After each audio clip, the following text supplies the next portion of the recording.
This is for all you multi-talented, multitasking, multi-everything people out there. Take it away. Find your glory, write your story, fearless feet will carry you. Time you own it, take your moment, be a fire burning through. Hustling from night until morning, grinding it out, it won't be long. Feel your power, it's your hour, you inspire, you are strong.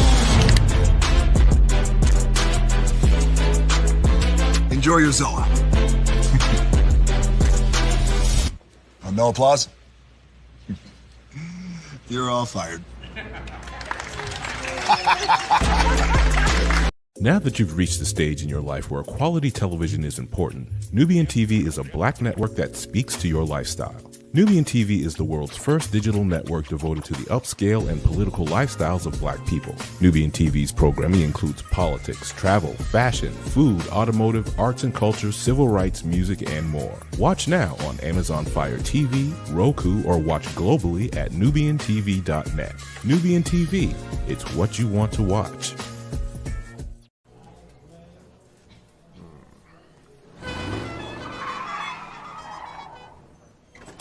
Come with me if you want to live a more delicious life. Oh, maybe we should get in the van. In this world, we don't get to control much. Past, male pattern baldness. Leggies. Got one right now. The urge to puff that bubble wrap. But there is one thing we do get to choose every single day: what we eat. Welcome to the Sonic Department of Research and Deliciousment. We have everything you want, didn't know you wanted, and some things you didn't know were possible. Because we believe if you're not having fun, you're not living free. So come on, let's live a little. Hey, good morning, America.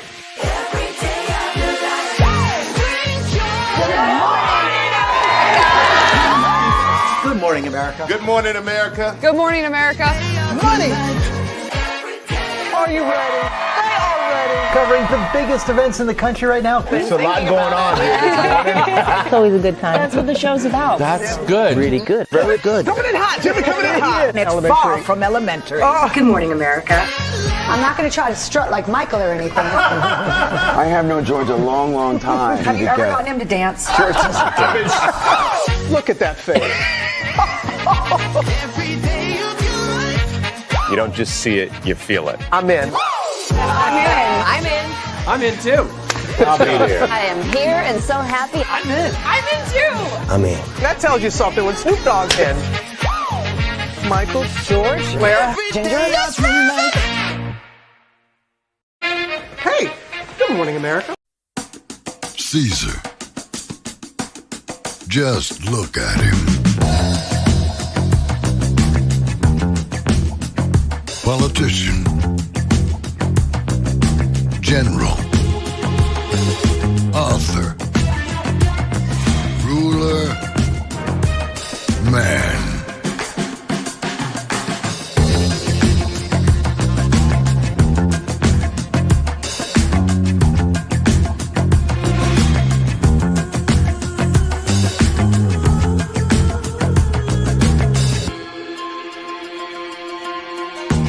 Legend has it, he's not only stared into the belly of the beast, he's had it for dinner.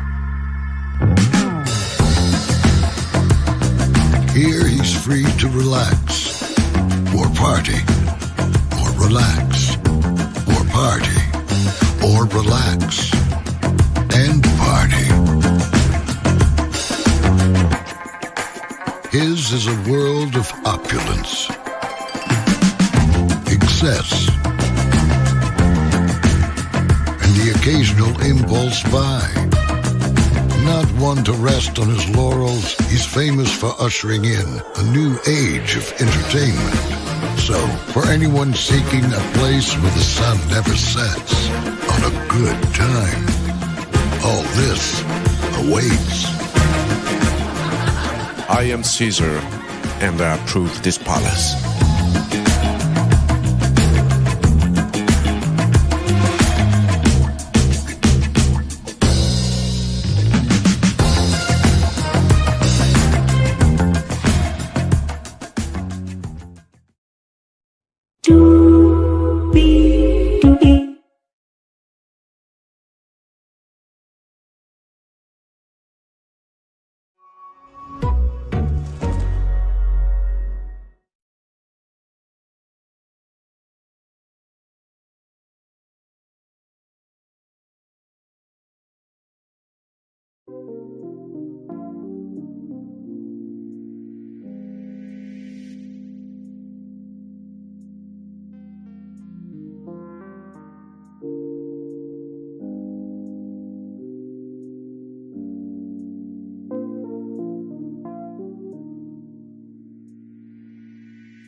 Well, hello to you, and you.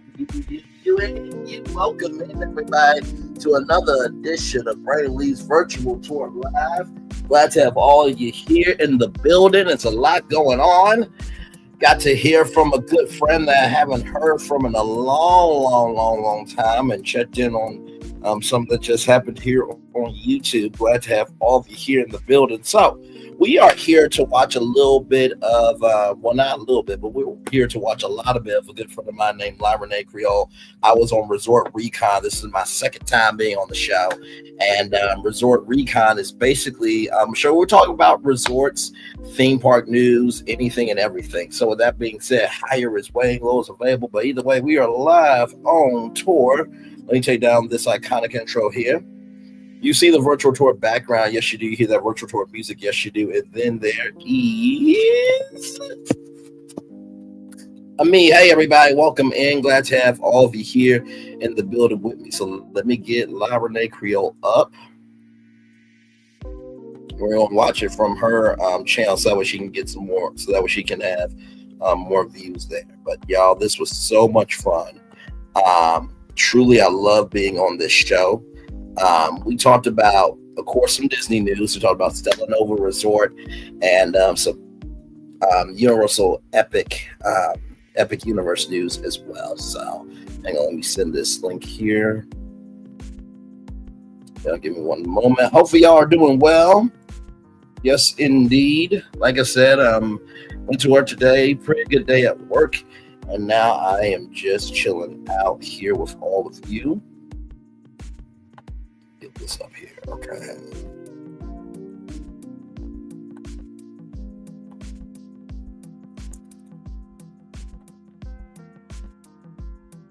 Hey, welcome in. I'll send this one right here to my good friend there. All right, y'all. Welcome in. Let's do what we do now. This is a 3-hour live, so we're going to be here for a good minute, but I promise you it's going to be a good time. We're supposed to be on for like an hour, 30 minutes, but extended to 3 hours, but y'all will see why. So here we go. By the way, Reina Creole has a show tonight at 8 p.m. Eastern as well. So let me get up here. All right, here we go, y'all. Enjoy.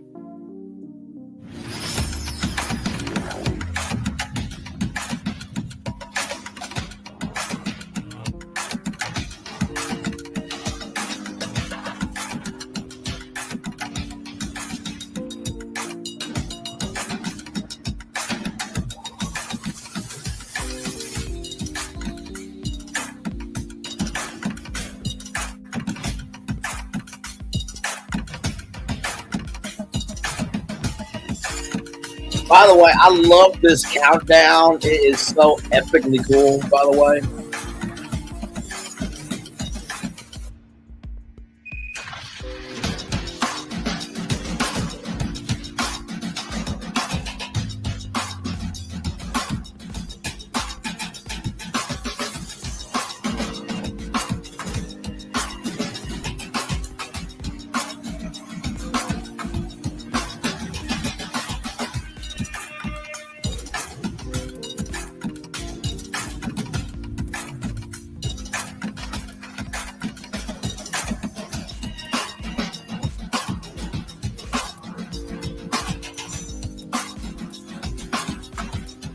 Here we go. 10, 9, 8, 7, 6, 5, 4, 3, 2, 1.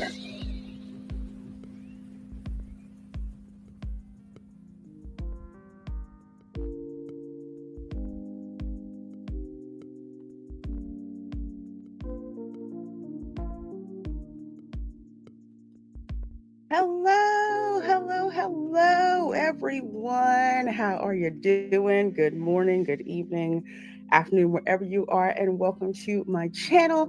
I'm Reina Creole, and this is the ReCon Live podcast where myself and a couple of my fellow theme park nerds, we get together and chat about the latest theme park news that's going on and what's happening. Of course, we've got Disney news for you, we've got Universal news for you, but most importantly, your girl has just returned from a stay at Universal Stella Nova Resort.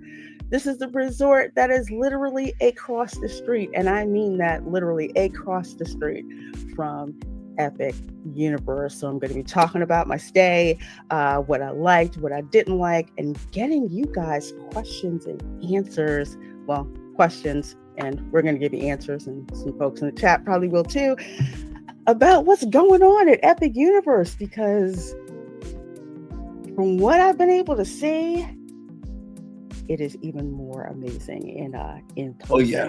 So let's see, folks. Let's bring in some of my panelists, and we have a special panelist coming up. I'll tell you in a minute. Hey, Erica, how you doing? Hi. Good. Having me some mediocre barbecue. There is. I was going to say, is there such a thing? And I was thinking, yes, I have had mediocre barbecue before. Yeah, it's good for overseas. It's what we can get. It's really good, but it's not the best. But it calms the crave. It's like it's kind of like, what is that? Kind of like methadone. It's like it helps. Not really, but Jesus Christ. Going over the edge, so to speak. Yeah, I know. I remember I was at Disney and I went to the Polite Pig and people kept raving about, oh, it's great barbecue. And I had it and I'm just like, skip it. Mainly because it's expensive. And isn't there another location somewhere like out in Orlando? And I heard that one was the one. There's one in Winter Park that's called the Ravenous Pig, I think that's what it's called. It's called the Ravenous Pig. I haven't been there, but the Polite Pig, it's, there's something wrong with the barbecue joint when it doesn't smell right when you walk in. Oh, that's bad. It doesn't smell like they know what a smoker is, that they know like what certain things that let you know meat is. Sure. The best barbecue place is when you go and the menu is written either in chalk or that dry erase stuff to tell you what they have that day. Yeah, it's like you can tell if it's too fancy. It's just like, barbecue is not fancy. Barbecue is welcome in, my friends. Good to see you. Into this amazing meat. Grandpa Johnson's in Plant City. You got to go there. They got some good barbecue. That's on my list. That's gonna have to go on my list. And speaking of good things, folks, we have got a special guest. I love bringing him on when I can. He's been here before, but I'm glad to welcome him back. Of course, that is Braylon. Hey, everybody. Good to be here. Yes, barbecue is a religion down south. I've said this to my white friends with context because I'm in Ohio. So I've said this to my friends. If you go down to somebody's house and they're black, blacks are like Italians. If you don't eat the brisket, the bratwurst, the hot dogs, the burgers, you will get talked about. Some families will talk about you to your face. Some will be refined and wait till you leave the table.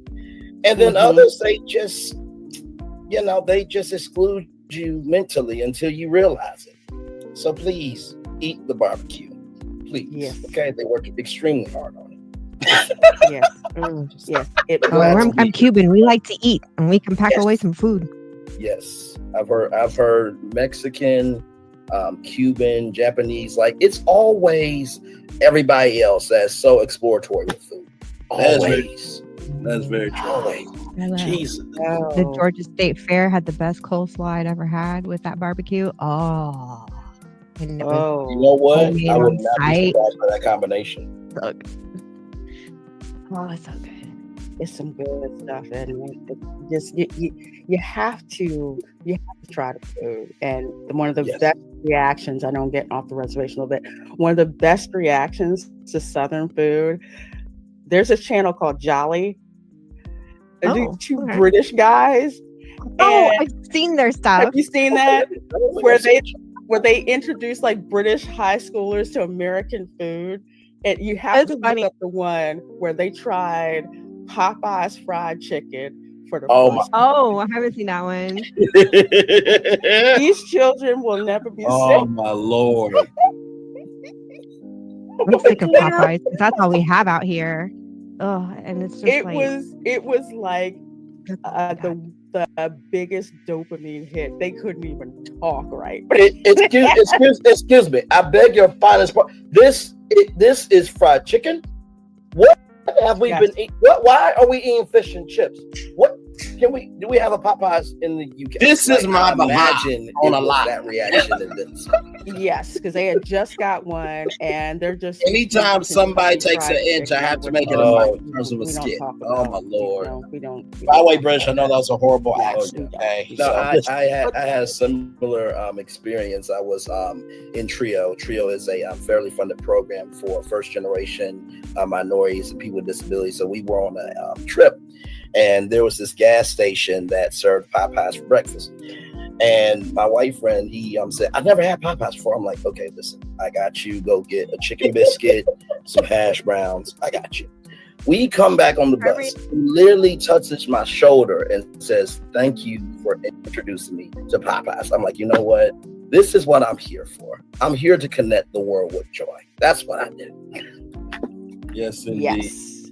Yeah. And as a matter of fact, it's in the works with me doing some reactions, but Jolly, I love, especially as I have visited the UK several times. So I get it. Plus, I get why Gordon Ramsay is so pissed off most of the time. Oh my Lord Jesus. You have not. The funniest thing to see is Gordon Ramsay when he will go to a soul food restaurant and they do not have certain things. He is not happy. Oh, I believe it. He does not play about his purpose. I mean, honestly, he is a content creator generator. Like, just put him around food, bad food, good food, people reacting to food. Like, he knows his lane, and he does it very well. And you just let it go. And man, when he goes, what I am excited for y'all to see, right, is you guys gonna get to see me in a whole different light. Now, y'all know this right here. Hey, Jonelle Speaks, good to see you, my friend. Y'all know that this is the hottest show on YouTube, Brainley's Virtual Tour Live. We take you to the hottest destinations that the majority of the culture is talking about, the destinations that the minority of the culture is talking about behind the scenes, and what everybody's talking about in the middle. But with Resort ReCon, you get to see my theme park nerdiness in a way that you probably have never known about. Like, we cover, theme park news here and there, but I really do believe a lot of times in order for you to really know somebody, you have to see people in different facets. And so I've always been a nerd, but theme parks is on a whole nother level. Like I said, Nickelodeon Studios is where my theme park nerdiness started, because it was from Universal Orlando Resort. Then it was Disney, and always loving, the Fab Five and everything. And so to find a Black woman who is as much of a nerd about theme parks as I am, and representation matters, wait till y'all see this. And Gigi, you are absolutely right. You wouldn't be you if you didn't push the limit. Damn, Skippy, we're going to do it again. February 8th at 2:30 p.m. I think we just got to get it together. We're going to be doing Ready to Love again, y'all. I am so excited. And I love this woman right here. She is such a great person. And y'all listen, it's gonna be such a good time with myself, GG9, our main man Q. Talk with Salon Dr. Ucha is going to be so good. But listen, I promise y'all going to enjoy this. Let's roll on. To a soul food restaurant that's like extra because he loves soul food. You do not just don't go there. I can only imagine. Oh, you know what? That's one area he hasn't done theme park food. That would be interesting if Gordon Ramsay. I think he'd be offended. That would be I think he would, unless it's not fair, but I'll put it out there. Unless he goes to one of the restaurants in Disney Springs, because the ones there are like the celebrity chef restaurants, like Chef Morimoto. Oh my God, Morimoto Asia. I have a homemade ramen recipe because I went to Morimoto Asia. There's Chef Art's Florida Homecoming Kitchen. I swear my late grandma must work in the kitchen because the food when they put out there, he would love that. But there is a Gordon Ramsay's fish and chips I'm going to have to review, which is here in Orlando at Icon Park. I like fish. Icon Park, and that sweet tea is on point. Fish and chips and sweet tea. Okay. Yeah. Oh, it's an Achilles heel for me. Good old-fashioned Southern sweet tea. We call it nectar in our family. Yeah. I like that. Nectar. I like that. Yes. Sweet nectar. The problem is I gain weight with sugar. I really have to watch it. And I've already been pre-diabetic once. So I really got to be careful.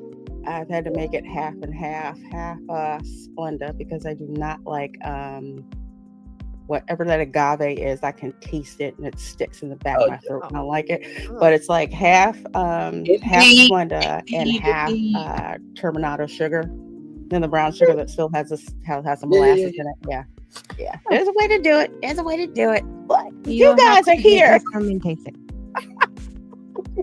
I will. I'm working on the recipe for the cooking channel, so I have it there.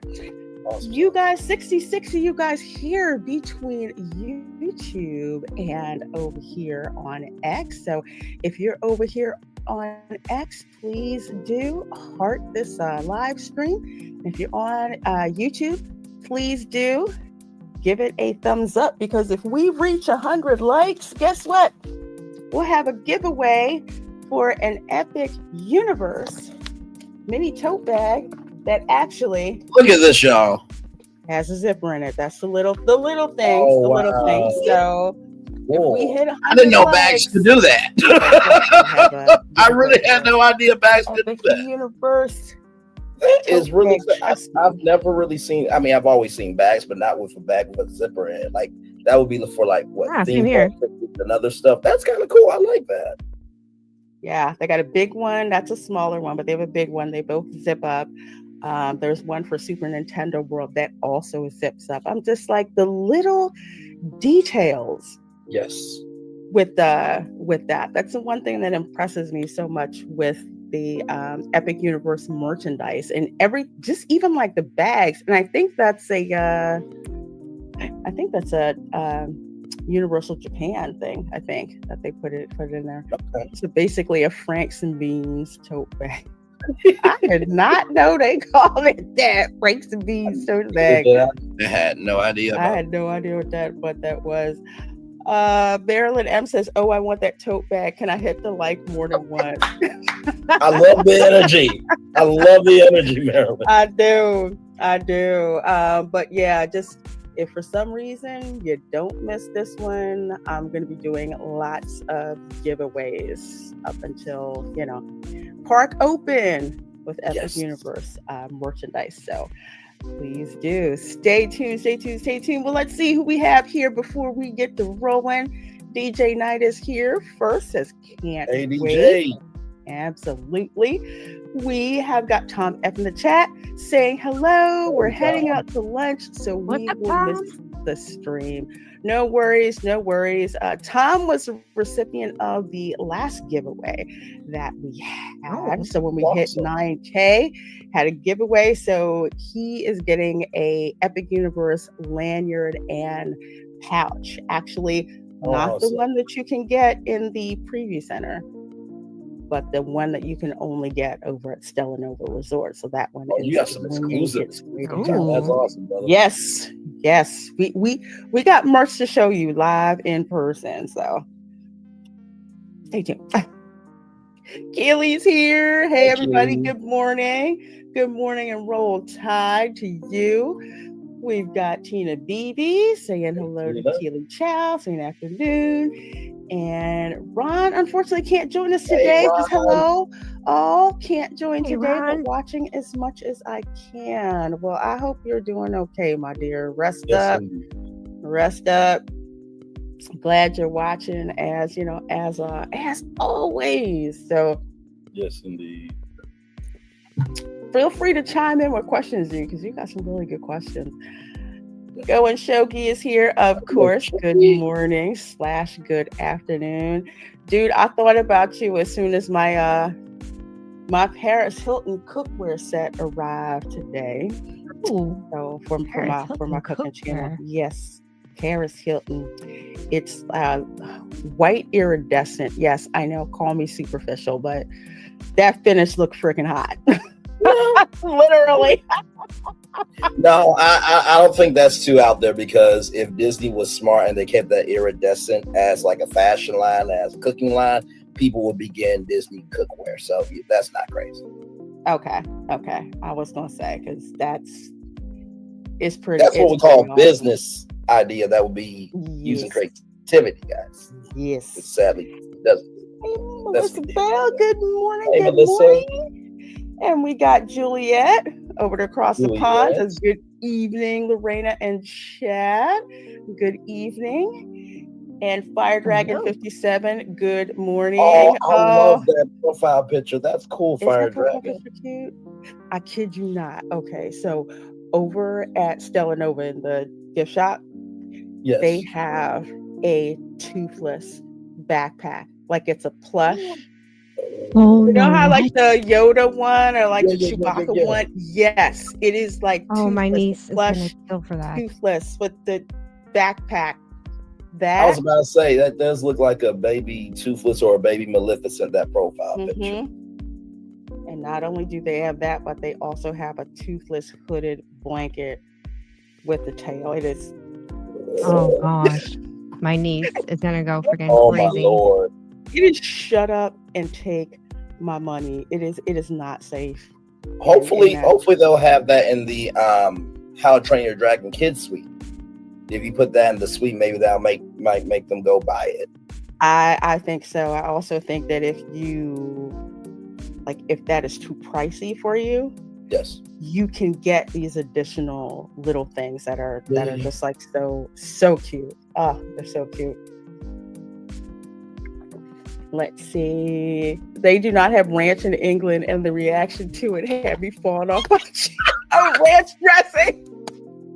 Ranch dressing, biscuits. You should have seen their grandfather when they introduced their grandfather to Southern biscuits and gravy. Okay, because Brits, it doesn't seem like much really excites them, but their grandfather's really proper. Dude took a bite of a Southern buttermilk biscuit. He barely held it together. Oh my Lord! He barely held it together. Oh my God! Well,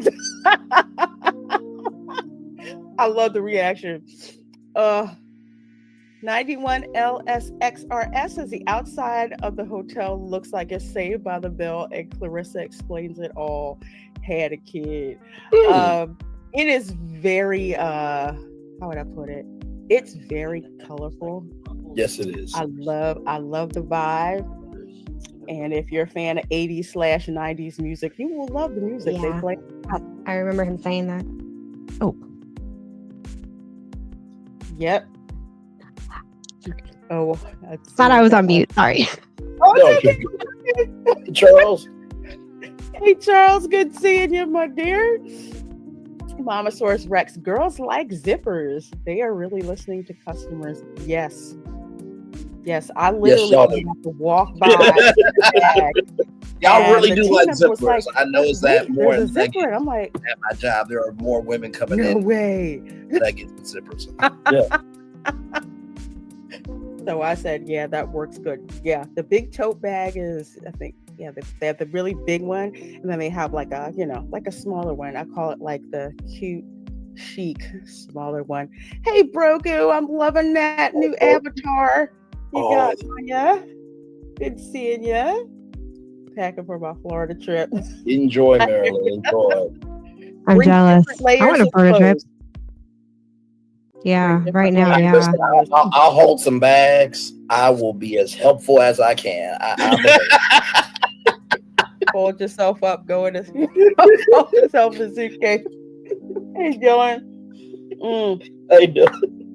Aaliyah Epps says, "Hi, everyone." Hello. I like that avatar too. Yes. I'm gonna have to book a flight and go get that. I like that the little blanket. dragon. He's so cute. He's so cute. I love dragons. I didn't see any dragons flying around. I was kind of disappointed because I wanted to see the. Hey, all the tea in China. I really all did. the tea in China's a I content. hope it wasn't like a tease and then we don't get it. I really hope they do it. I think we are. I know it was really rainy. Well, the weather was really nasty the past couple of days. So that's definitely not when they would bring something like that out. Like yesterday, and I posted it on X. They were testing the burning blade windmill because there's like fire that's supposed to, the blades are supposed to catch on fire, I think like every 20 minutes or something like that. So they were testing it yesterday. I'm like, wait, is that fire? To imagine that they actually had to make proper patent technology to make that happen somehow. Because to do it every 20 minutes. And by the way, Erica, I think they released some footage of the How to Train Your Dragon show from Japan. It actually did have a flying dragon. If I'm not mistaken. I've seen the show on YouTube, and I've told my older sister about it because it's her youngest daughter that is obsessed with the entire How to Train Your Dragon. Yes. And she goes, "You did not just tell me that." She looked at my brother-in-law. She goes, "We need to let go of our Disney pass." That's what it's like for the future. It's, I've told some folks this. I said, I really see my Disney pass getting downgraded in order for me to upgrade the one for Universal, because looking at I've driven by the park, so many times, but getting to be right there across the street, see what's going on, see what they've been working on, and see the different moving parts of the park. It's just like, this is something that I have never seen before. Excuse me, I'm so excited. Zen Waters, hello, says Reina Creole. Which hotel do you recommend most? I head down to Universal for HHN this fall. I'm thinking Cabana Bay. If you're doing Halloween Horror Nights, Cabana Bay is definitely going to be your best bet. I like Cabana Bay because of how close it is. It's right there, actually right across from, I think, Sapphire Falls. So you can actually walk across the street, go to Sapphire Falls, and take the boat transportation from Sapphire Falls to the park. The bus transportation is great too. As a matter of fact, the bus transportation is way better than Disney's for the most part. I'm much more satisfied with the bus service at Universal. But yeah, I would. In Cabana Bay, every year that I know of, they have had a Halloween Horror Nights like overlay within the resort itself.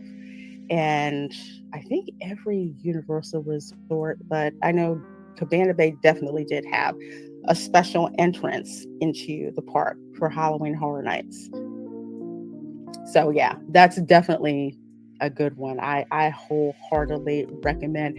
If you can't do Cabana Bay and Cabana Bay is not in your budget, you can do Dockside or Surfside Resort. It's literally over a little bridge from Universal. So that's another one. Again, bus service is rocking, really.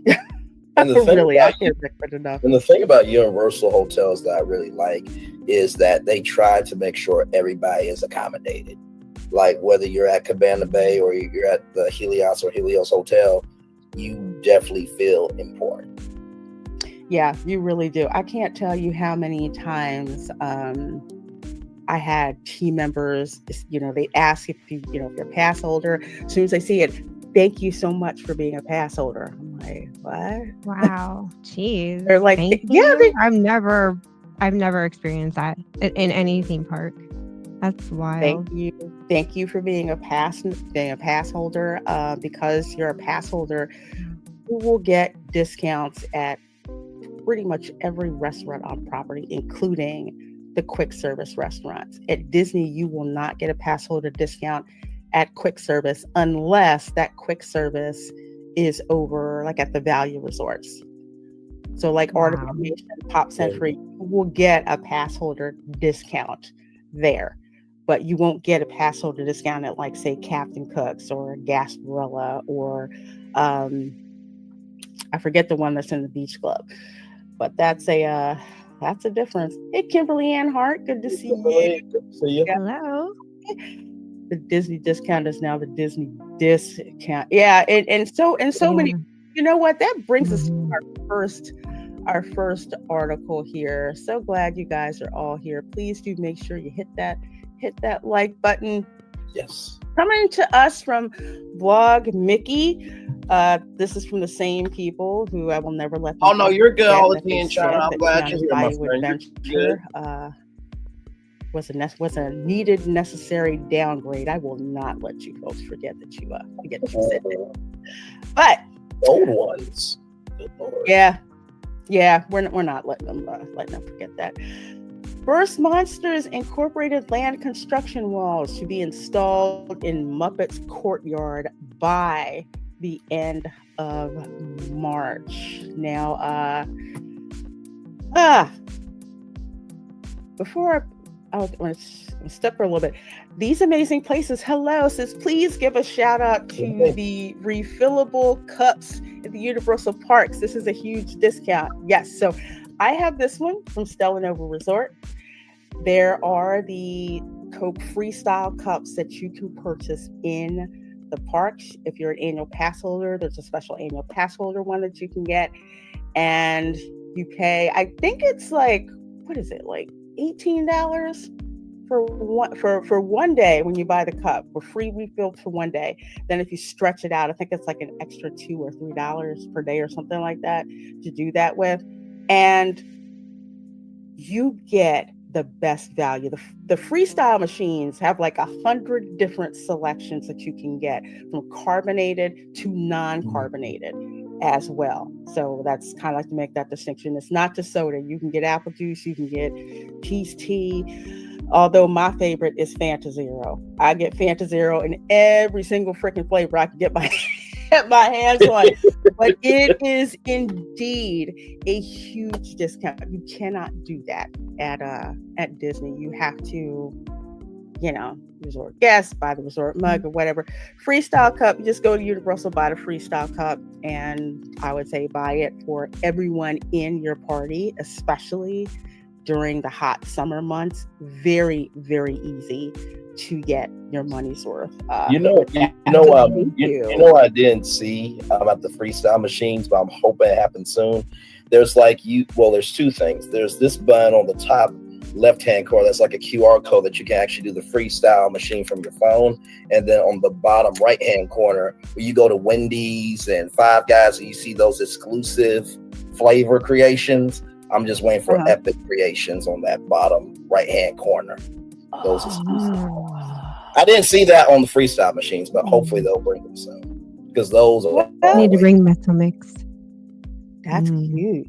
I could have swore I'd seen. I haven't seen Meso Mix, but I know with the Peace Tea they had a Caddyshack blend. I had to try it. I think it was like lemonade and iced tea, but they couldn't call it Arnold Palmer, I guess. So they called it Caddyshack blend. That copyright. Yep. 91 LSRX says, now Lorena doesn't need to yell, give me a liter of cola. Okay, so true story. And this is probably part of the reasons why Disney started using those RFID refillable mugs way, way, way back in the day, okay, when Pop Century first opened, and they had the soda machines, where you roll up and, just fill up your cup and all that. Do you know that there were some people who would show up with an empty 2-liter bottle and fill it up? Wait a minute. What? Now bring your own bottle like serious? Or bring your own bucket. I'm done. No wonder why they went to the RFID, the code readers on the bottom of the cups. They do that here in Europe, by the way. At least it's Europa Park's water park resort called Rulantica. Mm-hmm. They do that. They have the little barcode. But I didn't know that happened at Disney. Jeez. Oh! At Disney, it's even worse, because when you buy like one of the like say I'm just gonna buy a drink cup, a la carte with the quote unquote free refills. Do you know that soda machine at Disney will narc on you and tell you how many refills you have left? Oh wow! I felt insulted. I kid you not. You have 3 refills left. Excuse me? In the words of that again? At Disney. Yes, at Disney now. Yeah, so if you like don't everywhere have on property, this was just at Captain Cook's. So I don't know if they do the same at the other quick service places. I don't know if they do that at Gasparilla, but I do know that at Captain Cook's, it's a Polynesian, because this was, I want to say, 2 months ago. Because I think I talked to you guys in the Slack about that. And I took a picture where I went to go fill my, my cup that I paid for, free refills, like, McDonald's, you buy the cup and, you go back and refill it. Had the nerve to tell me how many refills I had left and how long I had before those refills expired. In the words of that comedian, I get no respect around here. I get no respect. No.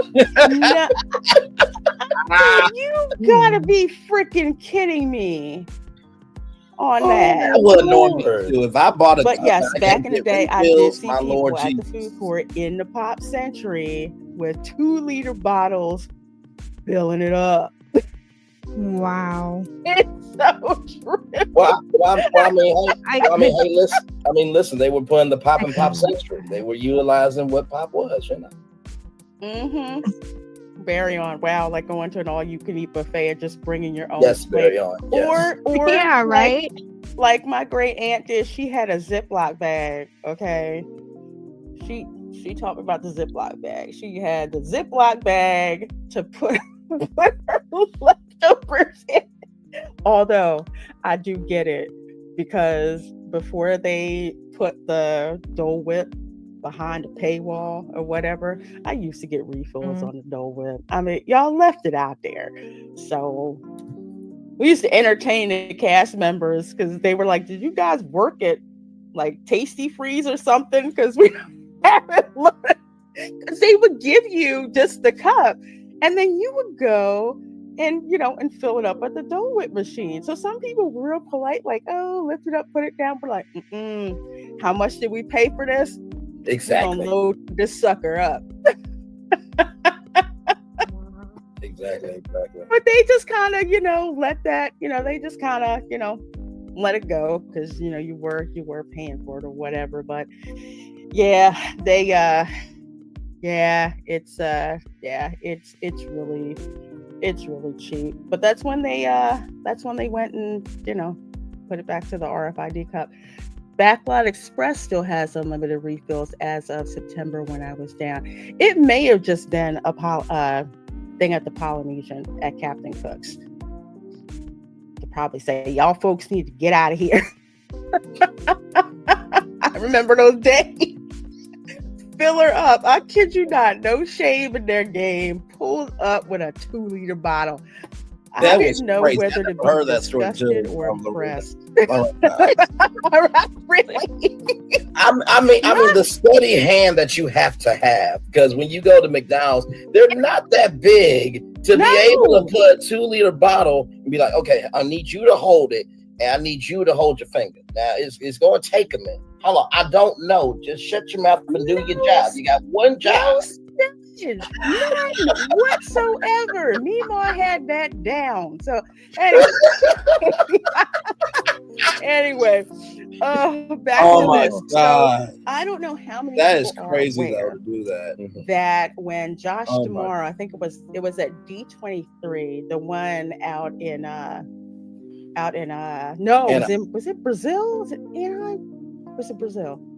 No, I think it was the one in Brazil, where they talked about where, they're going to put this, not where they were going to put it. The Monsters Incorporated land was coming, but he didn't say where it was going to go. So the interwebs were talking about where it was going to go, and they're like looking at the art, and people are saying it's going to be an animation courtyard. And I said no, because the new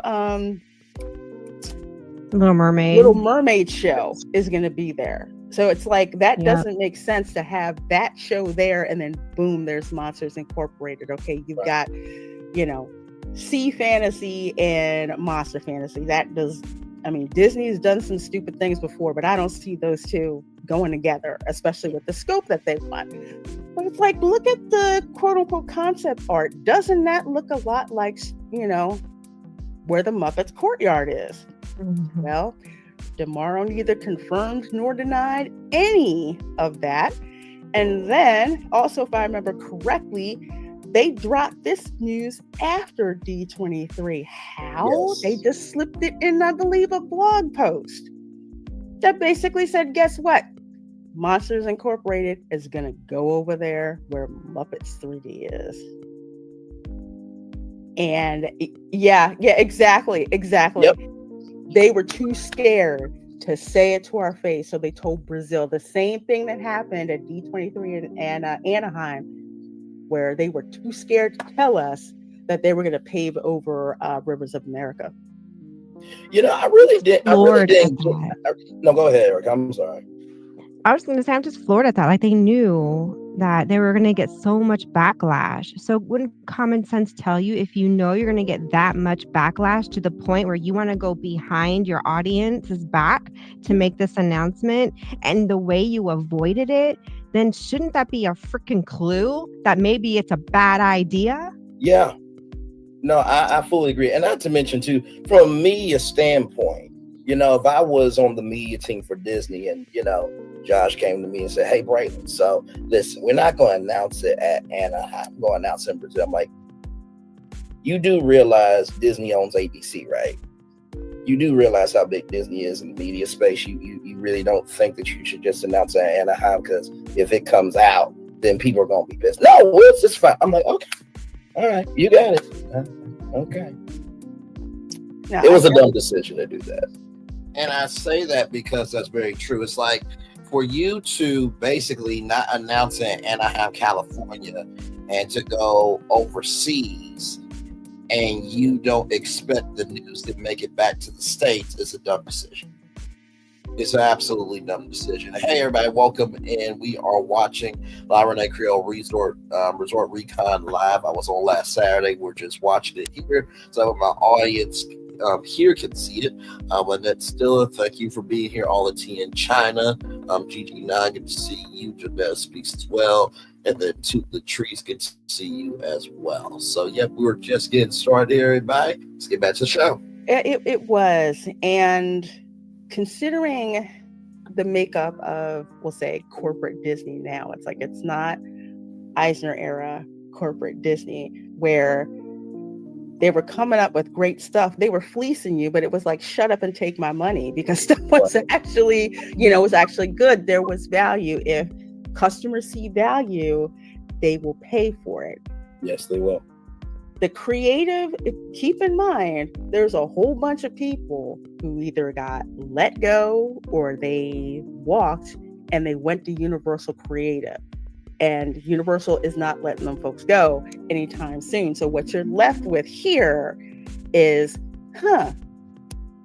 let's get rid of the Muppets here and let's use our own IP. What do we have? Oh yeah, we'll put Monsters Inc. there. I think when Bob Iger said that the future of Disney is going to be intellectual property, I just thought about, like, so does that mean that Disney 100 commercial doesn't matter? Like, I mean, I get trying to have a bottom line, because without a bottom line, you can't have a company. But also, too, you can't put yourself on this pedestal of being about magic and creativity and imagination and not be about your assignment. Mm-hmm. That's like Universal saying, we're going to create Epic Universe, and it's ish. Like, it has to match. Even worse. Oh, go ahead, Erica. Oh, no, I was just moving my mic. I was going to say, even worse, Muppet Vision, Muppets 3D, that was the last thing that Jim Henson worked on. Yeah. The last thing that he touched. And for a lot of us that grew up with the Muppets, a world without Jim Henson is not something we'd ever thought that we would have to experience. And it's like you could go there and just get transported backstage, at the Muppet Show, where you'd see, in the show where they're backstage, you see like all the sight gags and everything that's going on. You walk into that like waiting room, that theater, and if you do look up, you'll see Jim Henson in Muppet form. It's the coolest thing. You will not notice it at all until you look up and see it.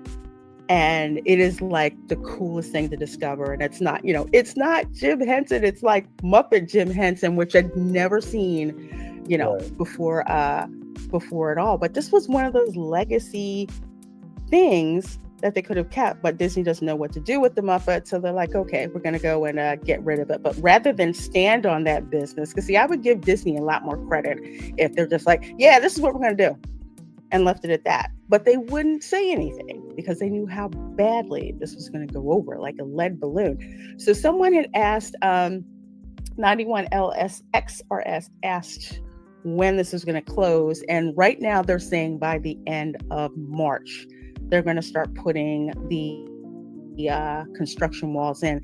And it's funny that there's this picture here on Blog Mickey of the store. I don't know how, do you guys remember the store? I do, but it's been closed, or at least the last times that we've been in recent years, it's been closed. There's been nothing. I can't remember the last time it was open, but I do remember it, like when I was younger. Remember a lot of sight gags, and it looked like the hotel from was it Muppets Take Manhattan? Was it the first movie? I forget the one, but they had like this little hotel, and they had like their laundry hanging out, and there were just sight gags everywhere. You could get Muppets comics, you could get Electric Mayhem t-shirts, just everywhere. It was just fun to go in that store. And and they shuttered it, and now they just use it for, I think one time they used it for May the 4th stuff, but they did nothing with it. And now they're just going to put up yet more construction walls. So they're going to put it over there for Monsters Incorporated. So the new statement here is construction on the land is ready to begin, and progress walls begin installation in the area before the end of March. So it can be anywhere between March 1st to March 31st. But we'll see what happens. But so this was the concept art. And we're just like, we knew this was going to go there. Right. Yeah, you see Galaxy's Edge right next to it. And that's breaking not just sight lines, but also your mental lines of, if I'm supposed to be in Monster City, then why am I seeing Darth Vader with a lightsaber? Because Disney was all about cohesion. And not to mention too, when Reina Creole went to the Festival of Arts, and there was Community Core Hall and all that amazing artwork. I asked my Reina Creole in the chat, like, has Disney ever asked any of these artists, can they put the art in these hotels? That location that Lorena showed at the top of the article, that could have been a great fan art store. A very easy fan art store. You could keep all the sight gags, and not to mention it helps entrepreneurs. Like, yeah. But y'all got y'all the creative ones. I'm just here in my bed talking over you.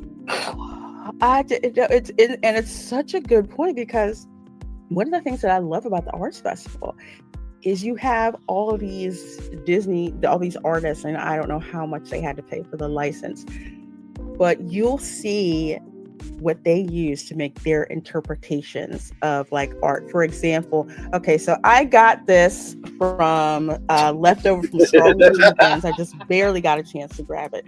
That's Minnie as Slave Leia. You are not going to see that anywhere. And yes, an artist actually did that. So I have two. I have one that's like a vertical picture where she's sitting. This is the horizontal. You will not get this, but it was art like this that people were trying to snatch up and grab, and you're throwing elbows and Tatooine traders because everyone's trying to get their hands on it.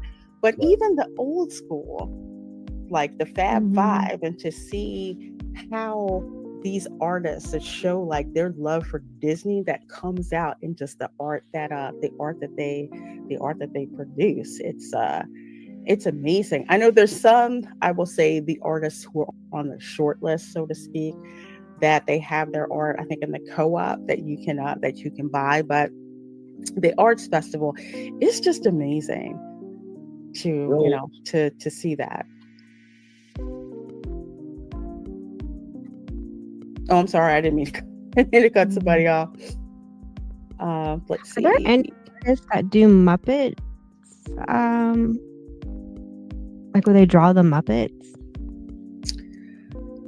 They used to have artists that do. I haven't seen it. It used to be you could go in Art of Disney, and there was usually some artists there that actually would, and you could actually buy some of the art with the Muppets. But I don't think that they even do that anymore, which is messed up. These Amazing Places says, in 2018, I sat on a bench on the pier for Wilderness Lodge and listened to a guy from University of Florida, go Gators, and a former Disney engineer discuss that University of Florida was now doing most of the design for Walt Disney World property. Really? That's interesting. Well, you mean like these amazing places? You mean like the graduates?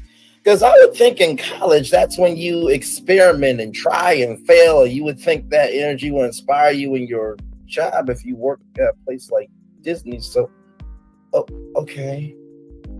That's interesting. I thought it was Gensler, but Gensler. I thought UCF had one of the top engineering programs in the state. Yeah. They do.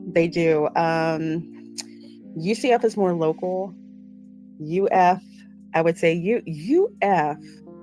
They're out. UF has just been around, and they've just been around like longer. That's just the thing with UCF. It's just time and money.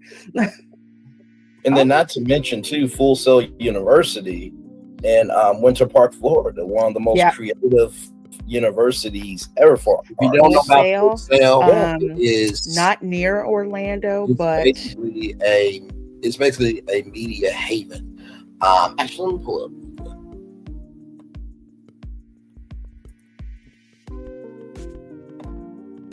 Now, it's a private university, but it is for entertainment, media, and emerging technologies. I wish that they had like different locations across the country, but you can also do this online too.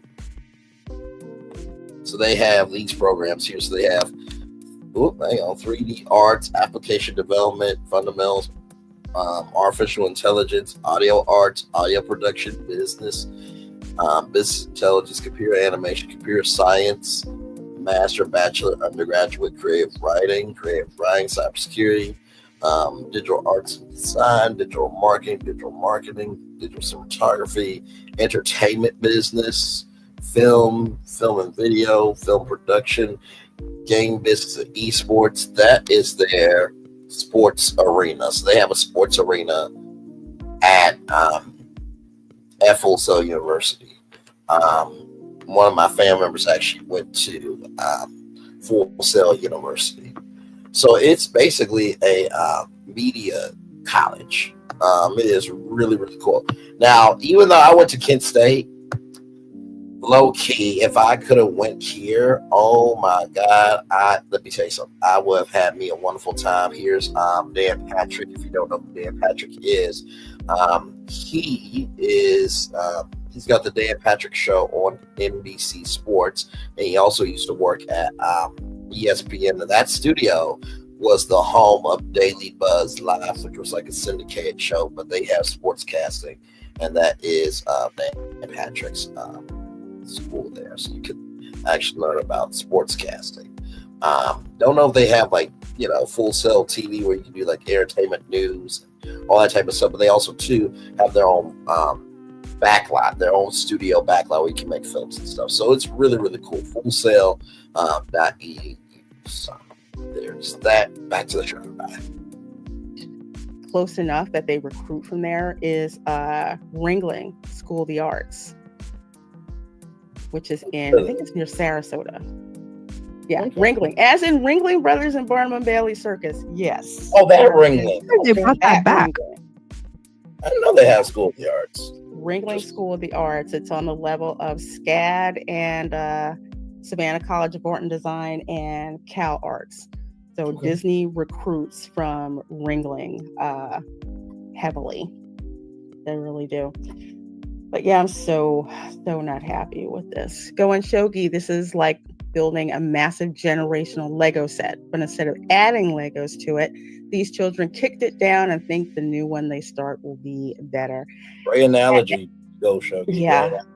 And it won't, because when you think about it, I'm just like, Monsters Incorporated, when has that franchise made any money? It's not like, and you'll notice it when I say it, it's not like they're putting Bluey in the park. Right. You know what I mean? Mm-hmm. Like a brand that kids know, like my nieces and nephews who'd be like the target audience. Monsters Incorporated, they could care less who they are. Bluey, they want everything. Yep. Everything Bluey. They want. And for some folks who are just like, well, the Muppets, they've just pretty much, they're not as popular or whatever. The Sesame Street characters are still popular. Yes. And they've got Sesame Street over in SeaWorld. So I don't really buy that excuse for the Muppets. What you have is there were two companies that split off. You have Disney not knowing what the heck to do with it. And then over at SeaWorld, they have all this stuff that's Muppet, not Muppet, Sesame Street related, from the characters to the shows to a recreation actually of Sesame Street. It's just, even down to Hooper's store. Yes, they have Mr. Hooper's store. There at SeaWorld. It's something, it's really cool. It's interesting to see what SeaWorld has done with that license and what Disney hasn't done with like the Muppets. Yeah, Disney let it die. They didn't do anything with it to promote it to future generations, where SeaWorld did. And of course, Sesame Street's still a thriving show.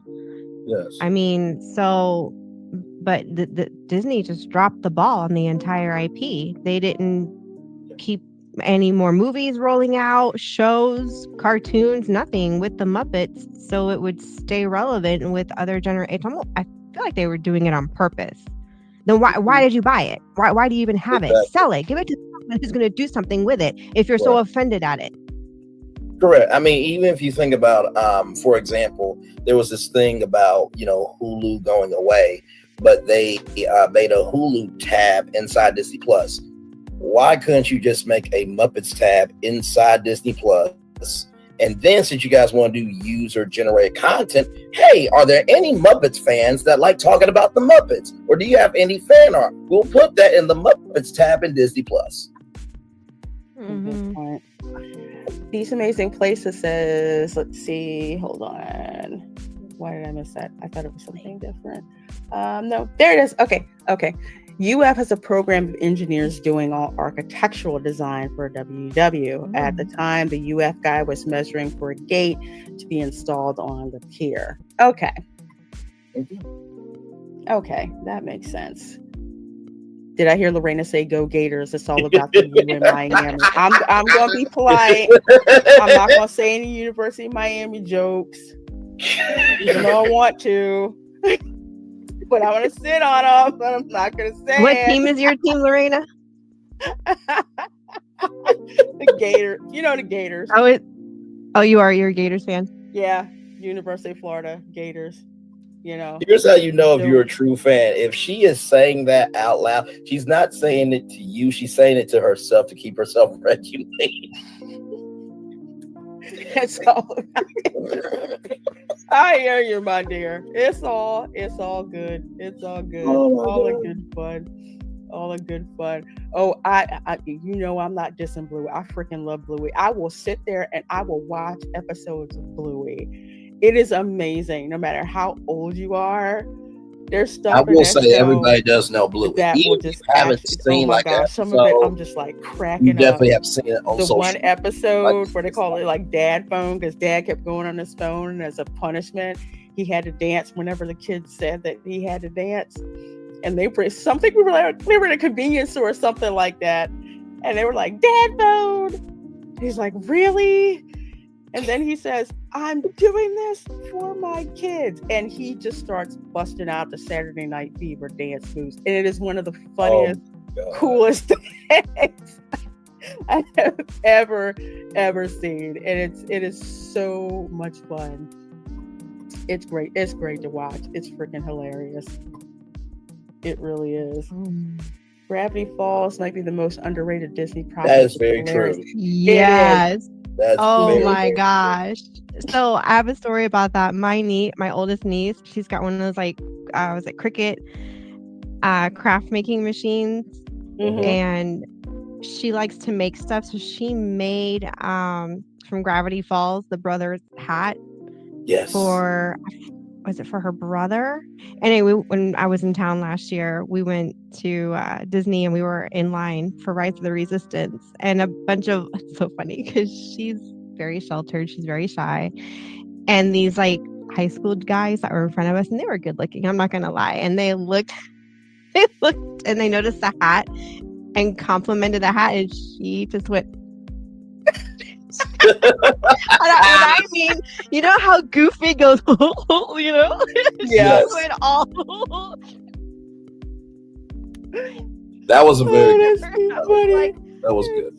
Funny. Thank you. She's like, oh, like, I don't know. I hope I said good morning to you, Shirley. That's funny. Oh my Lord. But you know what that goes to show, though, the thing. But what that goes to show you, Erica, is the thing that you might think is small, or the thing that Disney might think is small, it can create connections like that, where you may never see them again, but for that moment in time, you actually feel like you can be something important. So it's mind-boggling because it's like people do like Disney. They just want Disney to be Disney. Nothing more, nothing less. And not to mention, too, I don't know if they do this at the D23 Expo, and I know that there's like copyright and trademark issues, but I'm just like, could y'all not just do a pitch showcase at the D23 Expo? And if you guys are wondering where I'm getting this from, there was a movie called The Late Shift. It was an HBO movie where David Letterman couldn't pitch himself to networks because he was in a non-compete clause, but the networks could pitch themselves to David Letterman. Do the same thing. You ain't got to sign nothing, but at least that would create some, focus group feedback, because there's a lot of creators that would love an opportunity, but you also have to let them meet them too. And if you can't do this, then I will only imagine that you would do with somebody that wants to be creative. So. Absolutely. And yes, These Amazing Places says, I think the future of theme parks will go away from recreating IP.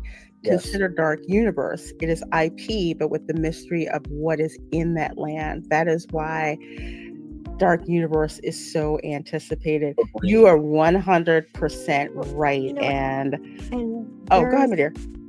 There is such a niche of following, like a cult following for these old black and white horror flicks. And I think that community is larger than we give it credit for. Like my younger sister and her husband took a few film classes when they were in college together, and they really leaned into that with like the projects that they were assigned, and they've always been into those. Oh, that is so cool. Oh, you got it. Oh, that is awesome. I had to get this, and not only that, check it out. Oh, is it insulated? Oh no, that is so cool. But I showed this to the inside out versatile it bucket. Really is like I love those like 1950s, 1960s, even 1940s monster movies, especially Creature from the Black Lagoon, because, and I don't know if people know this, but shot for shot, what you see in Creature from the Black Lagoon when he's, stalking the girl under the water, same shot was done in Jaws, actually. Wow. So that era of monster films influenced so much in like I like that they're bringing it back. Yes, because it's kind of in a sense it's kind of been pushed to the back burner for years. Like it's there, but because what's on screen now is so front and center, that a lot of these older movies and the older horror genres kind of been pushed to the side because you got all the new stuff.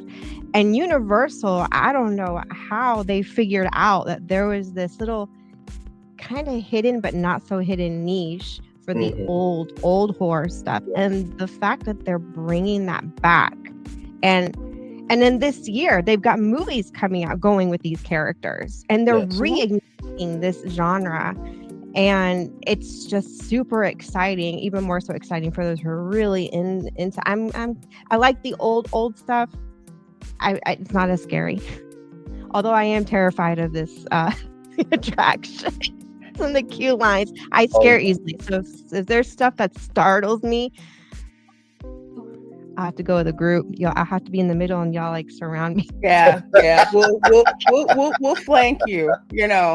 With the ones we have to look out for, it's like, okay, I feel like, honestly, like when I watched the 7-minute video for Epic University, if you haven't seen it, it'll get you in the feels. But the CEO said when we went to our consumers, they said, what they want was pretty compelling. Give us your great history, but just do it in the most visceral way possible. And I'm just like, I wonder if somebody was like, you know what? The Halloween Horror Nights thing we do that we're doing on the West Coast in Vegas, what if we just did Halloween Horror Nights times 10? Yep. And just made it its own park. That's why I feel like not Epic Universe, but that's why I feel like Dark Universe came out. Just Halloween Horror Nights. And it's just, I feel like they could film something back there if they wanted to, because the face looks. And you kind of wonder if they did that on purpose too. Like, you never know. They could do shots in there, they could completely close the land, go back there and film a few shots of, with them reigniting these characters and coming out with new movies. Now what I hope, since it's opened that Pandora's box, I'm hoping that Universal will also be careful, because I hate to see them get into the same rut as the rest of Hollywood, where they turn it into this universe and then people get tired of it and they get lazy. Now that is true. You do not want your franchise. How can I put it? You want to run your franchise. You don't want your franchise to run you, where you do get to this mental block, right? And I forgot to say this on Resort ReCon with Reina Creole and Erika, from hanging with Erica and Raf. They still have sound stages. Let me bring it up. Universal Orlando sound stages. Yep. So here it is here. In case you guys did not know. Now, of course, like I said, Nickelodeon Studios was at Universal Orlando Resort.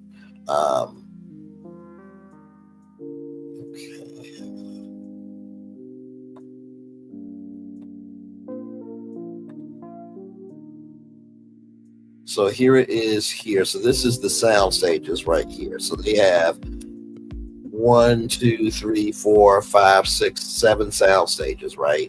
So they could definitely film some horror movies down at Universal Orlando, Florida. They could absolutely do that. Now they got a How to Train Your Dragon live movie coming out very soon. Of course, y'all know Super Mario Brothers movie will be coming out April 3rd of 2026. It's interesting because the Nintendo Direct for the Nintendo Switch 2 will be coming out April 2nd of this year, April 2nd of 2025. And so I said on the last Resort ReCon Live, could they release the Nintendo Switch 2 on the same day as Super Nintendo World, which would be May 26th? So imagine a new game system, the Nintendo Switch 2, coming out on May 22nd, the same day as Super Nintendo World. And then, of course, Harry Potter, I don't think that they would film in Orlando. But then again, this has opened up a lot of doors where, How to Train Your Dragon, Super Nintendo World, if they want to do a live action Mario movie or a live action movie based on the Nintendo games, Harry Potter, How to Train Your Dragon, or even a Celestial Park original movie. They got 7 sound stages to make that happen in Florida. So, all right, back to the show, everybody. Lazy with it because then it gets kind of, as it goes on, know when to say the end. This was awesome. Yeah. Know let it rest. And then know when to bring it back, because you just timing is everything. Keep going and going and going, like Marvel and all these other IPs, and it's just kind of like now, it's not as appreciated, and what they're putting out isn't as good as the older stuff. From what I'm hearing from a lot of the fans of like Marvel and all these other IPs. It's like it's not. And with these monster films, because Universal is a pioneer in the original monster films, it's more than just the monster itself. It's it's the setting, it's the music, it's the effects, all of that stuff that goes together. And Dark Universe, they imported so many and planted so many darn trees. And with the way that Darkmoor looks, with the cobblestones and with the gypsy cart, I don't think they call them magical, whatever. I'm still going to call them gypsy carts. With those and with just everything, the way Frankenstein's manor looks, it's just absolutely crazy freaking gothic. It's like when you drive by, when you're on the bus going back to Stellanova or coming and going back, you go around the back part of Dark Universe. It doesn't look like it's in Florida. It does not when you look at it. It looks like it's somewhere in the Black Forest somewhere. But speaking of a Black Forest or another Black Eyes, if Disney didn't need any more, and this is from Pirates and Princesses over there, from our friends at Clownfish TV. Hey, Neon and Geeky Sparkles. Disney gave Bob Iger 30% compensation boost after massive layoffs. Now, granted, this happens in corporate America a lot. They lay people off, and then they give their C-suite people That's raises. The corporate. But they lost how many? They had a ton of layoffs. Yeah. And now they give him 30% compensation boost after all those layoffs. Say what you want about Bob Chapek, and that's kind of like at the park management level, but I don't remember seeing anything like this. Yes, they had renewed his contract. Of course, they renewed it before they fired him. But I've never seen anything anything like this, and how much of and it's not something they publicized, because actually it was hidden in a filing with the SEC. Not many people. Security Exchange Commission, in general, but if you're a finance person, you're going to keep track of these SEC filings. So in a recent filing with the SEC, it was revealed that Disney CEO Bob Iger received a 30% increase in his compensation package from 2023. This comes after the massive layoffs of the past 2 years and a failed proxy war. Mm-hmm. And mind you, too, I think this is his 4th time running Disney, because he was supposed to be done. So imagine Disney not where it needs to be.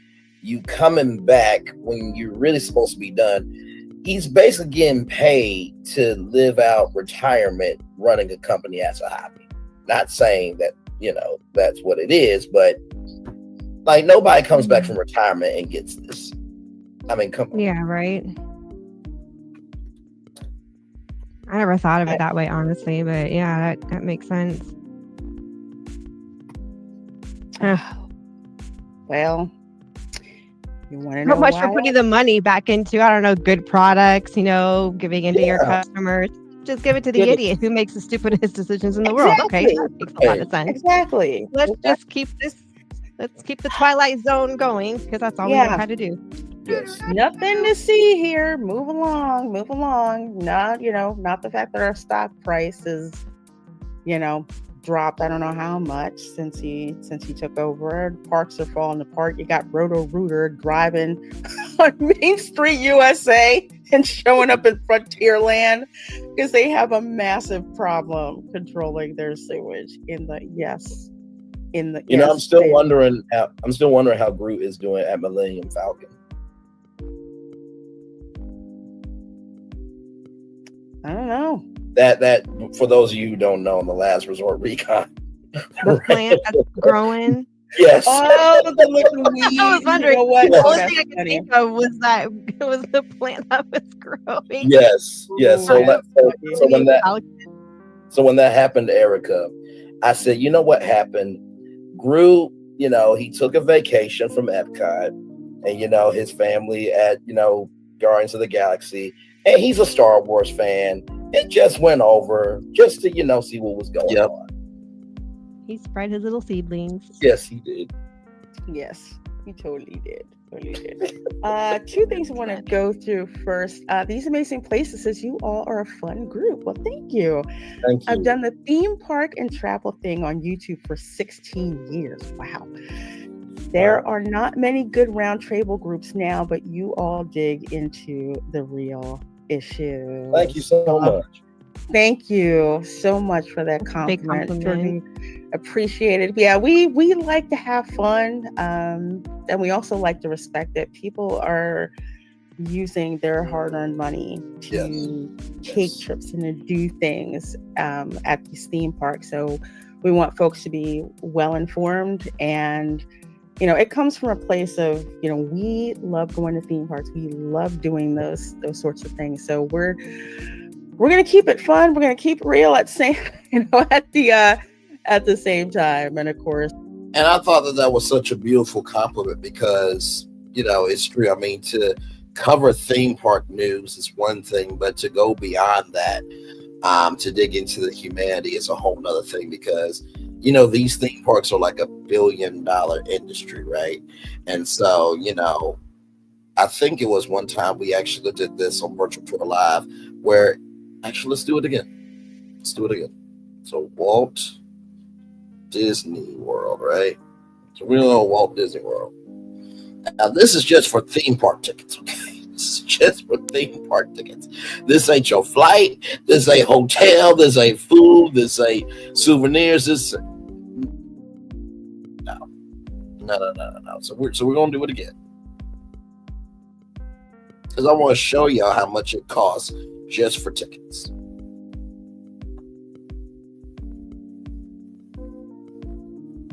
Okay, it's not bad. All right, so here it is here. So a 1 day to 10 day standard base ticket. So $119 a day per ticket. So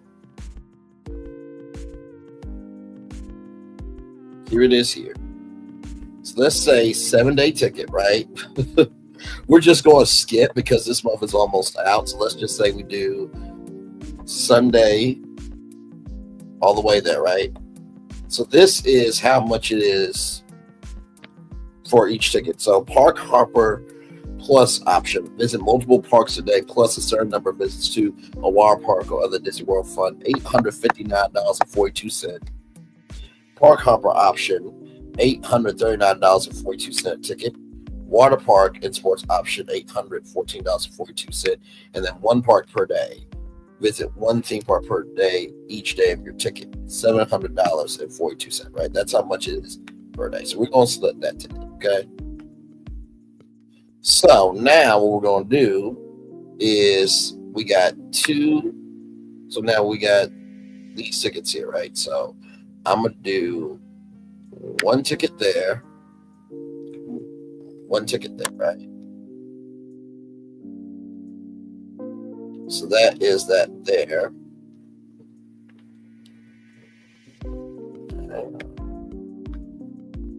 One second. So let me do two tickets there, two tickets there. So 2 children, 2 adults, right?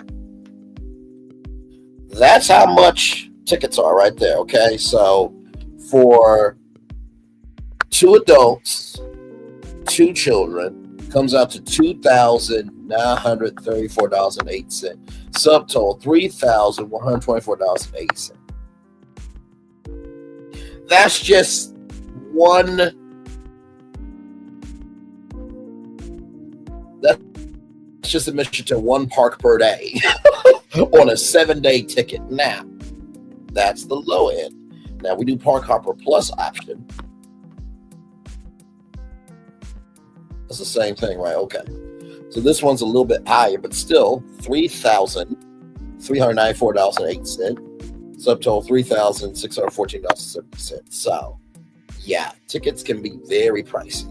And so I'm so glad that these amazing places said what they said about, you know, being able to, I'm about to look at their channel, subscribe to them, about being able to talk about real issues and respecting the audience, right?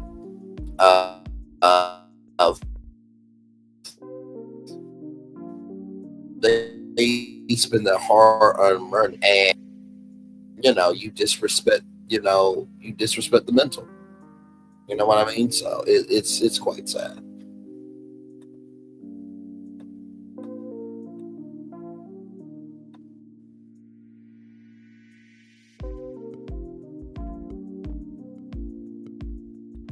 There we go. Just subscribe to these amazing places. Definitely want to support good people when they are good people. All right, back to the show. It's always helpful. We love chewing it up with each other and, you know, sharing experiences here. So thank you. And thank you, Fire Dragon, for gifting those 5 Reina Creole memberships. Let's see. I'll hit you with Lester's. Here we go. Oh my God, this gets me every time. Oh my God. Here at Lester's. That was a green screen effect. You have not lived until you see the Goofy movie. Oh my God. What's sad is how Disney did their own foreshadowing when they made that. Didn't even know it. Oh my God. And the funny thing is, they were making fun of Country Bear Jamboree. So they were making fun of their own attraction. Because it was funny then, because it's like, yeah, it's so cheesy. And like now it's just like with Tiana's Bayou Adventure, which is going down for refurbishment, maintenance. Yeah, pretty soon. Already? Just, yeah.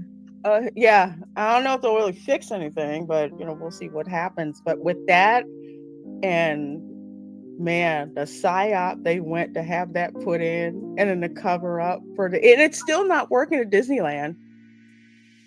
It's not. It's Yeah, not I working hear at it's pretty Disneyland. bad. Not working here.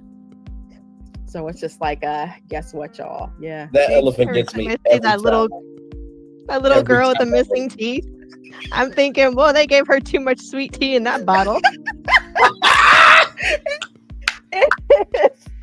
You know what? Indeed. It's like do yourself a favor and watch a Goofy movie, and then just the whole setup for Lester's Possum Park. They go through like the gator mouth that literally it's like the gator mouth at Gatorland. It's so funny, but the kids screaming, "I don't want to get that." Yes, indeed. Oh my Lord. Oh my God. It is too funny.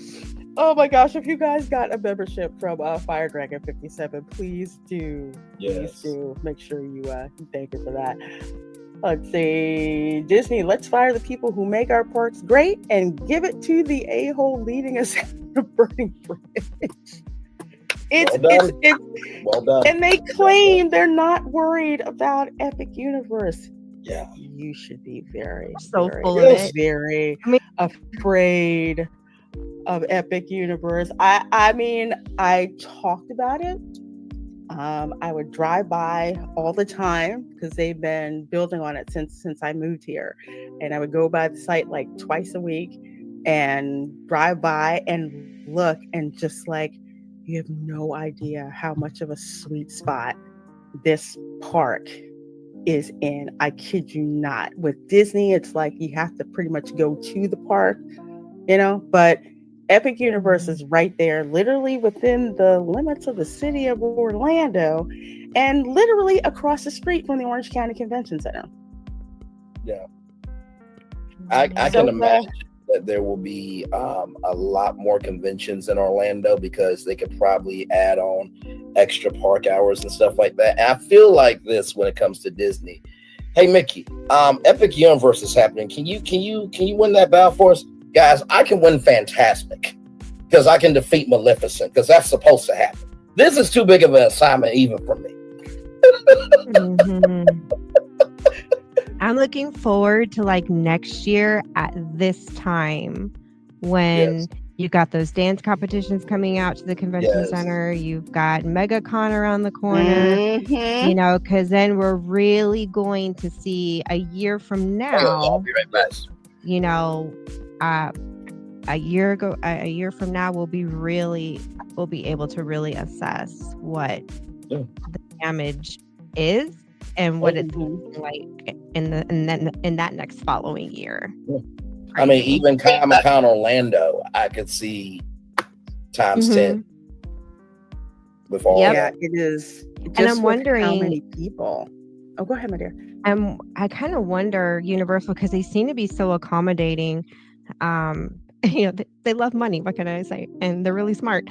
I could kind of see them, and I don't know, maybe I could be speaking for them, but creating packages, because how you can buy the group tickets, like for the dance and cheer competitions.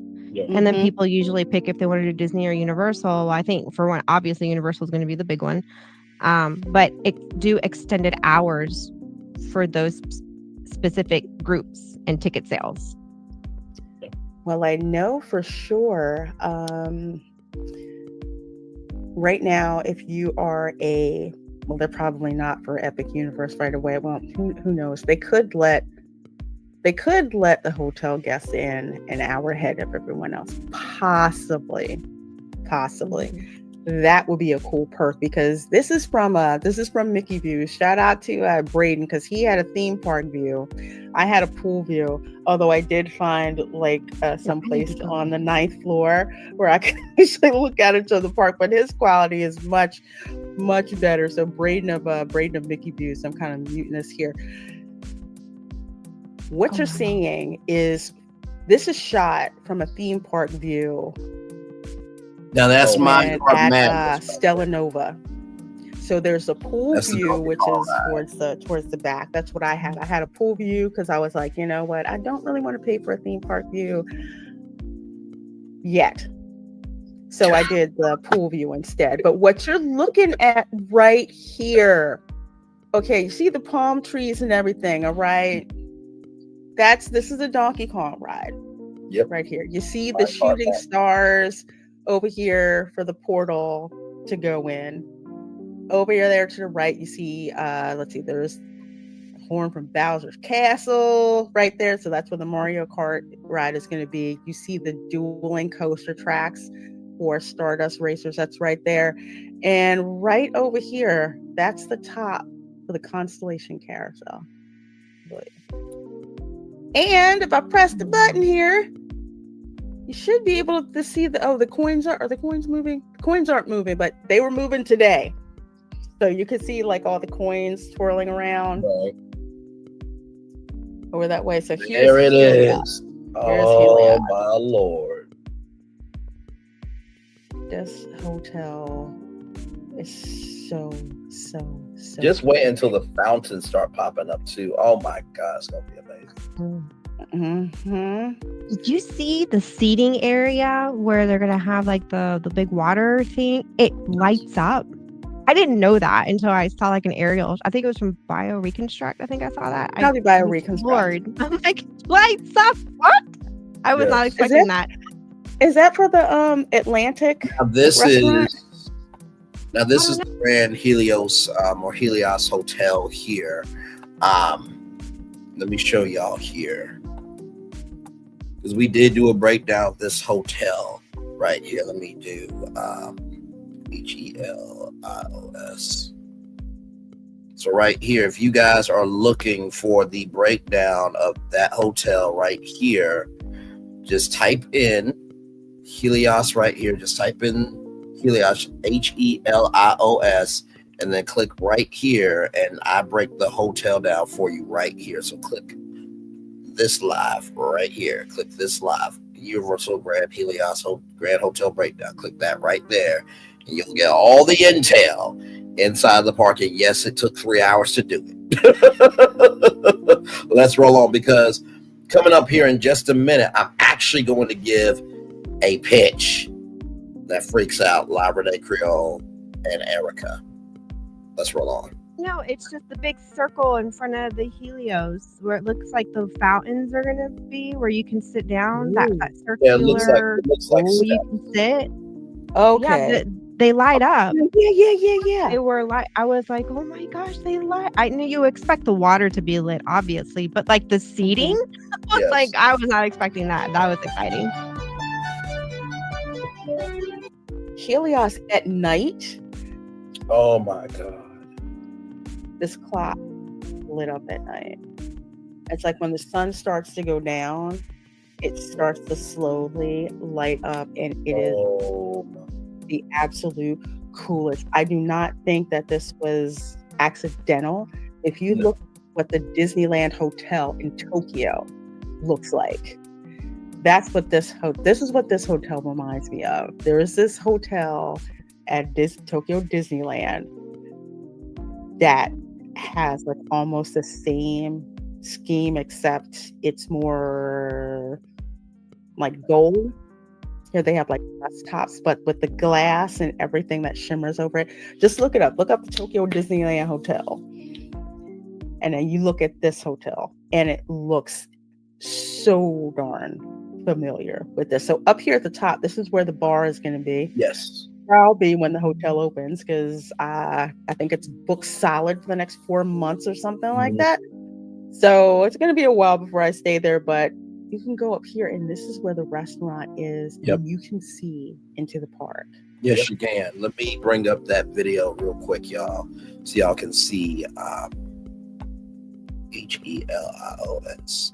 Now, this is the fly through. This is the animated fly through of the hotel. Y'all, it's amazing. Roll it. So you go. So that's the Kronos. So we just walk through right here's the Kronos. Celestial Park. Dancing fountains. And this hotel is inside the park. You are staying inside the park.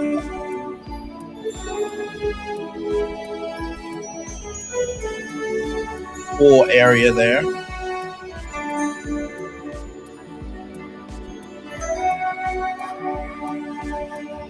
This is the entrance to the Grand Helios.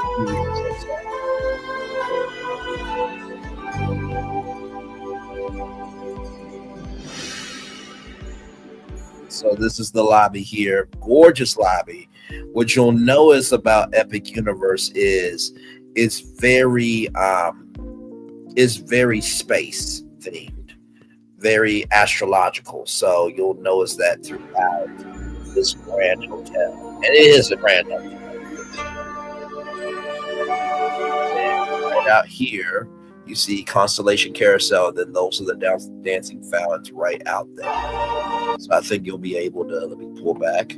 So you'll be able to go out that door. You'll literally be right inside the park. It's epic, unintended.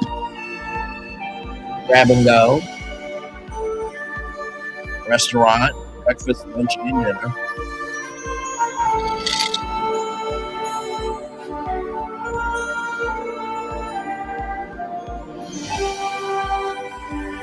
That's a little bit more of the restaurant. So they have quick service, snack and go, and then they have this where you can literally order full, plates.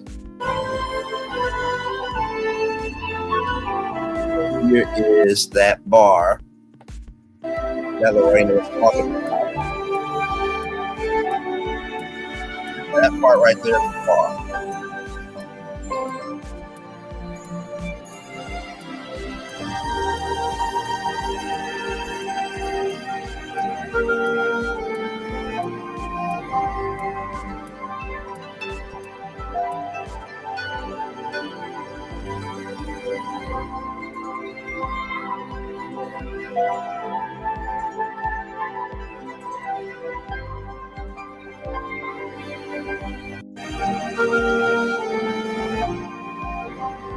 And you see the detailing of the floor, and just it's a lot of gold accents, And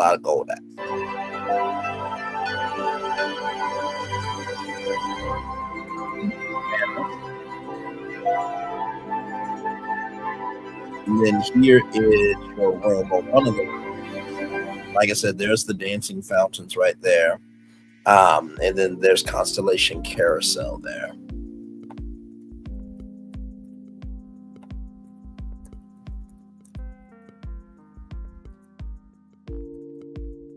There we go. Okay, let me get back here.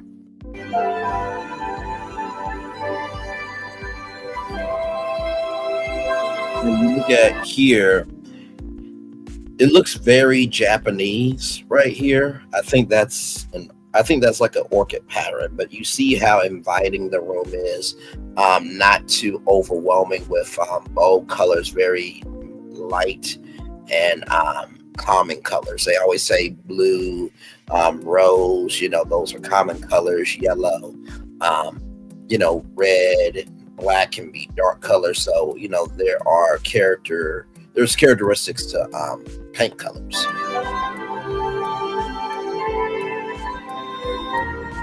Yes, this is the restroom. I know that looks like a ticket. And so you got a actual tub there. Some people still like bathing in a bathtub. Most hotels are trying to go. And y'all, that's an actual constellation.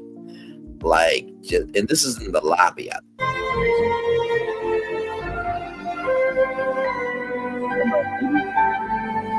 No? Oh, no. Okay, so my bad. So this is the part right here where you see this clock. That's where the bar is. So what was the other part then? Oh, I guess that was in the same vicinity. Okay, but here it is here.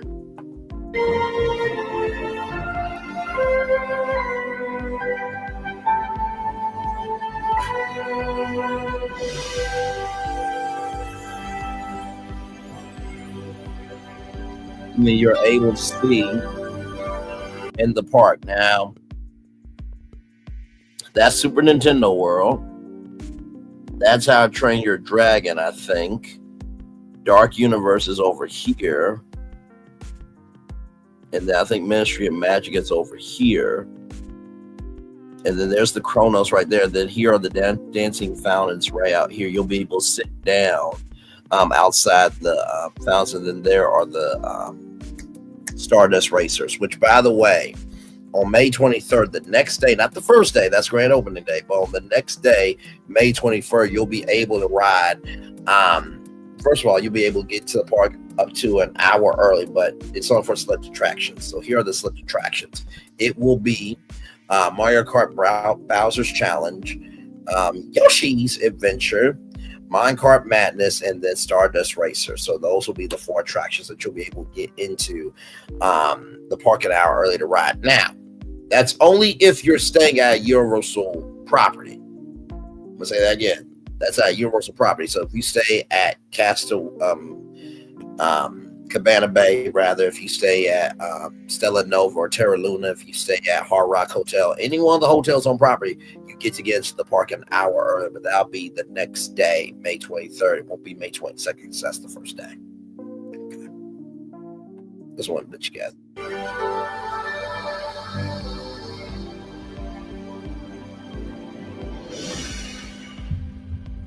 All right, back to the show. Here we go. From up there, and then down here you've got Dark Universe. So look at the change with like all of the trees and everything that they have down there. Right. That is the elevated traffic circle. So the buses to and from the resorts are on the bottom level. Everyone else, regular traffic is put up towards the top level, but this is the bottom level. So this is where you can see from Stella Nova. If you're looking down, if you're in the theme park view, you can see all the directions here. Where you go. By the way, I sent you on Instagram, Lorena, the actual logo for the Helios Hotel. I saw that on Facebook. And also, too, early park entry is going to begin May 23rd. So the attractions that's going to be available will be Mario Kart Bowser's Challenge, Yoshi Adventure, Minecart Madness, and Celestial Park Stardust Racers. So if you're staying on Universal Orlando Hotel property, you'll get into those 4 attractions an hour early at Epic Universe.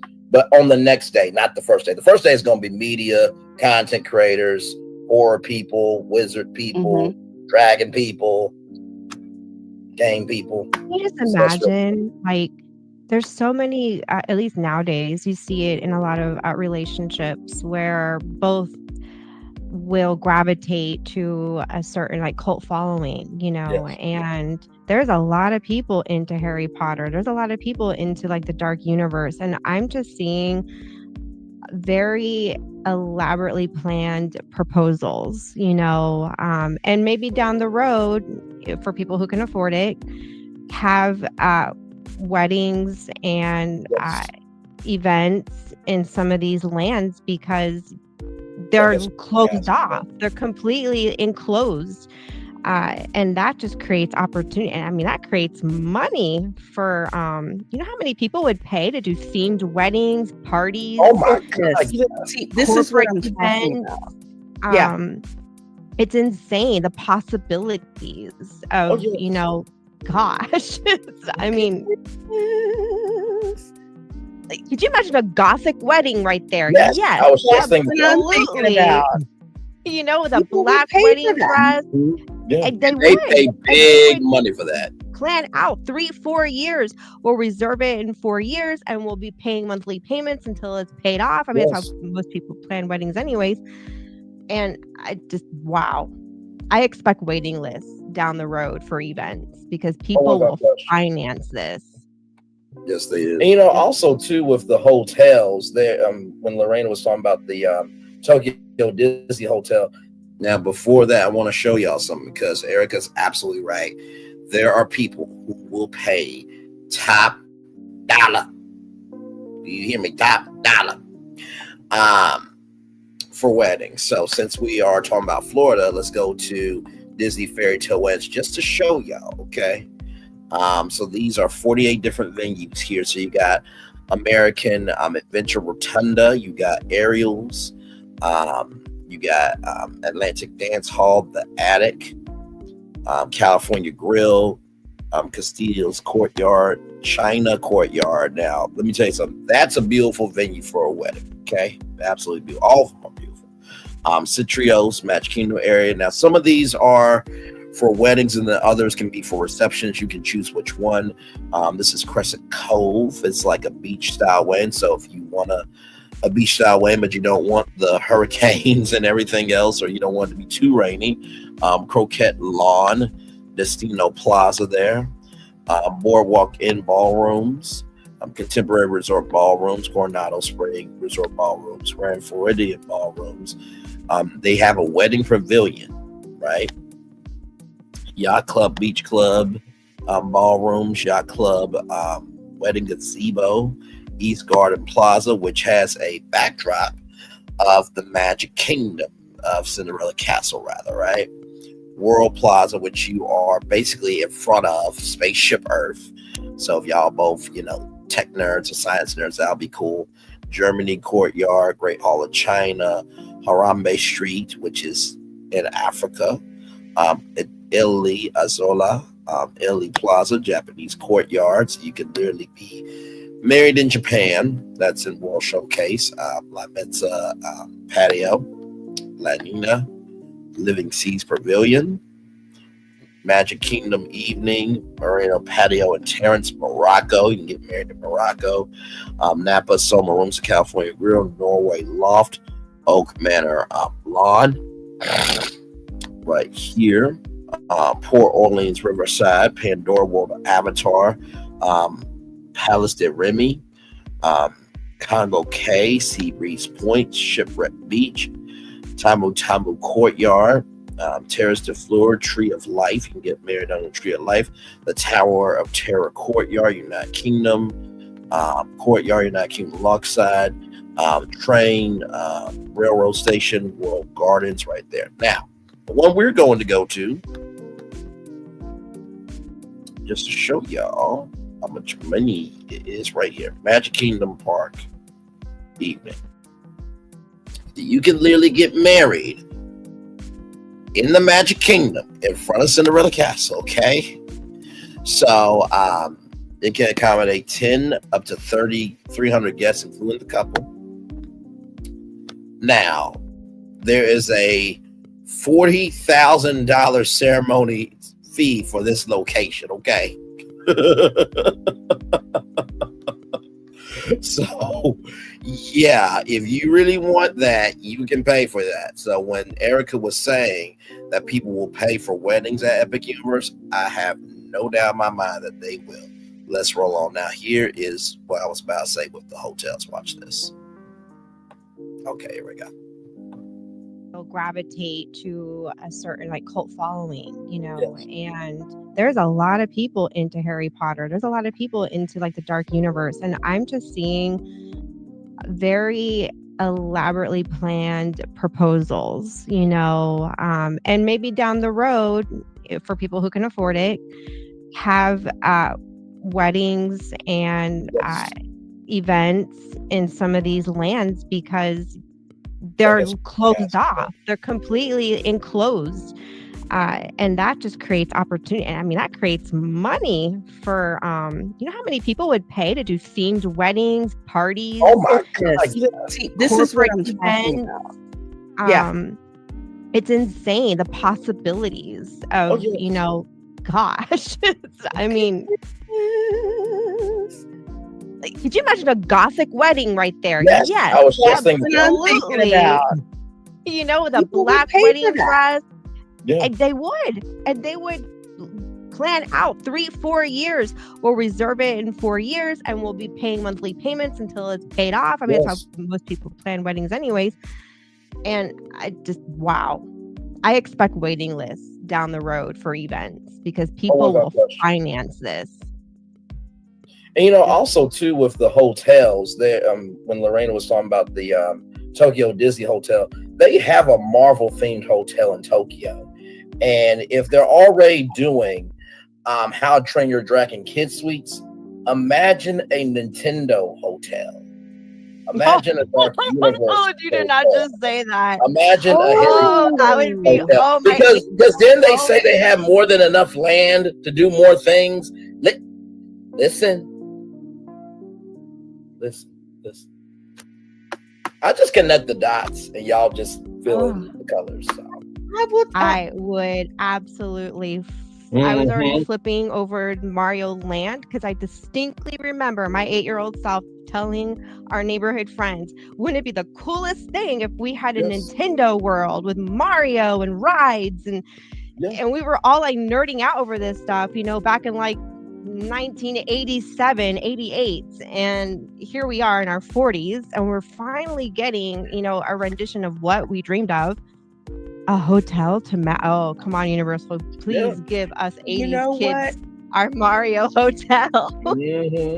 Already got I believe at Helios there's several like stained windows, and one of them is a Super Mario stained window. So man, a Nintendo hotel, that would be like printing money if they do something like that. They will probably test it in Japan first. Yep, that's and true. Then that. And bring it, and then bring it over. I would oh my gosh, I would like flip. And Zen says this is just phase 1, right? They're still building an epic universe, aren't they? Yes, there's still more building that's going on. This is Ministry of Magic. That area is huge. If I didn't know better and I looked at that, I would think that was Paris. Yeah. And they did that on purpose. They distressed the building. Everything is to scale. The shortest building, the tallest building in Diagon Alley is the shortest one over here in the Ministry of Magic. And yes, they are still building. They have land options from Lockheed Martin. They had to build this. They had to purchase land from Lockheed Martin. Also, some people are wondering how come there isn't a covered garage at Stella Nova and Terra Luna Resorts. OPSEC. That's what I'm going to say. You've got a defense contractor that's right there next door. So that was one of the conditions of that. So that's why there isn't covered parking. Let's just say that's their rules, and yes, it does make sense from what they're saying. But I'm looking at this and I'm like, oh my gosh. Yeah. And there's still, just the forced perspective. Look at this. Like you go through this portal right here, as you can see with the wand. It's like you go through here to make that transition. Like think about it's like when you go to the Magic Kingdom and you go like through, either the left or the side, quote unquote tunnel, and it forces your vision, and then you walk out and boom, there's Main Street USA. Same concept. Yep. That's here. They have done such a good job of they really have with all with how they built it, with how they've landscaped it to keep that immersion. And the theming so you don't lose it. This is absolutely flipping amazing. Oh, well, yes, I will be at MegaCon. I will be at MegaCon on Saturday for sure. Channel meetup at Disney Springs on that Saturday, February 8th. We're going to be meeting from at 10:30 at Everglazed Donuts. Lots of sugar, lots of coffee. great space there for us to kind of, congregate. You don't have to get the sugar, but trust me, the sugar will call you. And it will say, come to me. Come to me. I just thought about this from a creative standpoint where the wand is and that beam right there. If they could have done an LED beam and your wand could have interacted with changing that beam, that would have been cool. But I don't know how you would do that though. That's a good point. Yeah, I don't know. And I can't remember if that one lights up or not. I think it has a small beam of light on it. Oh, okay. See, did you guys see it? Mm-hmm. The cart. There's vehicle testing. I caught some of it on my camera, but Braden has a much better view. See, there you go. Watch the barrel. Oh, I see. There it is. Yep. Oh, so there's man. barrel. So they were doing ride testing for that. And the funny thing is, my camera, it started going out of focus every time it seemed like a cart was about to shoot out. It was really weird how that happened. You know what? So I was just going to say that was Universal using that RFID technology to block you from seeing it. Yes. That's what it was. Like, you don't see it. There's the coins.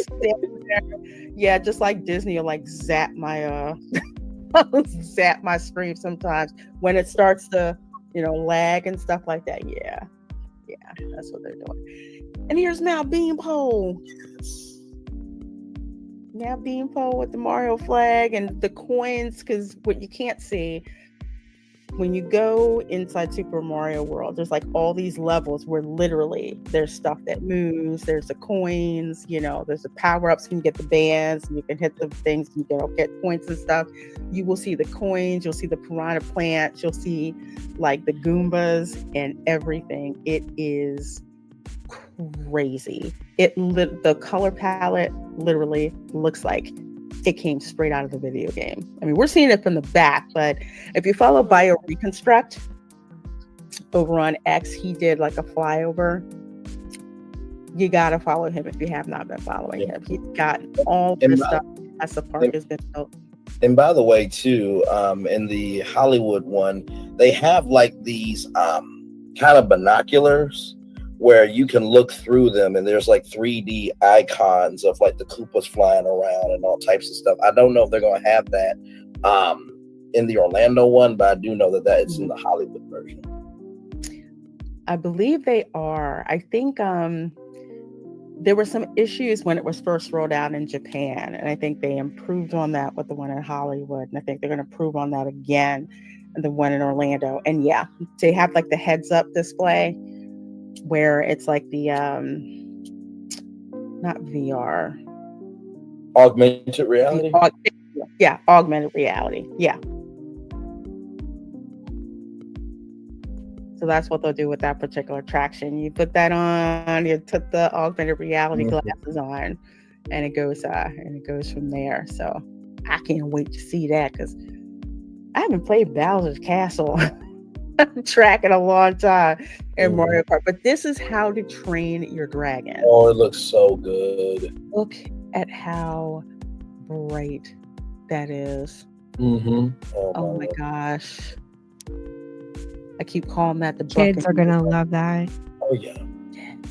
Like, kids like color, they're attracted to color, the bright colors. And it's funny because the colors aren't too bright. They're using more of like a darker red, but then they got that lighter blue and the green. And it's just like, for a child, that just draws you right in. Do y'all think that they'll be selling now? I do believe that each universe will have its like own gift shop and stuff. Do y'all think that they'll be selling like mini Viking costumes for the kids inside the shop for How to Train Your Dragon? They have to. I'm pretty sure. I'd imagine so. Yeah. Especially if the kids want to dress as the characters, like the character costumes. I think so. It would make sense. Yeah.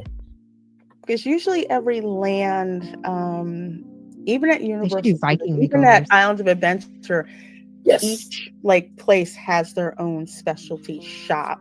Yeah. So I'm pretty sure they do, especially like the Viking hats and all. That's like printing money. I'm pretty sure they're gonna do that. That's like such an opportunity. This is one section of the park that I would say families will camp out in. And the reason why I say that is because with first of all, with the one coaster that we saw last week, it's got like the cannons, you can shoot water, and people can stand up here and shoot water at you. There's family dryers, to dry yourself off. There's, the meat hall. There's a restaurant that's there. There's so much going on. Keep the maintenance, because the ones at Busch Gardens don't work. Just FYI. Oh. Ooh. All right. Yeah. We went on the River Rapids ride, and we went to walk into one of those big dryers, and one of them didn't work. Oh, no. We left there wet, and it was kind of cold. Ew. Hopefully they don't have this. They don't have this happen. But they have so many of those dryers there. But it's such a fun land that's geared towards families. Of course, Super Nintendo World is too. But with respect to little ones who like to run around and do stuff, you're probably going to be over here. Very tactile parks for sure. Exactly. Oh, look at that dragon over there. Down that little red one. Yep. That's so cool. And they're already planning phase 2. Like that's already been in work. Yes, I forget because they'll be breaking ground for that in the next 2 years. Yes, because they have all this land that they've optioned from Lockheed Martin. I wouldn't be surprised if Lockheed Martin up and left this location in the next 5 years or so, because they have a campus that's much further north, that's by the UCF main campus. So there's also, if you go in and you look at the model in the preview center, you will notice there's all these portions of land that are open, one next to Super Nintendo World, another one next to the Ministry of Magic. Universal has made it clear on several occasions that they have room to expand this particular park. So this is just what they're starting, and they're not telling us what's coming. They have said that they have room for quote unquote more portals. That's all that they're telling us. So if you see a survey coming your emails in, that will probably be a good indication.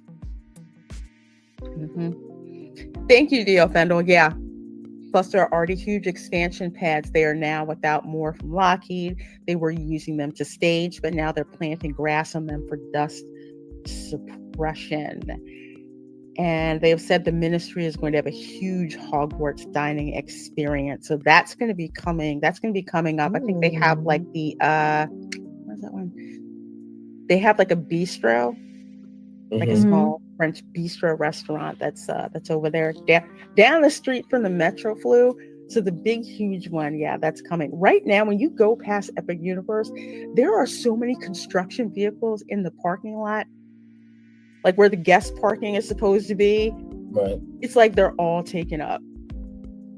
So there's so much that's going on. The pace is absolutely frenetic. Here, they're still working on the portal for How to Train Your Dragon. I love how this looks with like this mossy grass that they're putting over here. I guess that's the part they haven't covered yet that you can see. And I think over here to the right, I think that's the Atlantic restaurant, I think. Top spire of that, but yeah, How to Train Your Dragon. Oh. Look at that. I wonder if the dragon flies out of there. No, it's a hut. I don't know what I was looking at. I had to look at it too. I was like, is that something? Oh, that's a dragon. For a second, I thought it was a dragon head with his mouth open. Then I looked at it again. I was like, no, that's a hut. That's a house. Is Universal still in talks for Pokemon? They already have it, Jared Markham, I believe. They have it for Pokemon. That's been settled. Now it's just of where they're going to put it and when. I still say Pokemon is going to go over where Men in Black is eventually. And Luigi's Mansion will probably go over where the Simpsons attraction is now. And I think that Poseidon's Fury is going to be Zelda themed. So they've already got the rights to that. Now it's implementation. And the reason that I say that, sorry, go ahead, Brandon. No, I was just going to say, don't forget Pokemon Go. So I'm sure that there will be a time with that. And then if you guys remember from the Resort ReCon, when it was me, Lorena, and Ron, how I repurposed Rip Ride Rocket as a Rainbow Road roller coaster with Nintendo tracks, lighted track, and then those spheres being those gold stars. Don't know if they will, but if you're already doing all that Nintendo stuff, it just makes sense to. Right. Do we know if they're going to do Zelda? That's been a rumor for a while. We don't know for sure. I guess at that, just because of with the scale of what a Zelda adventure is and the existing structure that's there for Poseidon's Fury. Team members probably just messing with us, but saying, hey, this is kind of like Zelda. I think that's, if I was a betting person, I would bet that's where it would go. Just because if you've been to Poseidon's Fury, just with the scale of it, very easy to make that look like Hyrule. So right now we're kind of just, that's what we think is going to happen. Did they have a live show in that area? Because if they did, I mean, there could be a Zelda live show very easily. Yes, there did. There was, and even a reverse water ring that you would go through. Like it took you from one room to the other room to the other room to the other room. You were being led like by a guide. There were all these effects, and I kid you not, there's one part where the door, like the water parts, and it's like this big, huge water vortex that you walk through.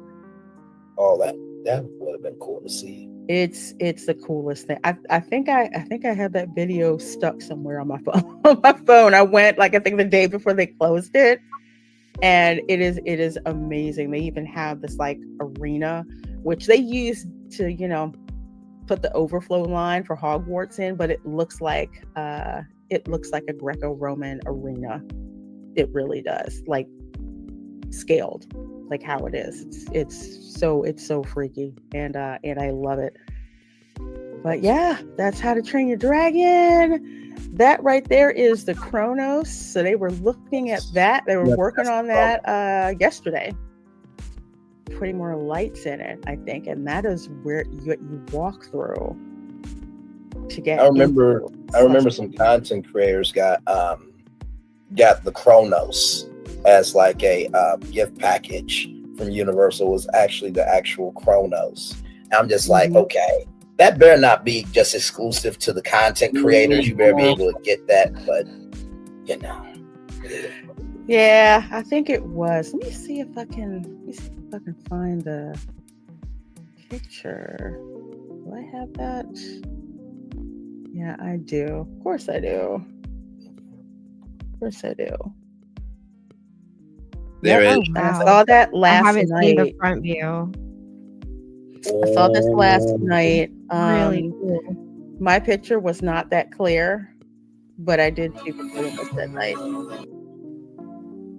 I only saw it from the side view. I have not seen it like front view like that. That is really cool. So you got that, and then you have the Epic Universe logo that's also going to light up with it. Oh, wow. It's very kinetic. It is. Could you imagine New Year's Eve from this place?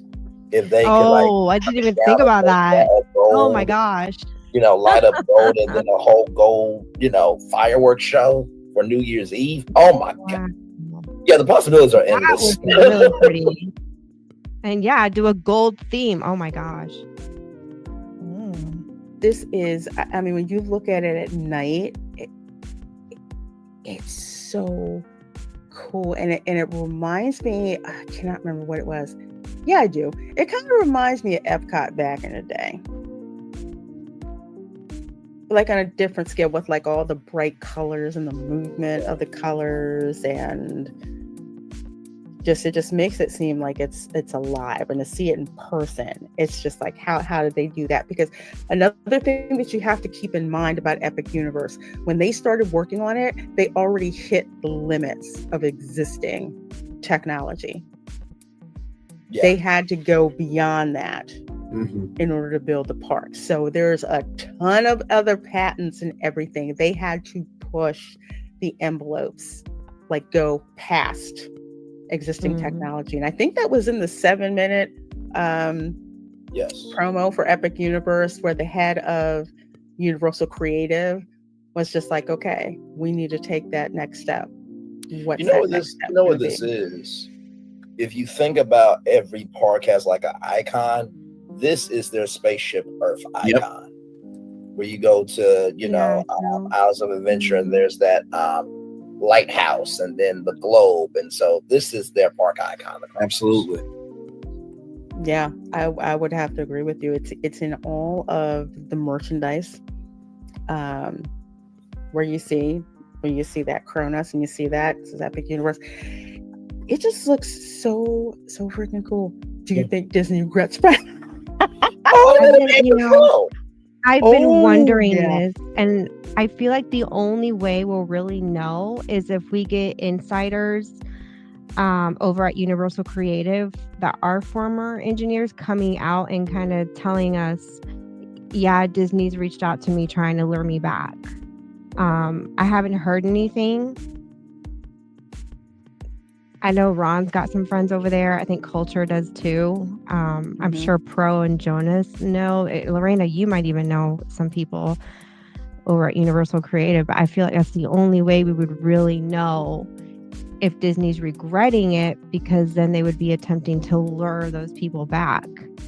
And then what would be the incentive, honestly? I mean, could you imagine being in that position? My former employer, who I devoted all my time and energy to because I love Disney, but then the company just kind of down spiraled, and this other company down the road, who was my competitor for years, picks me up and then tells me, create, don't worry about the budget. As an engineer, that's the best thing you could tell an engineer, like to have full creative control like that. Would you want to go back to your formal, especially when you see no signs of the company trying to turn itself around, even with its current staff? I don't know. That'd be a really difficult position to. I wouldn't want to go back just to be trapped. Right. The one Imagineer that I think of is Joe Rohde. And if you know about Disco Yeti and Expedition Everest, people have asked him for years, and it's like, we're trying, but even he seemed a bit tired with Disney. That was one of the Imagineers that I remember being not tired, verbally, where we can all see it, but mentally, I could see it in interviews that he just, like, the creativity was not dialing. Yeah, they just like they handcuffed him because, granted, I got issues with Joe Rohde's politics. However, the man is one heck of an Imagineer. Yes. And people would say, well, why aren't they doing this? And why aren't they doing this with Animal Kingdom? And he's just like, question number one, does it fit with the message and theme of conservation? Yes. It's like, that's the first question that you have to ask. You can't just drop something into a park just to do it, because Animal Kingdom is unlike any other park that I've ever been to. And it's one of those, and I almost don't like the fact that Disney's touching it to mess with it, because outside of the Magic Kingdom, Animal Kingdom Park is a joy to go to. And you just walk through there, and just the way that it's like you and the animals, and what you learn about conservation, just the landscaping, how you go from one land to another. When you're walking through quote unquote Asia, and you look at how they theme everything, you think that you're in the Himalayas. Yeah, you really do, because of how everything looks. It doesn't look brand new. It looks like it's been there for decades, and like distressed, and with how everything looks, and the walkways and everything, even landscaping. It's like, that's an immersive experience that you want to give your guests. You want them to be someplace where they have never been before. And Joe understood that. Yep. He understood that. But, unlike with the Eisner era, which actually did respect their Imagineers and actually backed them up, you've got the Iger era, which is like, hey, how much merchandise can we pump out? Absolutely. How many Baby Yodas can we can we make? I mean, it was to the point where Frank Wells would actually go to Imagineering a couple of times a year and just sit with them and listen to them. And if I could reimagine Disney's Hollywood Studios, what's the backstage of animation? What's the backstage of technology?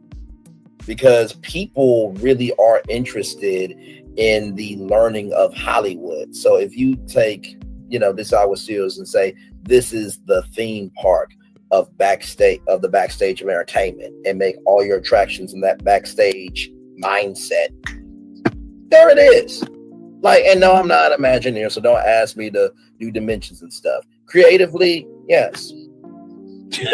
And that's very true. That's very true. Speaking of another creative endeavor, and yes, we're going to be talking about it.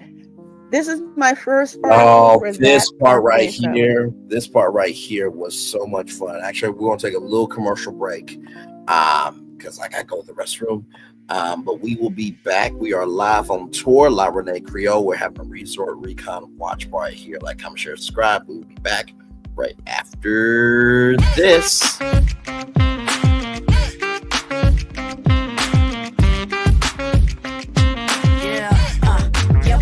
All day.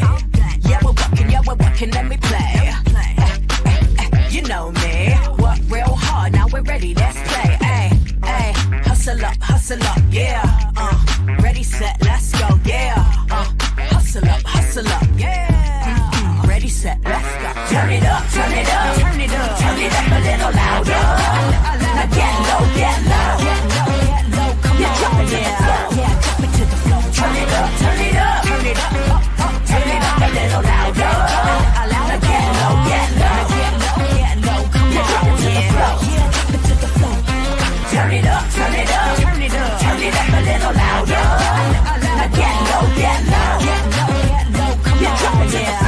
Drop it to the floor. Turn it up, turn it up, turn it up, turn it up a little louder. Now get low, come on, yeah. Drop it to the floor. Turn it up, turn it up, turn it up. Turn it up a little louder. For Ramirez? Wingstop's triple meal deal. 6 classics, 6 boneless, and 2 tenders with 2 dips and a large fry for just $17.99. Get yours delivered today at Wingstop, where flavor gets its wings. Welcome to Copeland's. Copeland's is not just some fancy place for your big night out. In fact, there's no occasion too big. Or if you like, too small. Copeland's. There's always something good.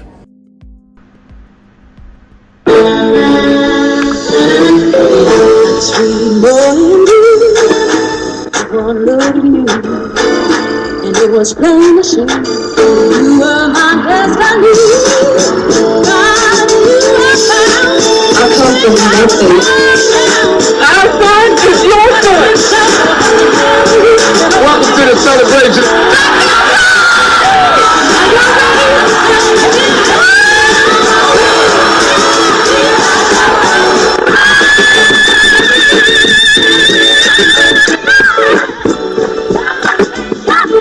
We always got it.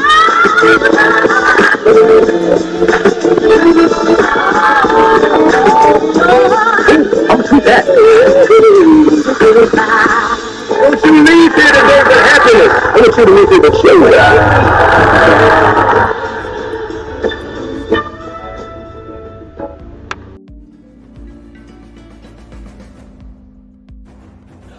When we start a project, we always start with story. That story is key. So we began with the story of the Waturi people. The myth of the Waturi people is that long ago, they set out on their outrigger canoes looking for a new home. There was a legend that said they could only find this new home with the help of this mini golden-finned fish called Kanuku. And they searched across Pacifica and Polynesia, and they visited all these islands. They went to Bali and Tahiti and went as far as Rapa Nui, Easter Island. Along the way, they made friends, collected sort of the culture, and they sailed on and on and on, and they almost to the edge of the world. There, to their amazement, was Kanuku. And she turned to the people and said, "You are ready." Turned and swam away. They followed, and within a day, they caught sight of this smoking mountain on the horizon, which was Volcano Bay. And it was pristine, beautiful, lush, everything that they would want in a home. And that's the backstory that informs everything we do in our design. The idea here is to create the best experience. We know what our guests want. They want the thrill and excitement of our theme parks, but they also want a place where they can relax and chill out and feel pampered. Nobody wants to stand in line. And so we said, let's get rid of them. Nobody wants to carry rafts up a ride tower all the way to the top. So we said, let's do that for you. Exhilaration, excitement, and relaxation. That's what you're gonna get at Volcano Bay.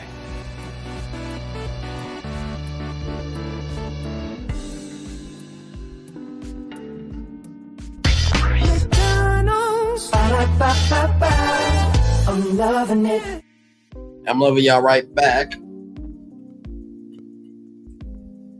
Welcome back into Brain Lee's virtual tour live. I know it's 0 people, but hey, listen, we're having a good time watching Reina Creole Resort ReCon live. I was on it last Saturday, so just let you guys see it in case you guys missed it.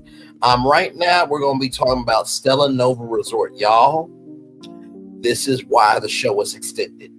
Wait till you see the shenanigans that myself, Reina Creole, and Erika got into. It was a good time. Let's roll. Thank them so much for allowing me to go into this venture along with vlogging. Writing is something I love to do. I just haven't had a chance to do it, and writing technical specs is not that appealing, but I do it. So yes, this one, Universal Stella Nova Resort opens with organized chaos. The Stella Nova Resort review. So for those of you who do not know, I spent the last couple of days at Stella Nova. I was there for opening day. As a matter of fact, I checked out really early this morning. I wanted the experience outside of the, hey, I'm a vlogger, I'm just going to stay overnight, take my video and pictures and go. I wanted to have the experience of staying there for a couple of days because everything is, bright and shiny and new when you get there that first day. But after a couple of days, it's like, what is it really like to try to get that experience? But I wrote this for the first day. First day, the weather was lousy. Oh my God.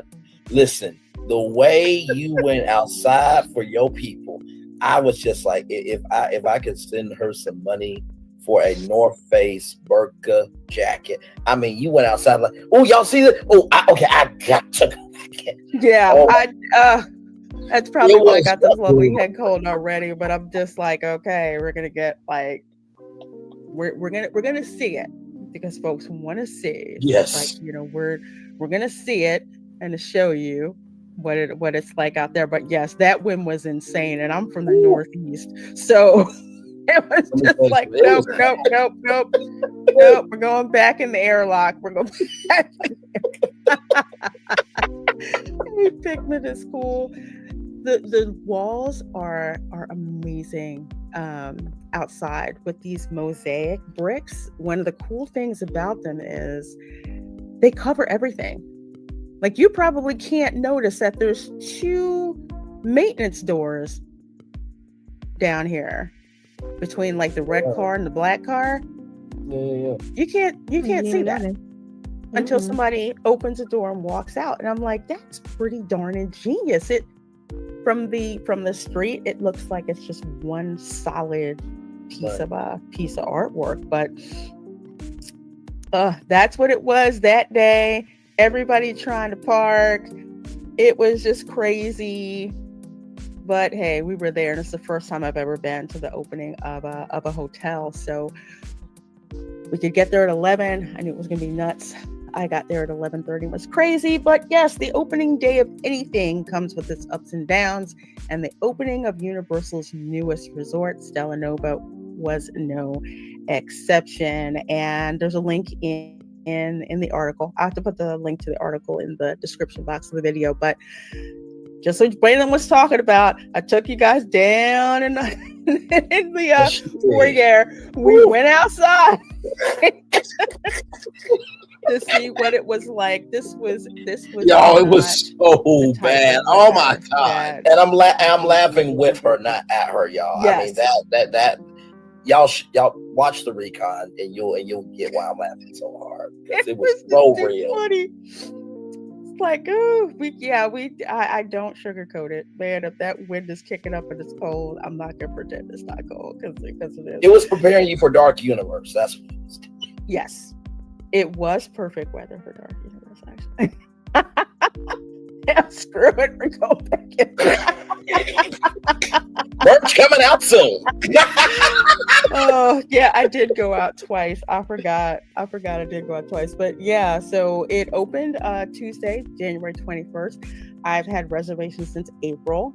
So I was stalking the Lowe's site, like reservations available, because I wanted to go the first day to see what it was like. So this was actually the nice day when I took this particular picture, but all of that opening day, rainy, amazing. Cold, nasty, but team members were out front in the cold welcoming us into the hotel, which is really nice. They're like, we're glad that you're here.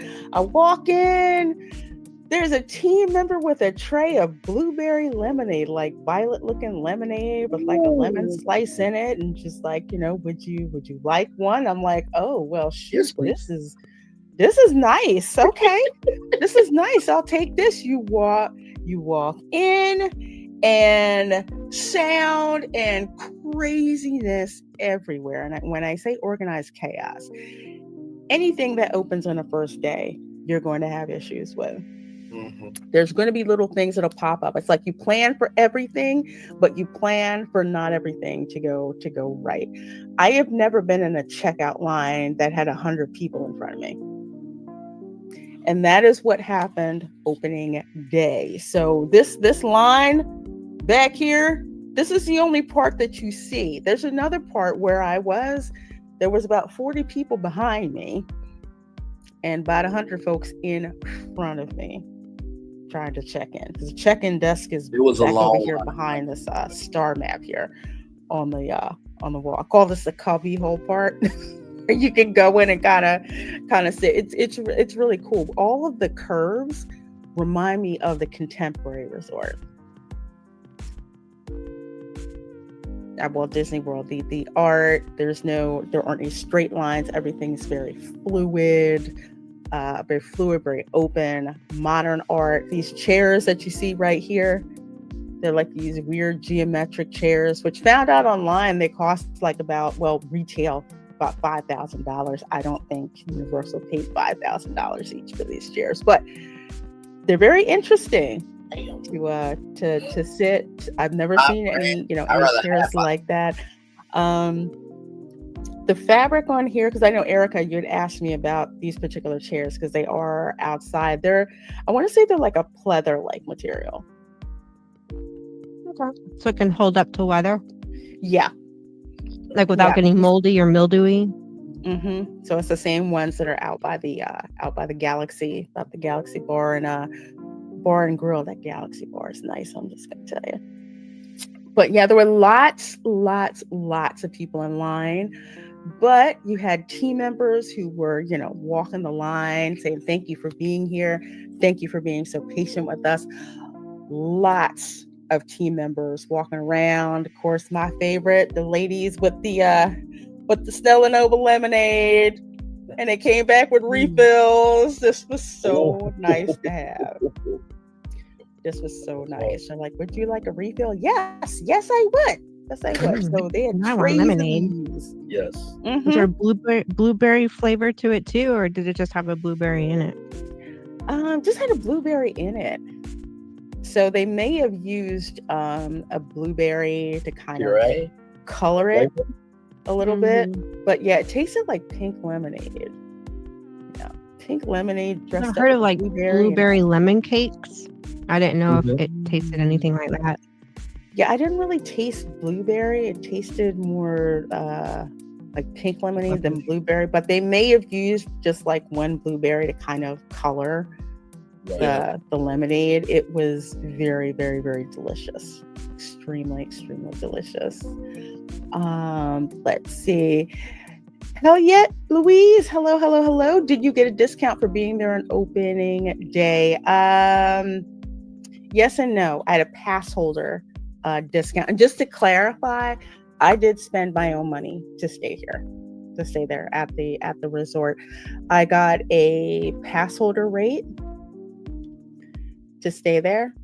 So yeah, I should call it a discount.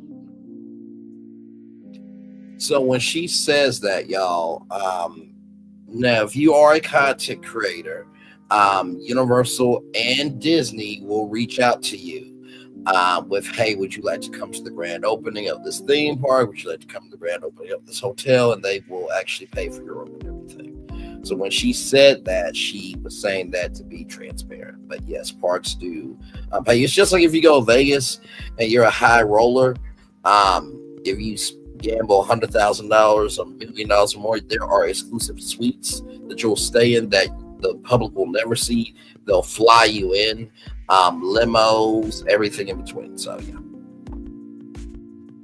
Of course, prices for these hotels are going to be much more expensive on a Friday, Friday, Saturday, and Sunday. So yeah, they were booked solid for 3 days, that Tuesday, Wednesday, and Thursday. Because I was trying to look for a different room, possibly upgrade to a Parkview room, and they were just like, we had booked solid. Totally booked. So they had the Trolls characters out there. The guy Diamond, he's my favorite. He farts glitter. So they had him. They had Poppy. He does. You guys listen. I love the Trolls movies. Okay, I just do. Oh, they're great. The movie, or did he fart in the? No, he farted in the movie. He did. I haven't seen the second one, so. So yeah, I've seen him in person. It's like, do you fart glitter in person? Kids, don't pick up that. No. It's good. No. It's so funny. So he's out there. They had Poppy and Branch that were out there to so it was really cool because there's so many people waiting in line. So they had these little photo ops where, people could go over and it kind of broke up things. They had people walking around in astronaut outfits. One dude had a Bluetooth speaker backpack on, hearing Cosmic Girl from Jamiroquai. It was really cool. So that was fun. Hey, Blabber and Collector, how you doing, Blabs? Over there from Side Scrollers Podcast says, interesting stuff. I'm just salty Universal won't let me buy their not online merch. Girl, I'm gonna make you mad in 10 seconds. So I got this. They went in the back. Team member went in the back and got me one that had not been touched by Muggle hands. And I finally needed to get myself a wand stand. Oh, how pretty. So this is the Ministry of Magic. This is the Auror wand stand. Down there says Auror. And check this out. Look at the side. Oh, wow. Isn't that neat? That I was like, I need it. So cool. They sell the regular ones too, but this one they do not sell in the Epic Universe preview center. So that's another example of stuff that they have that they don't, that they don't sell. But oh my gosh, it's so freaking gorgeous. I'm like, I need it. You're reminding me of a very iconic scene. It's so shiny, I'm gonna die. Hashtag. Oh yeah, I've seen the unicorn. It is fluffy. And yes, the pins are awesome. I think the Chase pin set, I think you get 2 of them for $20. So the pins look really, really good. Although I will say it's not a pin, but there's a Ministry of Magic magnet. I think it's in the stream that I did. You see it? It's gorgeous. Oh my gosh. It reminds me of the type of merchandise Disney used to produce back in the day. Yep, Poppy and Branch. I don't have it here. I think I put it up for my members to see. But yeah, they had the Trolls characters coming out to entertain the kids, which I thought was really, really fun. to do, and it kept everyone kept everyone occupied for the most part. So yes, it was a ton of people. It was really noisy, but folks were just entertained. As long as people are engaged in a queue, they're not paying attention on how long they're waiting, because there's so many other distractions that they're looking at. So again, that's a Disney thing. I saw that magnet on your stream. It's really nice. Yeah, it is gorgeous. It is. Oh my gosh. If you did you see the house berets? Yeah, I walked away from that. They have house berets and house bow ties and suspenders. Oh my Lord, that chat that night was too damn fun. Like, I do not touch this. I don't know why it's on my fingers right now. Berets, like French berets? Yes. Berets, yes. Oh, actual, yes. I need to go back on the replay and finish watching it because I had to dip out berets. early that night. I have some more pictures that I'll put up for members. I went through and snapped it out. Yeah, I'm not a beret person either. I'm like, oh, that's cool. They even have a wand belt, not chastity belt, wand belt to put your just, it does look like one of just like, that's the design y'all went with. Okay, I don't know. All right. Anyway, that's what they did. That's what they did. Now here's the thing, right? Whenever you are doing a panel show on YouTube, right, you have to know when to hold them and when to fold them, and know when to walk away and run that counter. You gotta know how to catch your money sitting at the table. This was my first live with Erica. Now I've done, Resort ReCon live with Ron before. That was my first time with Ron. This is my first time with Erica. So I didn't know Erica from a can of paint, right? And so when you're on these panels, you have to really be observant, right? And pay attention, because it's a lot going on. You got the chat, you got the host, you got the co-host, you got the content that we're creating. And so when that moment happened, when me and Erica both clicked like, oh, okay, Lorena, we see how you roll. It was hilarious, but that is not the only hilarity that we created. Just keep watching. I saw that magnet on your stream. It's really nice. Yeah, it is gorgeous. It is. Oh my gosh. If you did you see the house berets? Yeah, I walked away from that. They have house berets and house bow ties and suspenders. Oh my Lord, that chat that night was too damn fun. Like, I do not touch this. I don't know why it's on my fingers right now. Berets, like French berets? Yes. Berets, yes. Oh, actual, yes. I need to go back on the replay and finish watching it because I had to dip out early that night. I have some more pictures that I'll put up for members. I went through and snapped it out. Yeah, I'm not a beret person either. I'm like, oh, that's cool. They even have a wand belt, not chastity belt, wand belt to put your just, it does look like one of just like, that's the design y'all went with. Okay, I don't know. All right. Anyway, that's what they did. That's what they did. Yes, it was gorgeous. But one of the things that I didn't like, how much it was to park. This is not a typo. Okay, 5 minutes or less is free. I don't know what you're doing. 5 minutes or less in the parking lot. I don't get it. 5 minutes to 10 minutes, $10 plus tax. $30 overnight hotel guests and $65 if you are just visiting. I was not expecting to be hit with a charge of $30 per night. I think the most I've spent for parking, I think I paid $25 a night, but that was at the Royal Pacific. At Cabana Bay, I think I paid like $15 or something like that. Do they not have like a parking pass that you can buy in addition to your stay that just covers all the nights or no? No, it's just however many nights you stay, that's how much you pay in parking. And that's pretty much a standard practice for hotels, especially even the Hyatt across the street. They do the same thing. where if you're an overnight guest, you pay that premium for parking every night. This is much, much, much higher. And I think it's more of a deterrent than anything else because the convention center is nearby. Then what happens when Epic Universe opens, people trying to park. I do not understand why it's $65 for visitors, but that's probably a deterrent. But I was not happy to find out it was $30 a night. I was prepared to pay about $20, but $30, I don't know.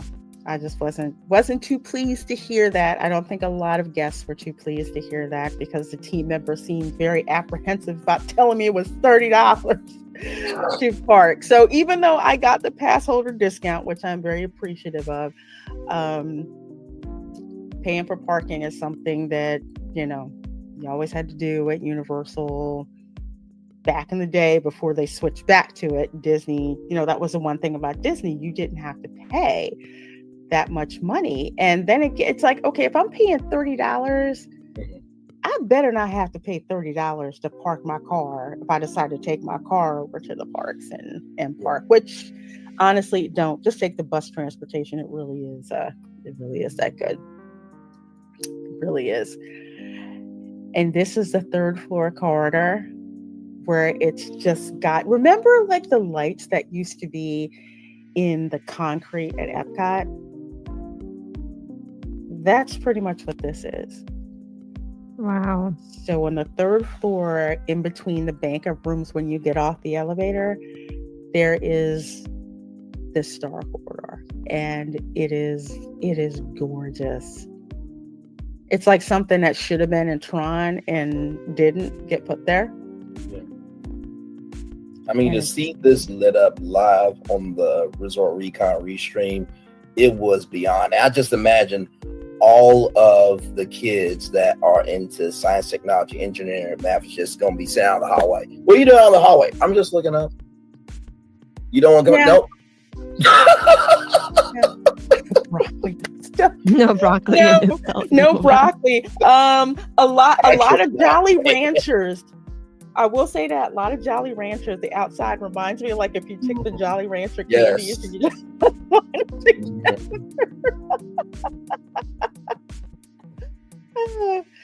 D.L. Fendo said the reasons for the third floor corridor is the height of the lobby spaces in that area. Brilliant of them to make it an asset/feature. Yeah, they had rooms in there. Yeah, and then this section they didn't. And it's a really nice addition. You just walk up there. The team members encourage you to go up there and check it out. And it's just like, I don't know. It's just like a nice chill out to just go and walk and come back and just, and just look. And folks really have been enjoying this. It's gone over so well. And we I'm imagining kids in their wands just running down the hallway with their Harry Potter wands, pretending they're doing something with it. Yeah, it's so funny. And I love it, especially as you can buy wands downstairs in the in the store. Yeah, I like that. Well, this is my room. No, it does not come with the Jujutsu Kaisen figure right there, but this is the room, and very nice.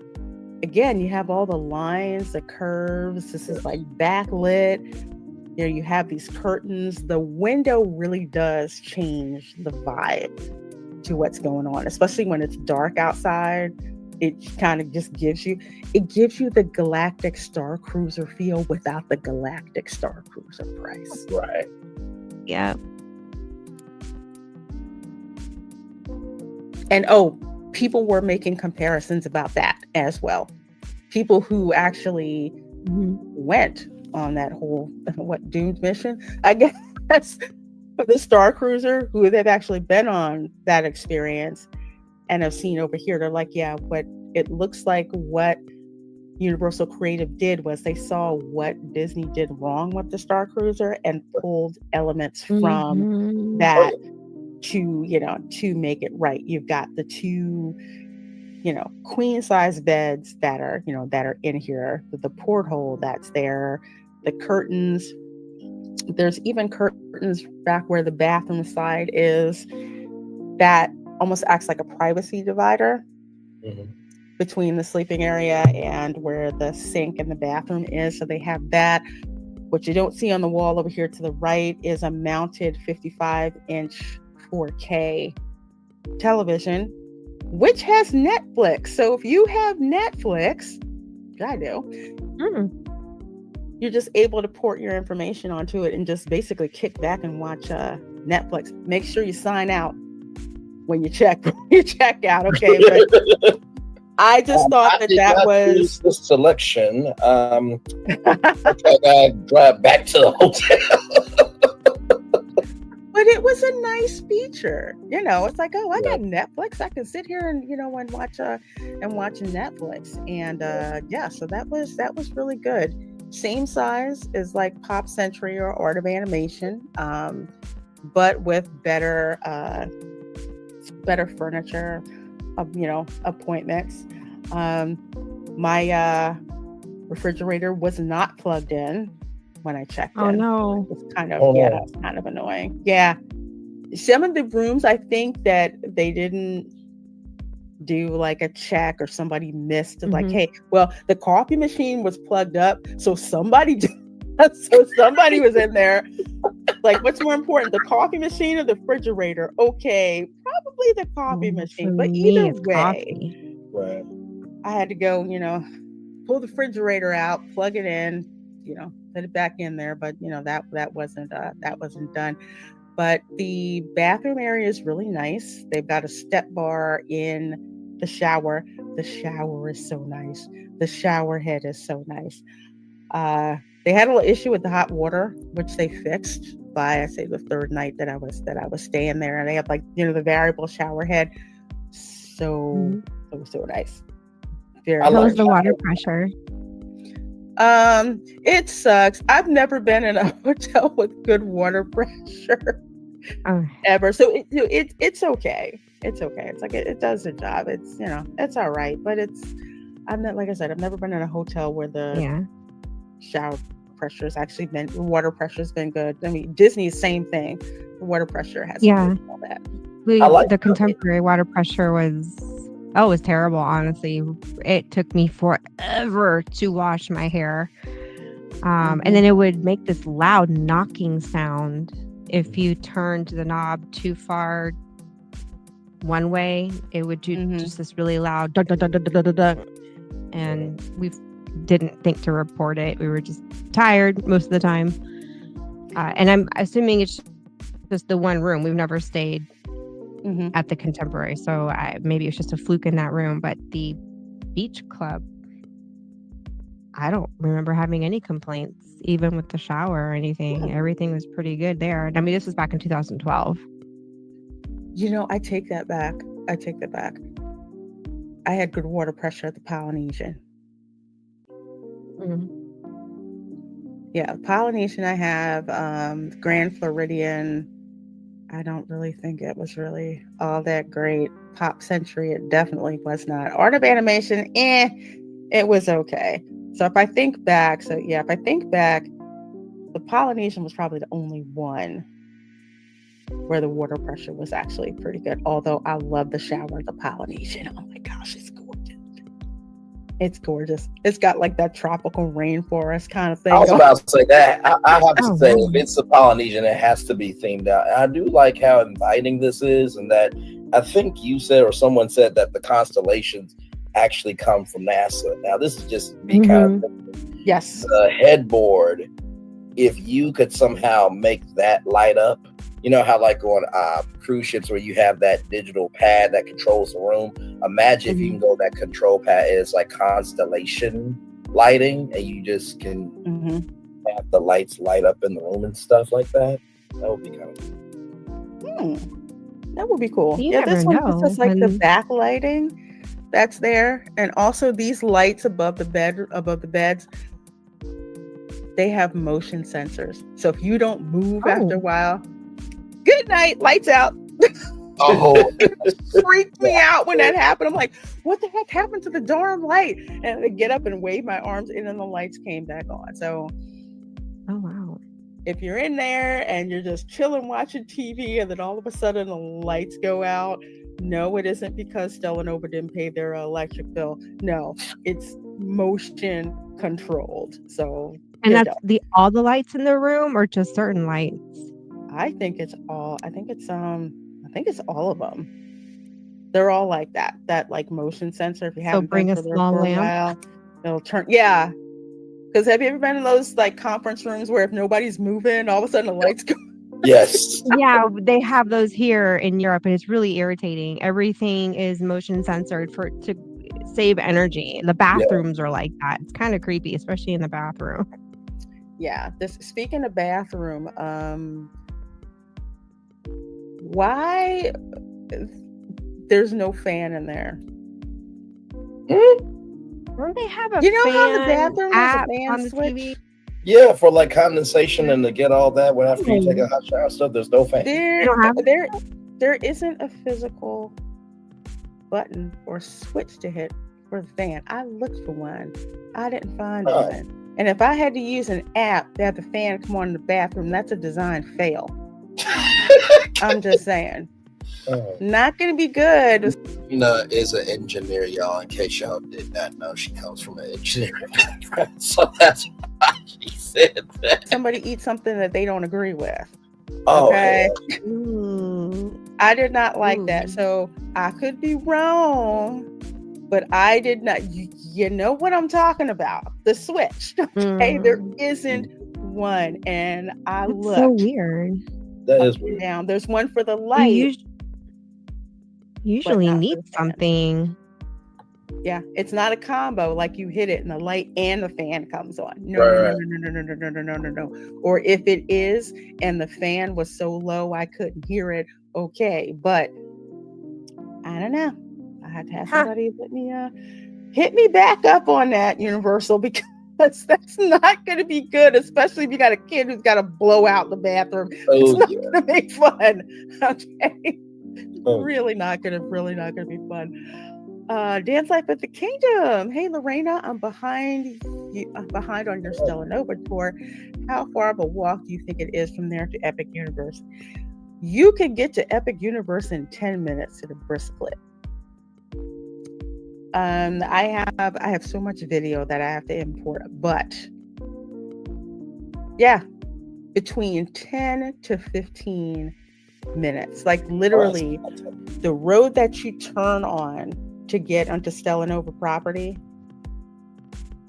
right there at that crosswalk is where Epic Universe is on the other side. There is a crosswalk button that tells you push to cross Epic Boulevard. So that's exactly where that is. So think of like the contemporary, pretty much, yeah. Think of like the Contemporary Resort at Walt Disney World and that walkway from the Contemporary to the Magic Kingdom. That is exactly like it is at Epic Universe. So you have Terra Nova Resort, which still has to open. That's going to open the end of March. There's a walkway that comes down Terra Luna to where Stellanova is, and that's where the crosswalk is to go across the Epic Universe. That is at the crux of what it is that you're paying for. And one of the reasons that this property is so attractive, you are getting Disney's Contemporary Resort styling. I say styling. And the same location at a price somewhere between a Disney moderate and a Disney value. Correct. So the fact that you can just wake up in the morning and, hey, 15 minutes to walk over, there will be a shuttle that will take you over there as well. So if you don't want to walk, or, you know, someone who has mobility issues or whatever, there's a shuttle that can take you over there. That type of convenience, think about that. The park closes, you got, you know, family's tired, you got cranky kids, you don't have to get on a monorail, you don't have to get on a tram, you just take an internal shuttle, or you just walk right over and boom, there's your resort. And you're only paying like what, between 120 to 200, depending on the time of year. Yes. Peak season off. And that's the price point. Blab says, so the hotels I stayed in Japan and Australia have the key card slot in a wall. Once you take the card out, most of the power cuts out. They say power that way. I would actually like that better. Yeah, Europa Park does that at their resorts when we stayed there. And so we found a workaround for that. Yeah. Because the air conditioner goes off too, by the way. And it was hot. It was my 40th birthday. So we had 3 room keys, and we took one of the room keys and we kept it in the slot the entire time. So the air conditioner was on. Now, understand out here, places that have AC do not have the same kind of AC that we're used to, let's say in Florida, where it just blasts you in the face. No, it is so low and slow. You can barely feel that the stupid thing's even on. This is in their grocery stores and their restaurants, their hotels, and it can get as hot as Florida here. So I don't know why they do it. It's irritating, but we kept the key card in there all day, kept the curtains closed to keep the sun out of the room. So when we came back at the end of the night, we had at least a good temperature.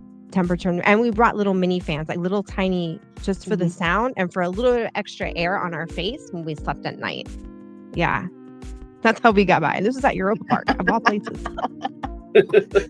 Well, this is a picture to show you. So where I took this picture is I am at the intersection of Epic Boulevard and Stella Nova Boulevard. So literally, you walk right there to that intersection, and that's the button you push to cross Epic Boulevard to go to Epic Universe. It is crazily close. Crazy close. 10 to 15 minutes is nothing much. So let's see. Here's the pool. Of course, nobody was in it. Yeah, it was too cold outside. So like I said, 10 to 15 minutes. Like I said, you have that hour extra epic hour. I'm just branding everything, but extra epic hour that you can get into the park an hour early. So 10 to 15 minutes, get to your rides. You know, you get in line. Hopefully nobody's really there. You do all your rides, and then literally you can go back, eat breakfast, all that type of stuff, and then chill out for the rest of the day. But literally 10 to 15 minutes out of that hour, 60 minus cents, that's like 50, 55 minutes pretty much. So yeah. Yeah. No one was in it. It looked pretty. It looked pretty from the top. It is huge. It's huge. It's like a round version of the Hippy Dippy pool at Pop Century, which I love. I mean, that's like a rectangle pool, but it's so big. It's so much fun. The Hippy Dippy pool. It's like they made it like a big, huge oval. Like there's a jacuzzi back there. The Galaxy bar is over there to the left. And there's tons and tons and tons of deck chairs. And there's even a section of deck chairs where there's circular LED lights that are suspended. So it's very, very cool over on that place. And yes, the pool is heated. It was so cold outside, and you look, and then there's the steam that's coming off the pool, so it is heated. Is it heated enough? I don't know, because I did not, only people from like Michigan and Cape Cod and Canada, even the Canadians weren't even out there. I think because of the rain. Really cold. Yeah, I think it was because of the rain. Because if it wasn't raining, I'm pretty sure that they would go. And if you see out here at the top right, that's the Hilton Hotel, which is right next to the Orange County Convention Center. That's the Hilton Hotel. That is how close. You can't see it through here, but Universal Boulevard is running right parallel to the resort. Dylan said, I'm going in. It was a beautiful pool. I mean, seriously, if it wasn't raining, I probably would have put my foot in it. But I didn't want to.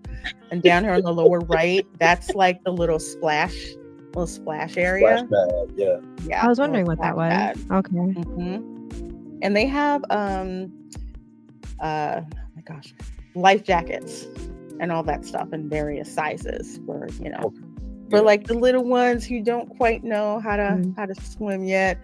So they have that Galaxy Grill. Well, both of them were not open, of course, because it was cold. But Galaxy Grill is where you can go, place a phone order and, from what I understand, do mobile and walk up and pick it up there. It's kind of like the little eatery place in Cabana Bay where the bowling alley is. So there's a bowling alley section where you can sit down there and eat, and then there's you mean Galaxy Bowl, something like that? Yes. Mm-hmm. So they have a bowling area over there, a place where you can sit and eat, and then where you can just make an order to go and take stuff. So it's like the same thing that they have there, but it wasn't open yet. And of course, here's the gift shop with all this going it. So much stuff. The pink Princess Peach bottle down here, they do not sell that at the Epic Universe Preview Center. So that's something that you can only get in this particular store. It is chock full of stuff. Over here to the right, it looks really small, but over here on the right is a How to Train Your Dragon stuff. So that's where the backpack, the How to Train Your Dragon backpack not puppet, but the plushie. Plushie backpack. Yes, plushie backpack. I think that's like $50 or something. I didn't see this from Dan's Life in the Magic Kingdom. It says here, Helios is the contemporary Selenova is the Grand Floridian and Polynesia would give with Donkey Kong Resort. That would be cool. That would be cool. Oh my gosh, 50. Yeah, it's about maybe. No, wait, that's 40. The hooded blanket is 50. Oh. Hooded blanket. I like little mushroom ears. So cute. Are those little ghosts? These are the ones on the right, those are the ghosts. And then one over to the left, those are the little toads. So they have the little toads.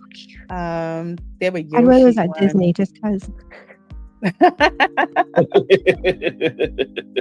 Just to be a troll. Oh my God. That's diabolical, Eric. But I'm here. Wow. I was just thinking about with the gift shop. There should be like Stella Nova, Terra Luna, Epic Universe, each park having its own lava lamp with the colors relating to the lamp. If That'd be cool. I like lava lamps. I could use them back in. That would be kind of cool too. Mm-hmm. Hey, Iron Faces. So at Wizarding World, robes are $140. Yes. You can get them for around $100 online. Are there any gift shops that don't try to scam people? Well, when you're buying it from Universal, that's where JK gets the biggest markup. You can go to, I say, like Box Lunch is a place to go to. Hot Topic is a place to go to get Harry Potter merch. And if, and yeah, see, Blabs back me up. Universal has a markup that's part of the agreement. If you go to the Walmart right off of Turkey Lake Road, there is a whole aisle, well, half of an aisle of discounted Harry Potter merch. True story. Ooh. Walmart is one of the best places to go to get licensed swag, whether it's Harry Potter, whether it's Disney, but definitely that particular Walmart, because that is a tourist Walmart. And what that means is they have a crap ton of swag for both Disney, Universal, Barrio, all of that. I have to do a vlog to show you, but I went there and I'm just like, dang, look at all the stuff that's here. You can even get like the little princess dresses, except that they're like tank top style. I want to say like ballet tutu kind of style, and they're like $20, and they're so cute. Like Cinderella, Snow White, Moana, Tinkerbell, they're all themed like that. And they're only 20, they're only $20. So yeah, that's what you do. Oh, you're welcome. You're welcome. There's a lot of these blog ideas that I have, because some people, they're just like, okay, do I have to just buy stuff in the park? No. JK's getting her licensing money from other places, and yes, she is. Isn't the outlet mall not far from there? The one with the big Victoria's Secret outlet? Yes, that one. And they've got they have like a box lunch location in there? Because it's a huge outlet mall. It is. Box lunch isn't there. Box lunch is in the Florida Mall. Oh, okay. So if you go to the Florida Mall, they have a box lunch that's there. But if you want to go to the tourist Walmart, that's the one that's off of Turkey Lake Road. It'll probably take you about 10 minutes to get there from Universal. But yeah, there's two tourist Walmarts. There's that one that's near Universal, and then there's another one that's near Walt Disney World. I've been to both. It's a tourist one when you walk in, and it's nothing but like the whole front is nothing but Disney Universal merchandise. Yes. Oh my God, I did not see this comment either. Do not tell that they have Harry Potter, Vicky's Secret lingerie. Listen. Let them have some Yoshi lingerie, okay? That girl Yoshi cosplay, yes, and then bring back Disney stores and malls. Now, there was a Disney store in Little Rock, Arkansas. I'll never forget. It was at Park Plaza. It was on the second floor, and I will always go. Disney stores, they're here and there. I don't think Universal is going to be doing Universal malls, because I think it would kind of ruin the magic of like Epic Universe and stuff. But yes, Disney stores were a huge thing back in the 90s. Huge. Okay, that's the show. Almost done. That's what they have. But yeah, I will let you all know. There's so much stuff that's coming up, especially after I did this stay. Like important things like the Chick-fil-A, which is within walking distance, right there in front of both Stella Nova and Terra Luna, and the Publix down the street, because I saw some people making runs to Publix to buy stuff, because let's face it, alcohol is expensive. Little snacks like fruit, yogurt, that's expensive because you're paying the markup there. So yes, it is very important. Publix is down the street. You can also order through Instacart as well and have that stuff brought to you. Publix fried chicken, y'all. That's all I'm going to say. I've heard nothing but Publix good things chicken. about Publix fried chicken and Publix itself. I've never been to one. I've heard nothing but good things. Publix. We've actually had to wait for it to be fried, and that is the best time to go. If you can get there at the right time and wait for it to be oh man, it's so good. People will circle like sharks. Yeah, we did that. We were one of them. Checking out, yeah. We got there, they were sold out, and we just kept. They lined up. They lined up there. In the whole area. You know how at the hockey games, where dude has to drop the puck, and that's one of the most nerve-wracking things. That's how the person is at Publix when they have to bring out a fresh batch of fried chicken. Wait a minute. You better bring a second person, because you got a tag team, because everybody will grab.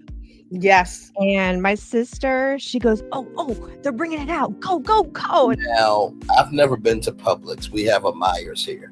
But I have heard nothing but good things about Publix. That Publix is actually one of the best grocery stores ever. It would be nice if my job could be bought out by Publix.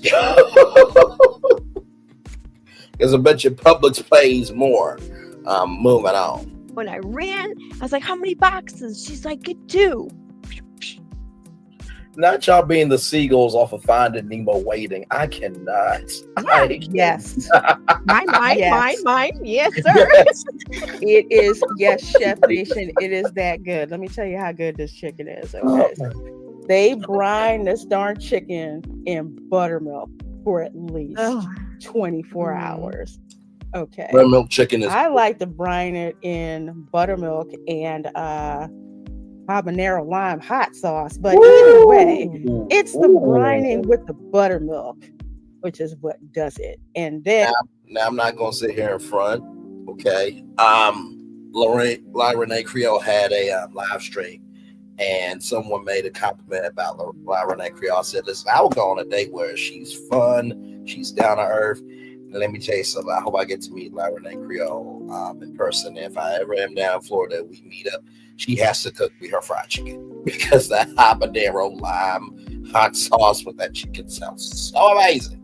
Moving on. And of course, they've got it all seasoned, and then they got dreads that stuff and flour and all that, and they fry it. Oh my God, it's so good! It's so freaking good! It's so delicious. Yeah. People will push their mama into moving traffic to get. Yeah, no, they will. Chicken. It is. That cart will slow you down. That's why my sister was like, "Get over there and get some," because she had the cart and people were grabbing. She's like, "Go, go, go!" And I was like, "Okay." It was crazy. The chicken wings are expensive. I mean, they're just as good, but we always got like the big chicken parts because it was cheaper than the wings.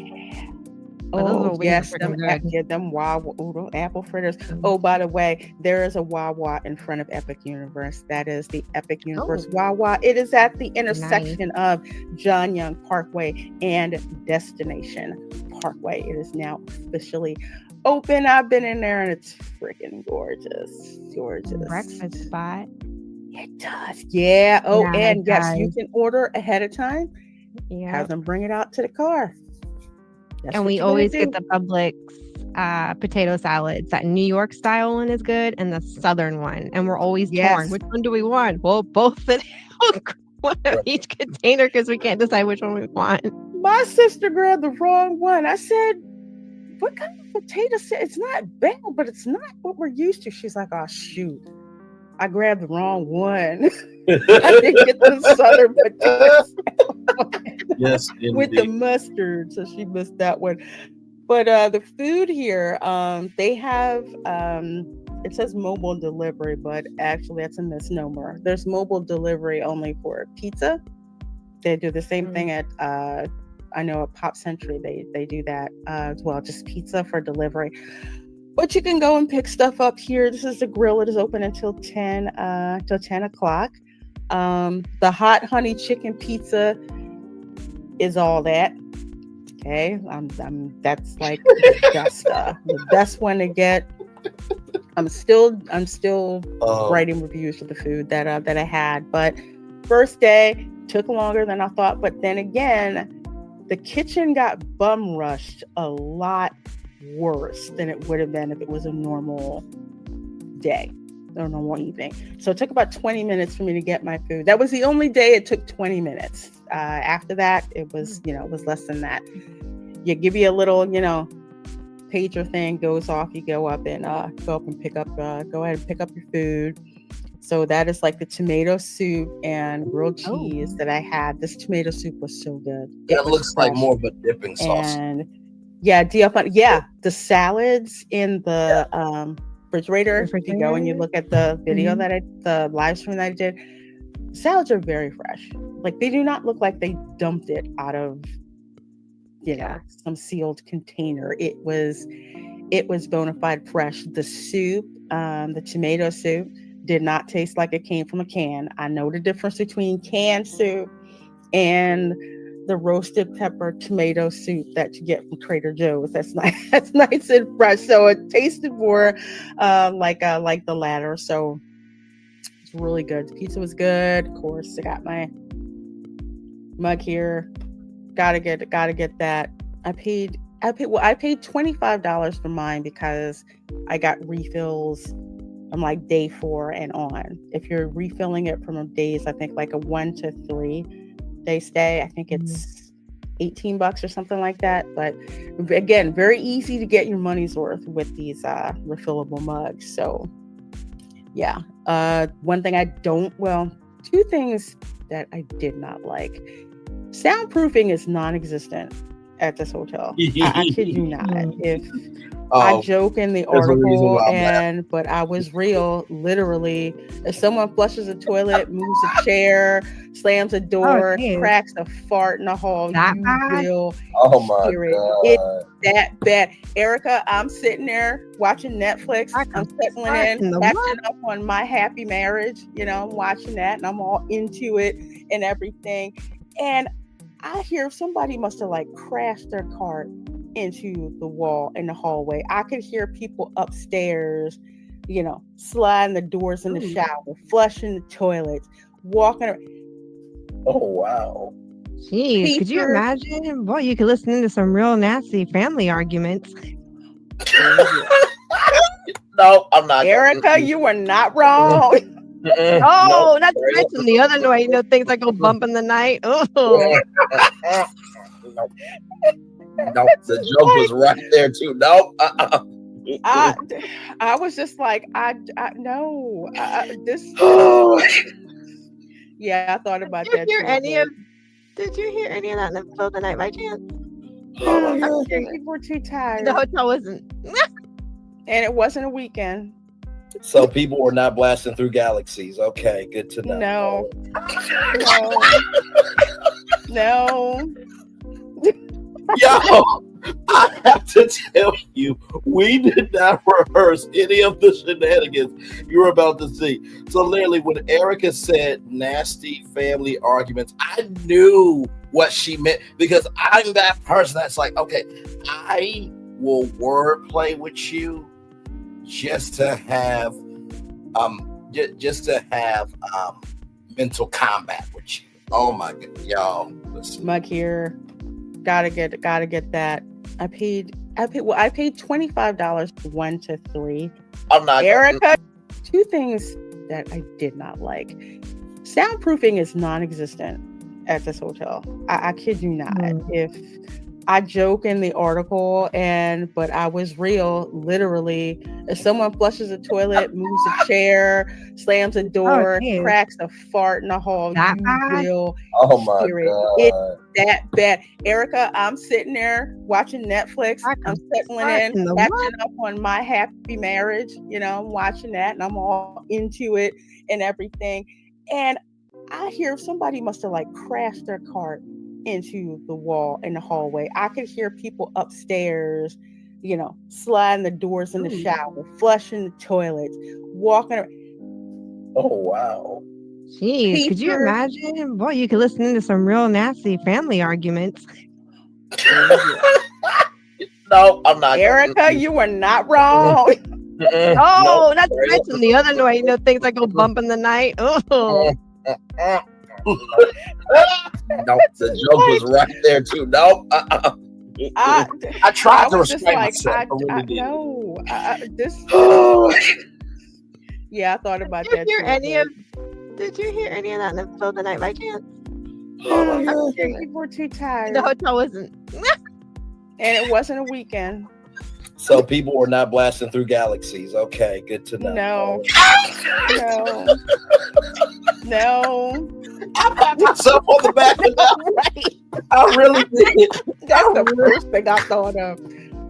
I'm just like, you sliding the doors in the shower. I really said that out loud. Flushing the toilet, walking. Oh, wow. Jeez, could you imagine? Boy, you could listen into some real nasty family arguments. No, I'm not. Erica, you are not wrong. Oh, not to mention the other way, you know, things that go bump in the night. Oh. No, the joke was right there too. No, I was just like, no, this. Yeah, I thought about that. Did you hear any of that in the middle of the night by chance? People were too tired. The hotel wasn't, and it wasn't a weekend. So people were not blasting through galaxies. Okay, good to know. No. I know, right? That's the first thing I thought of. I'm just like, can you imagine the team that phone call? Do not recommend this resort for honeymoons. Putting it out there. No, save up the money and just stay at Helios. Okay. So basically, I'm going to have to do this, Lorraine. I am so sorry. So basically, people blasting into galaxies, more things flying than just magic wands, dragons flying, things getting jumped on, and not just blocks. And then, a very dark energy in the Run from Dark universe. So just, yeah. Stuff. Yeah. Family arguments. Too.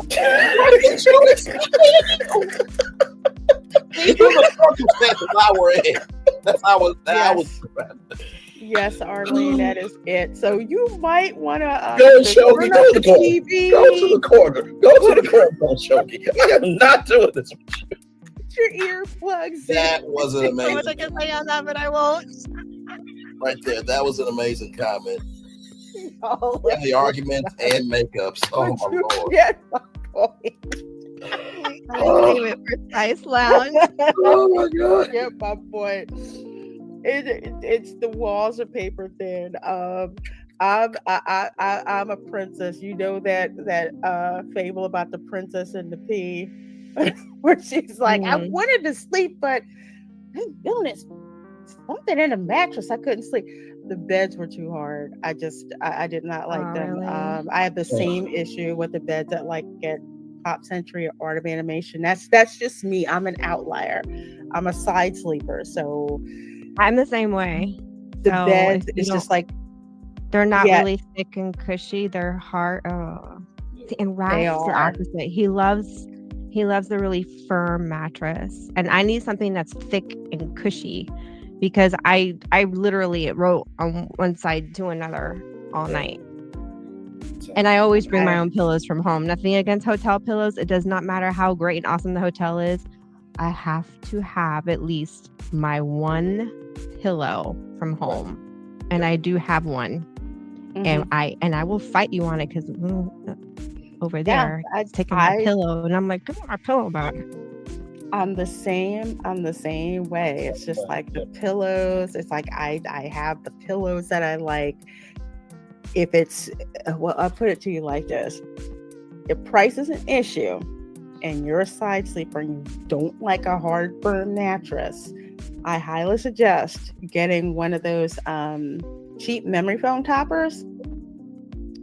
Just get one of those from TJ Maxx or Walmart or whatever, whether it's an egg crate style, whether it's, the dense memory foam style.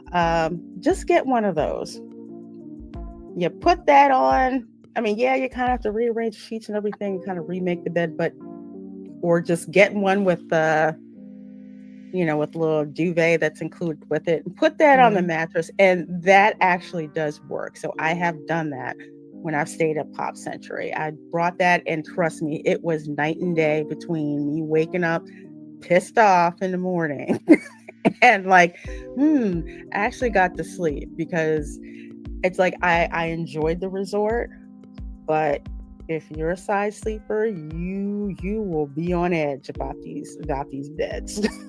Because it just was not. I get it for the price point. I get why they had to do that. Again, Disney has the same issue. It's just if that's your particular sleeping pattern, you're gonna have to bring some stuff with you, and it's not hard to get around it, but it's just something to know upfront. Decide just to say. My wife brings her Soba pillow. Yeah. I know the Soba pillows. Hashtag going hyperspeed and going up to hyperspace mountain. Yes, indeed. Yes, indeed. Yes.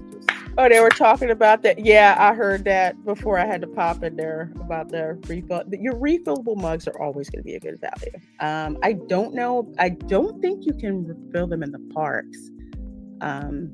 I think Dan's Life at the Kingdom asked. I don't know Yeah, I don't know about that. If you can, I'm not sure. I need to ask someone about that. But yeah, I'm not sure if you can. But that, hey, Brogu, enjoy the rest of your stream. Enjoy the rest of your weekend. This is the way. Yes, indeed. Thank you so much for being here. We're gonna wrap soon. You know, we just love talking to y'all in here. My mattress at home is not good, so I can sleep anywhere else better. You know what? I literally, I came home, I got in my bed thinking that it was just me, and I'm just like, oh no. I love my bed. I love my cushion. I freaking love this. I love the thick mattress pillow top that I have, and that's what's missing. So you want to stay at this price point because it's very easy to get your money's worth at Stella Nova. And it truly is, given where it is, my issues with how much it costs to park. Either way, bus service, like I said, definitely better than Disney. Very efficient, nice scenery going and coming back, getting a look in the Epic Universe. That was fun. The food, there's nothing, I would say nothing over $20. I would say the only thing that was close to 20, I think, was shrimp and grits, and I didn't try that yet. Oh, they do have a Mardi Gras menu. So catfish po' boy is coming. So I will have to try that. I don't do the muffaletta because that's just a bastardized version of an Italian hoagie, and I know what Italian hoagie tastes like. Not doing the muffaletta thing. Just not interested in that. We check no park refills for hotel mugs. Okay, that's what I thought. But like I said, you can get your money's worth very, very easily. And frankly, you get a kid a mug, and this is like you can get it whatever soda you want. Yes, that's basically and you like get to having take the mug home. Yeah, that's basically like having Club Cool in your hands. Yes, that's exactly right. It sure is. I'd like to smuggle in water bottles. I don't know if they care. I bring everything. Iron Face. I brought a 12-pack of what is that called? Of Lipton tea. Like the diet tea. Honestly, they really don't care what you bring in. You bring in your own food into the hotel, you can do that. I've done that repeatedly. It's got a refrigerator. You save money whichever way that you can. They're not going to stop you from bringing, your own food. You want pizza delivered to the hotel?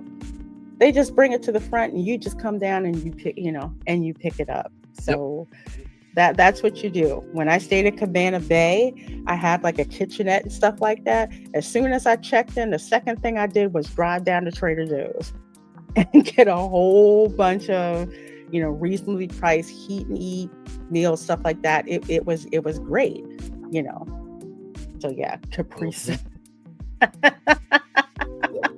Yes, Dio Fendel, there are at the Galaxy Bar. There are, I think there's 2 of them. Let me see. I wonder if I may have gotten it in the picture. Hang on. 2 of them.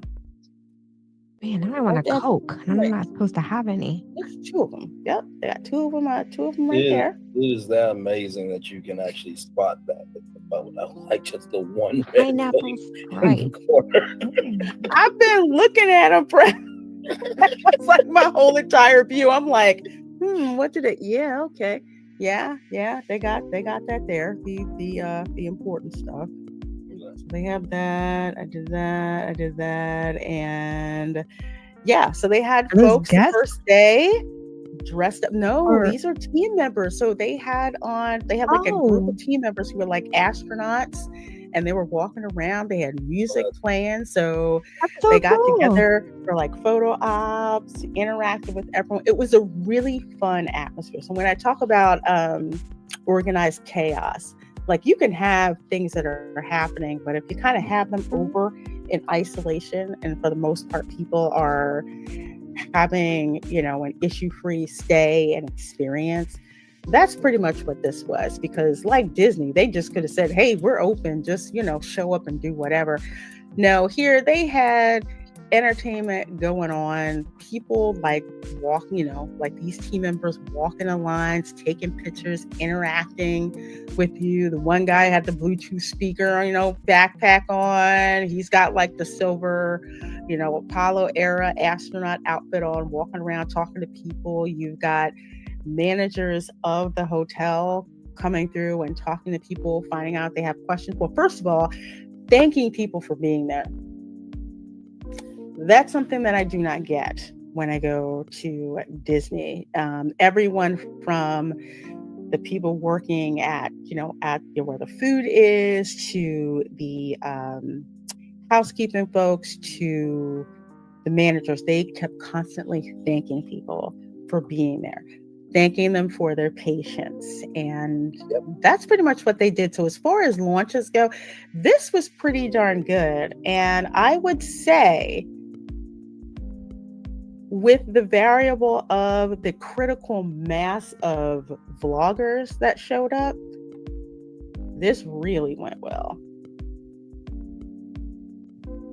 So, yeah, this is. I'm sure they're taking notes on how this opening was to use for Terra Luna, and how that will be for Grand Helios. I'm sure. By the way, BI guys, I did not see that on Twitter, but I do remember when the ticket packages came out and the vacation packages, they did say that was just pass holders that were able to get single tickets, but they did say later on down the line that there will be single day tickets eventually coming. Yes, they did. They did say that. Yeah, they did say that. I'm also waiting for them to announce when pass holders can get in for that soft opening. I keep looking. Oh man. I just can't wait till I can get an annual pass for all of Universal Parks, including Epic Universe. I will gladly pay whatever price they want to put on that. No, wasn't $6,000 for three days. Full disclosure, my hotel bill for a 4-night stay was $640. Oh, that's a really good deal. Jeez, that's nothing. And we stayed at the Contemporary. We spent like $3,500. I think it was 4 nights, 5 days. Yeah. And that was with our annual pass discount. Good day. By the way, I keep thinking that the media week, the content creators week, I don't know about pass holder week, but this could be an option. May 4th through the 10th. I only say that because by that time the park will have been built out at least enough where you have that extra week after to do all the final details, and then it's the 22nd. So May 4th through the 10th is my best bet for soft opening or previews.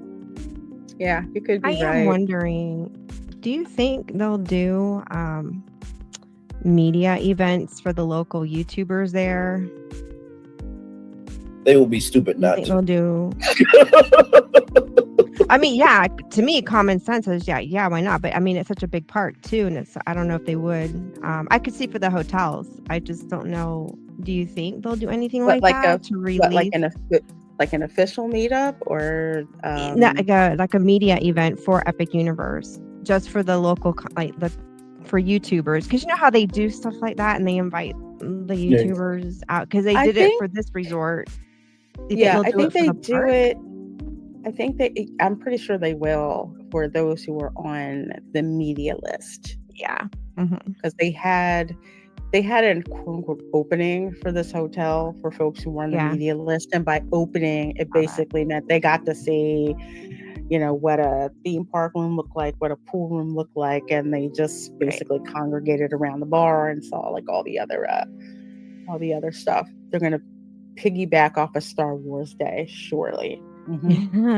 Yeah, it's another one. Yeah, it used to be all that with May the 4th. Hey, Tom. Hey, Tom. Yeah, I can't wait for them to do it too for pass holder previews. Guys, yes, they will devour eating the new Universal cupcake. Remember, folks, there's cupcakes at Target. No, sorry, cupcakes at Publix. I've had a Target cupcake. It's not the same. Yeah, it's not. It's not. Shame on me for that. I even bought one of their slipping up cakes, like that. thinking it can't be that bad. And oh, it was Yeah, really it's bad. It's I bad. will never buy a cake from Target again. If you're gonna get a snack cake from Target, get a Little Debbie cake. I mean, you can't go wrong. Screw Little Debbie. Do not go to that bakery. No.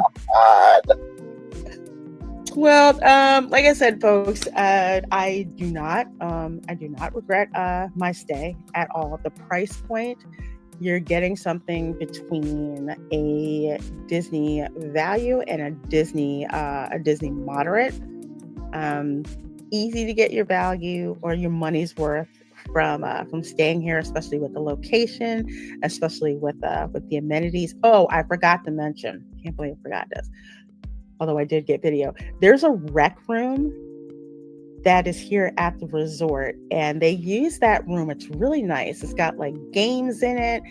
It's got a TV in it. So when they have movies the night, so you can actually go down there and watch movies. I think the night we were there, they were showing Despicable Me, and then later on they were showing Barbie. So that's a nice flexible space. They've got like beanbag chairs and stuff like that for the kids and everything. There's an arcade too, really small, but they do have Mario Kart in it and a Jurassic Park.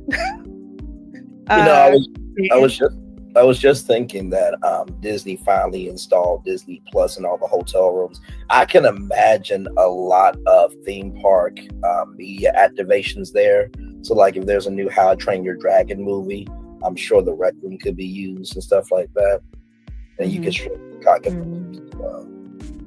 Yeah, so that's really good. They have that. Of course, they have a fitness center that's there as well. Really nice equipment. Also in the fitness center, this is another thing. In the fitness center, they have showers and a locker room. Oh, so if say nice. You have a late flight, let's say you have a late 5 o'clock flight or something like that, at least, you can shower, freshened up, all of that stuff. You have access to that throughout, that last day of your stay. So that's something to keep in mind as well. I thought that was a very nice bonus that there's access to that. I think with Disney there isn't like a locker room that you have access to when you check out. But yeah, Peacock at Stella Nova. I totally missed that. I didn't see Peacock. I just saw Netflix button on the remote and hit it. Oh no, I was just saying that for the brand tie-in of NBC Universe. Oh, okay. That's their streaming service. Yeah, they do.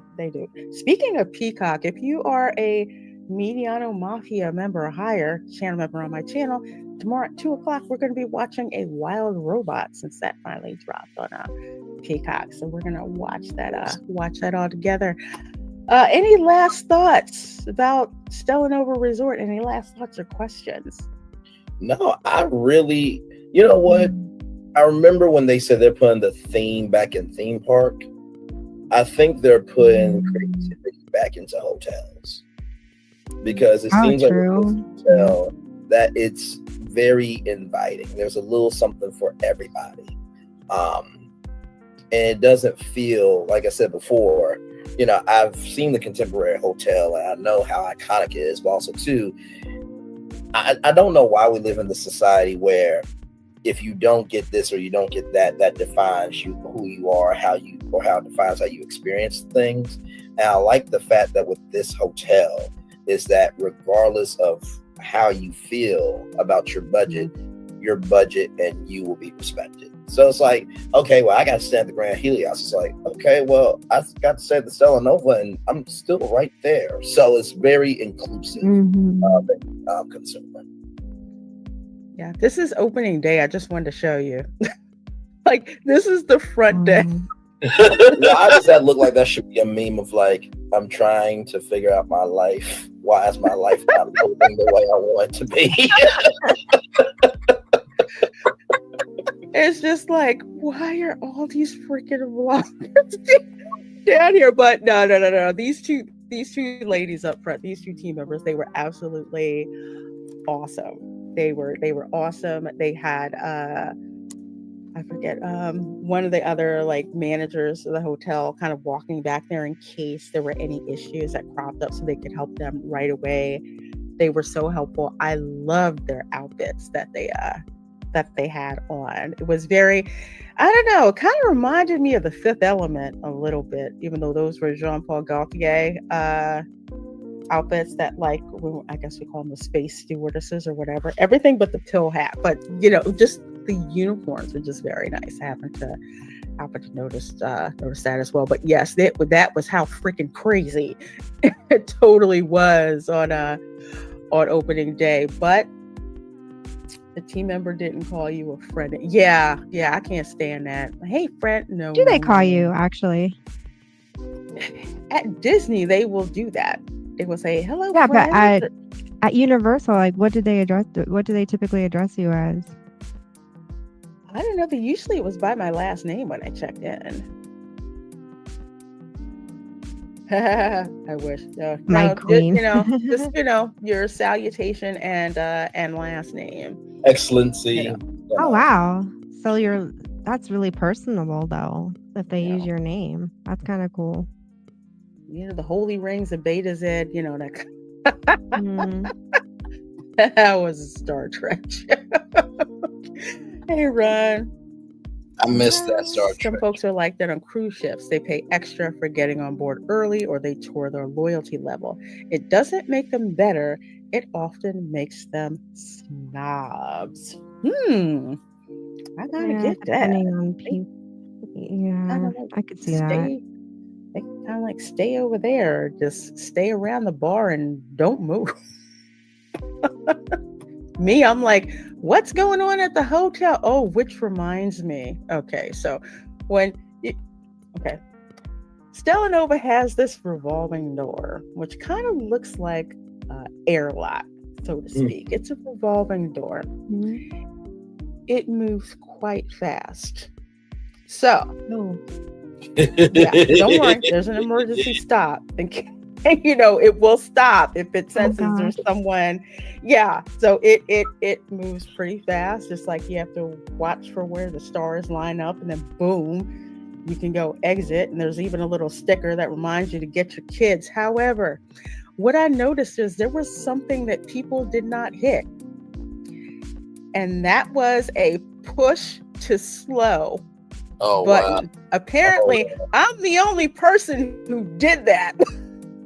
Just slow it down. I'm just like, because man, can you imagine me getting stuck in there, or the kids don't get on, or I'm gonna say this is probably gonna be a really, really bad drinking game for some people. I'm just saying.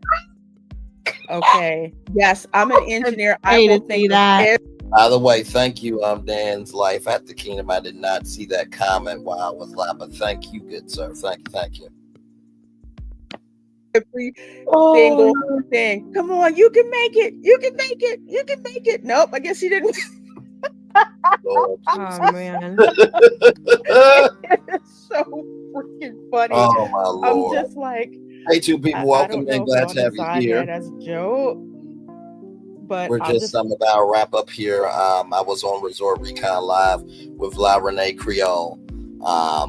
Last Saturday was a great time. So we're almost done. I want to say I got a lot of entertainment watching people try to get into that thing and then get out.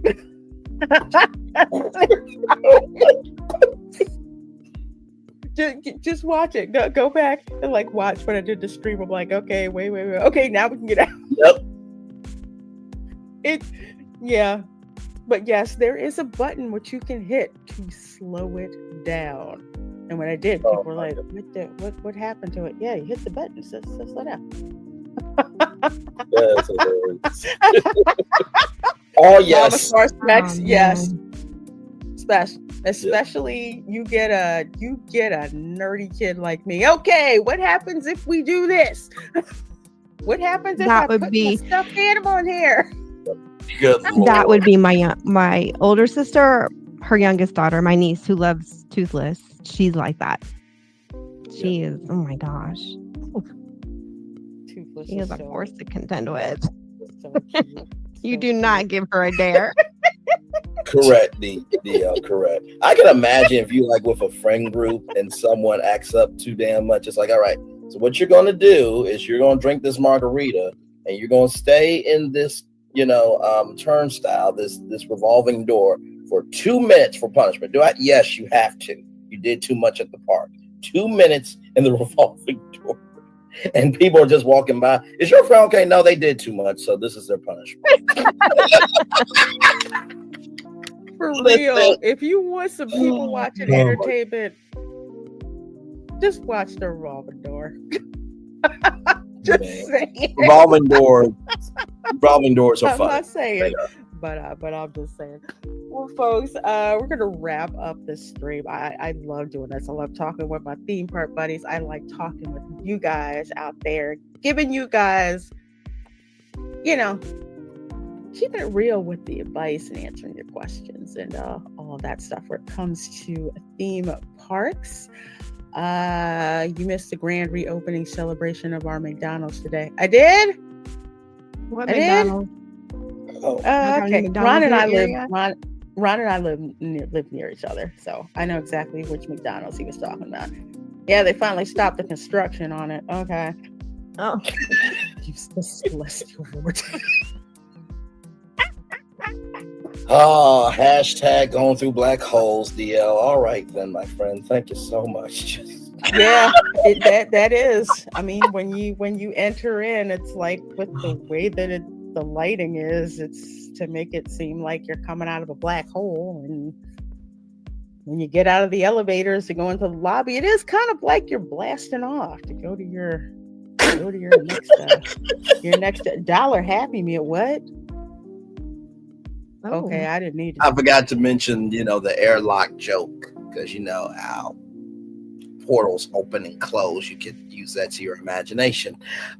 We're almost done, What kind of toys they got? I know, right? Ladies can hear to know what the toy is. What toy did you get? I almost stabbed somebody from when the Mario Kart toys came out. Oh man, I remember the Barbies and the TY Beanie Babies. I remember the Muppet toys. Oh gosh, the fact that they are collectibles now and how much they are going for. No. I'm just we broke ours because we play with them so much. Yeah. Well, folks, to wrap up here, Braylon, where can people find you and what do you have going on? Well, I'm on my YouTube channel, continuing to cover Epic Universe stuff and Disney stuff. Yesterday I talked about an opportunity with Blavity, which is a media platform for Black content, and they have this creator collective fellowship where you can apply and actually work with Blavity. So I talked about that yesterday. Any updates and anything? I usually go live pretty much Monday, Tuesday, Wednesday, Fridays. And yeah, so I'm on Instagram at Braylon_Lee25, TikTok at BraylonLee28. But yeah, that's where I'm at, and just trying to bring some joy. And like I said, I always love being here. And I was telling my audience, because I'm in a sector where it's just all reality TV. And I said, the first time I came on here, I recognized how big it was to have representation. Yep. And so, coming on here, I mean, you got Erica and Reina Creole and Ron. And so I'm like, man, hey, what can I add? But I'm just like, you know what? Sometimes knowing the media game, being that nerd in a different capacity, which you feel like may be too much, there's always an audience embracing you for exactly what you have to offer. So I love being here. It is truly home. So, amen. Well, we love having you, especially other theme park geese. Yes. Yes, indeed. So we love having you on. Love what you bring when you come on. So thank you so much for hanging out with us. Erica, what you got going on? Let people know where they can find you. Oh, we're going through a dry spell right now. But I was on a military spouse podcast on Friday through Sam Wolf, Life of a Military Wife. So we talked about military relationships and marriages, and she's taking that and clipping it and going to be releasing segments for Valentine's Day. So that'll be a podcast I do monthly. That's still building. It's a side project for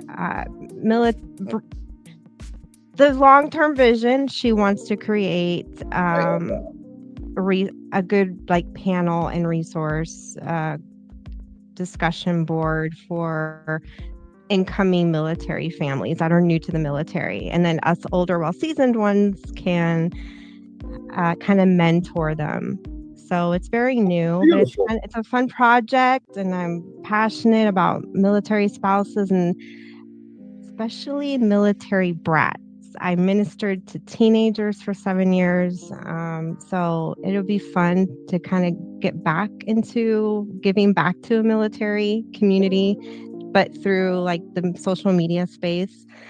And I don't know, maybe it's kind of inspired a few things in my head. I just need to sort out all my thoughts. But in the meantime, me and Raf are just kind of trying to figure out what to do next, what content to put up. I know we're really being slow and very dry. It's also very freezing outside. So it's hard to get out and vlog anything. It's just been really hard to get out of the house because it's been rainy. It's kind of been snowing off and on. So it's really hard to get out, especially when we have arthritis. So yeah, his knees have really been hurting him. So I know that's why our channel is like early empty nesters, expats in Germany. But I mean, but check out our channel. We would love new subscribers, and we'll get something thrown up at some point. Maybe we'll vlog the commissary. But you know maybe what? one of this. I was just gonna say what you're doing with that project. So it's so amazing because you really don't think about the mental health of the wives and the kids and how I always think of EMT, police, firefighters, and military, anybody who's serving in service of the fact that you could wake up and not have somebody that matters to you and the mental toll that can take. So I said nothing but blessings on that. That's great. Yeah, we talked about that offline on Friday, all the other varying topics, and that came up.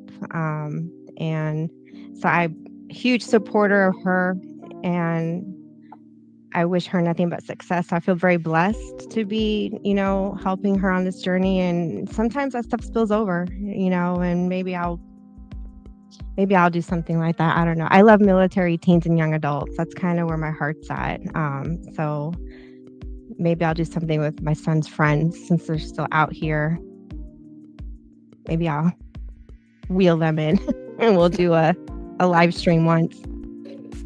Well, that is awesome. And I have the link to Erica's channel in the description box. Also, Braylon's channel is also definitely check out these content creators. See what they have going on. You will not regret it. I love their content. I don't have as much time as I used to, but I'm like, Tag, go check out this person. Tag, go check out this person. So definitely check out two of them. As for you, girl, you know where I am. I'm here. I'm on Instagram. I'm on X, just doing the thing, and blessed to be happy. What? I know you want something to eat. It's my cat. It's Professor X. No, you just Professor X.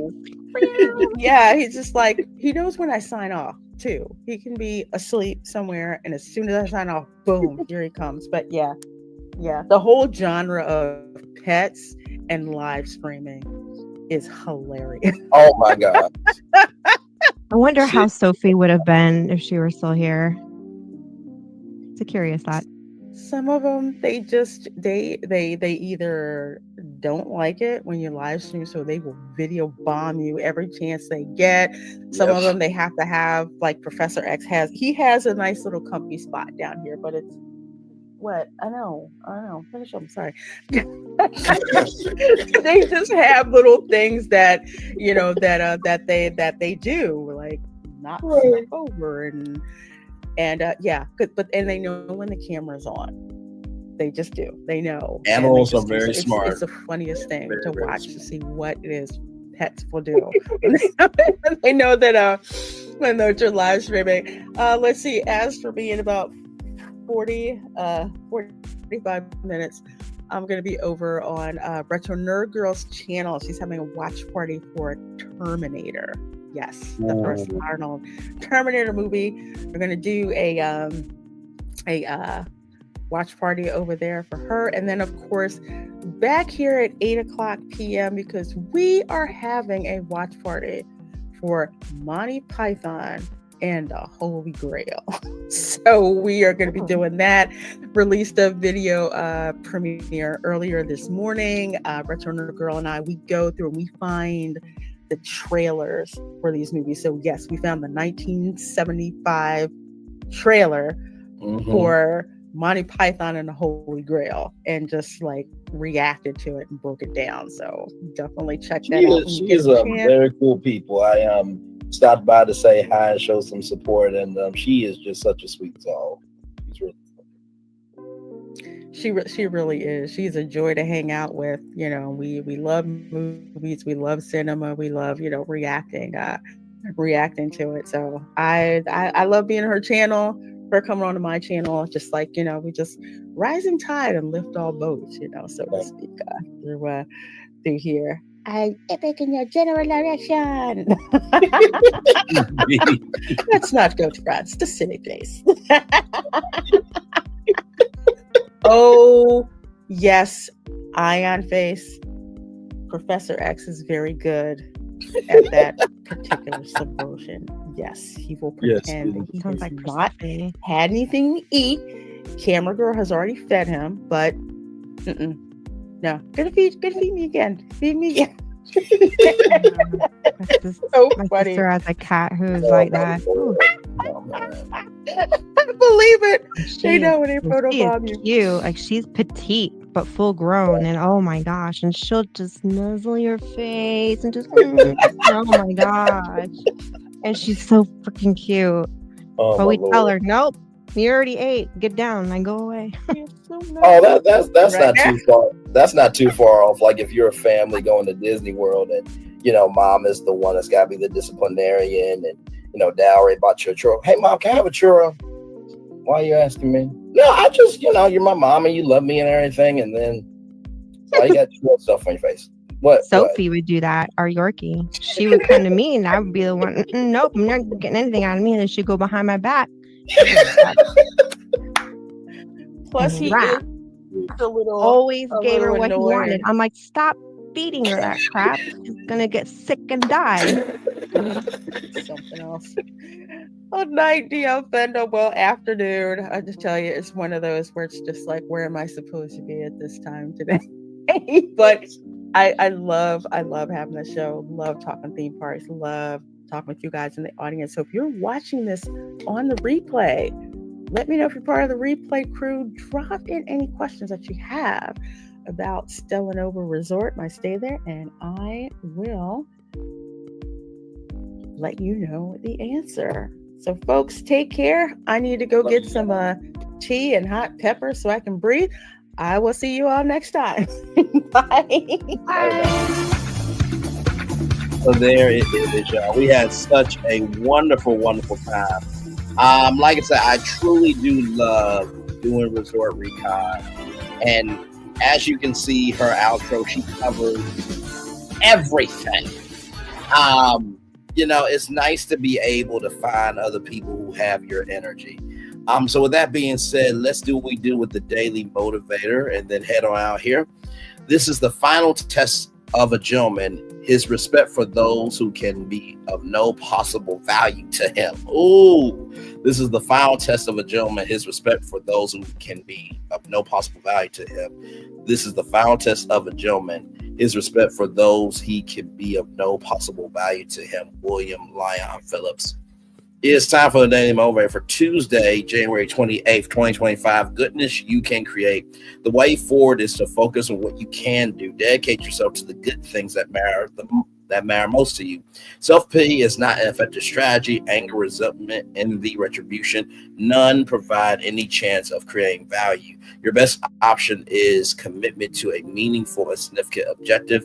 All kinds of the results become possible when you activate the power of your intention. It's besides the point that life has been unfair and unreasonable and continue to be. What counts is that you can be positive, that you can do something positive with whatever situation comforts you. It's great when you receive recognition, encouragement, affirmation for who you are and what you're doing. But even in the absence of those, you can make the choice to follow a path every day that you know is right for you. Give your time and energy to what matters, to make the kind of difference you wish to see. Focus on bringing to life. Focus on bringing to life, rather, to goodness that you are here to create. Ralph Wilson. I really do believe in this. We spent 4 hours here rewatching a stream. And was everybody here? No, but also too, that's okay. I feel like in our society today, we're all about how big the audience is. If the quality is not there, then the size of the audience is pointless, right? So the first thing I'll tell you about the goodness you can create. Sometimes the goodness you are going to create, or that you can create, is not going to be seen by everybody, right? It's not going to be embraced by everybody. But also too, when you are creating goodness usually has a purpose to it, right? So that's the first thing I'll tell you. The second thing I'll tell you about goodness that you can create. It's great when you receive recognition, encouragement, affirmation for who you are and what you're doing. Just because you may not be seen by everybody doesn't mean that you're not being seen. I've told y'all that many times before. Appreciate the audience that does come through, because it takes you starting something to grow to something. It takes you starting something to grow something. It takes you starting something to grow something, or to grow to something. And finally, the last thing I will tell y'all about the goodness you can create. Act to make the kind of difference you wish to see. You cannot say, I wish the world was different, but yet you're not investing into anything of yourself being a solution to make that different. Truly, I love where we are with our channel. I say it's our channel. I know it's my channel, but I say it's our channel because without y'all, there's nobody to watch. And without me, y'all don't have anything to watch, right? So recognizing the investment relationship, recognizing that diversity is as big as we make it, but also too, recognizing that you have the right to reject what is not good for you. You have the right to accept what is good for you. That all goes to the goodness you can create. And so with that being said, it's time for the best outro on YouTube. Know what you do and do what you know. Never say one more special, because you were always one of us. And trust, you may not be where you want to be, but at the end of it, you'll be where you need to be. Do what you've been chosen to do. Why is one thing? Call yourself. It's nothing but chosen. One love, much love, all love. I have spent time with you. You guys spend time with me, and hopefully I spend time getting Russell to be great together. And always remember, doing radio, television, YouTube, living your best life, or just talking about what is next in the world of theme parks with some good people. Make sure the replay is not just for if you watch it, not just for if you listen to it, but for you want to experience it again. I love you. I value, I embrace you all. Always remember, receive love, you gotta give it, or receive love, you gotta give it, or receive love, you gotta give it. Wherever obstacles you have overcome, wherever obstacles you have overcome, wherever success you have achieved upon this particular day, I'm extremely proud of you. But no one else is proud of you. Be proud of your damn self. And finally, y'all, I'm just gonna say this right now. If anybody is bringing up an old clip of something just to have content, they're not a real content creator.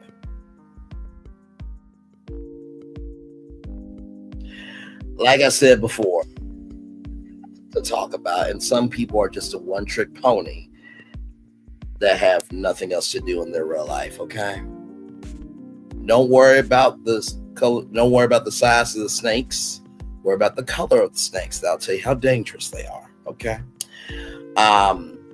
Whatever is going to be, but all you can do is what you can do for you.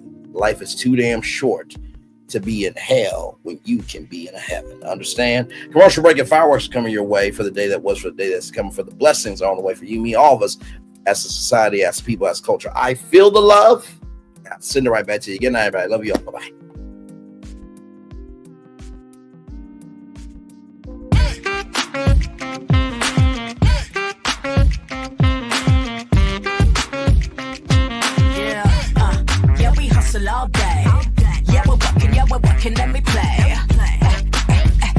know me. Work real hard, now we're ready, let's play. Ay, ay, hustle up, yeah. Ready, set, let's go, yeah. Hustle up, yeah. Ready, set, let's go. Turn it up, turn it up, turn it up, turn it up a little louder. Now get low, get low, get low, get low. Come on, drop it to the floor, yeah, drop it to the floor. Turn it up, turn it up, turn it up, turn it up a little louder. Now get low, get low, get low, get low. Come on, drop it to the floor, yeah, drop it to the floor. Turn it up, turn it up, turn it up, turn it up a little louder. Now get low, get low, get low, get low. Come on, drop it to the floor, yeah, drop it to the floor. Turn it up, turn it up, turn it up, turn it up a little louder.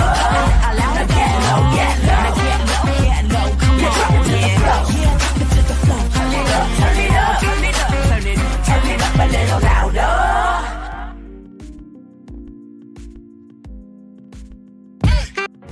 Things have been a little quiet around here. We've missed the fun, we've missed the excitement, we've missed the entertainment, we've missed the nightlife, but most of all, we've missed you. We're getting ready. Caesar's Rewards. We can't wait to welcome you back.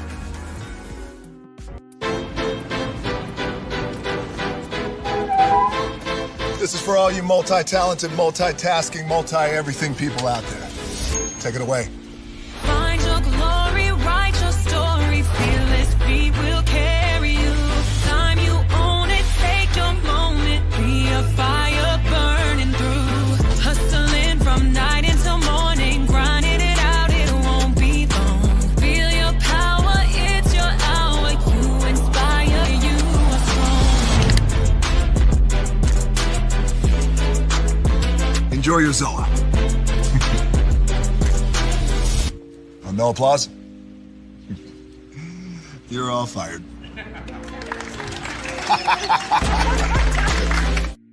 Now that you've reached the stage in your life where quality television is important, Nubian TV is a black network that speaks to your lifestyle. Nubian TV is the world's first digital network devoted to the upscale and political lifestyles of black people. Nubian TV's programming includes politics, travel, fashion, food, automotive, arts and culture, civil rights, music, and more. Watch now on Amazon Fire TV, Roku, or watch globally at nubiantv.net. Nubian TV, it's what you want to watch.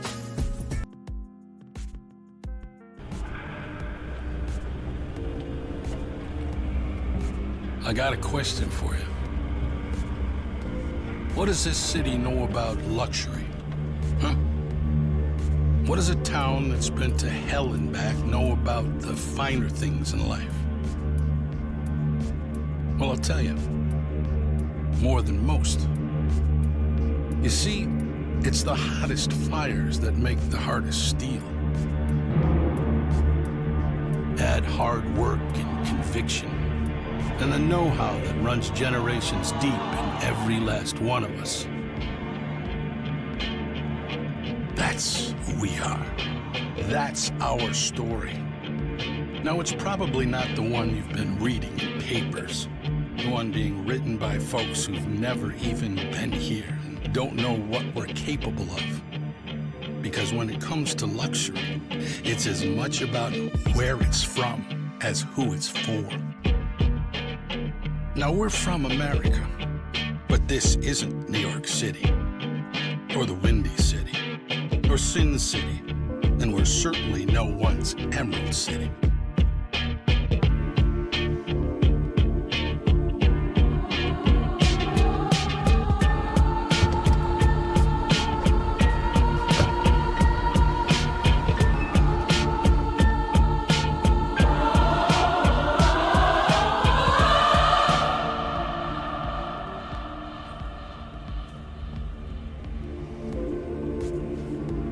This is the Motor City, and this is what we do.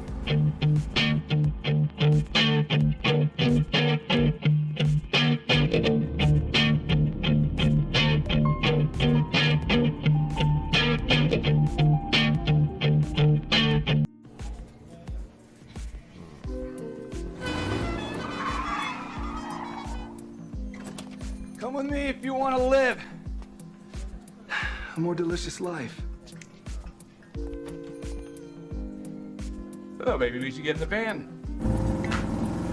In this world, we don't get to control much. The past, male pattern baldness. Leggies. Got one right now. The urge to puff that bubble wrap. But there is one thing we do get to choose every single day: what we eat. Welcome to the Sonic Department of Research and Deliciousment. We have everything you want, didn't know you wanted, and some things you didn't know were possible. Because we believe if you're not having fun, you're not living free. So come on, let's live a little. Hey, good morning, America.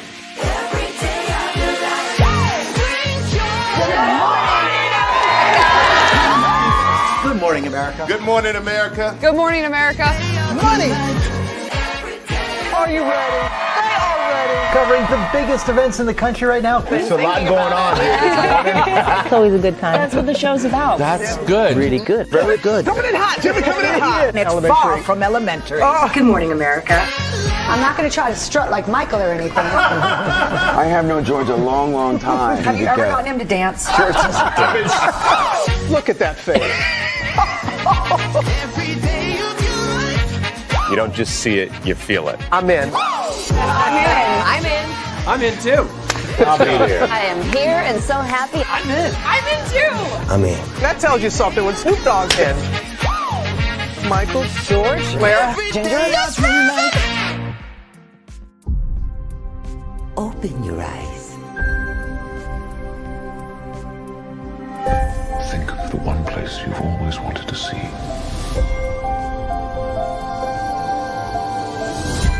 This is where our magic comes from. They say if you dream a thing more than once, Please, please, please. it's sure to come true. Everything you see exists together in the great circle of life. There are stories about what happened. It's true. All of it. In every job that must be done, there is an element of fun. I told you she was tricky. Life is full of possibilities. What do you want to be remembered for? The world is in our hands, and we gotta do something with it. I just want to say a word of thanks to all the artists, the workers, and all of you. The young and the young in heart. You helped make this dream come true.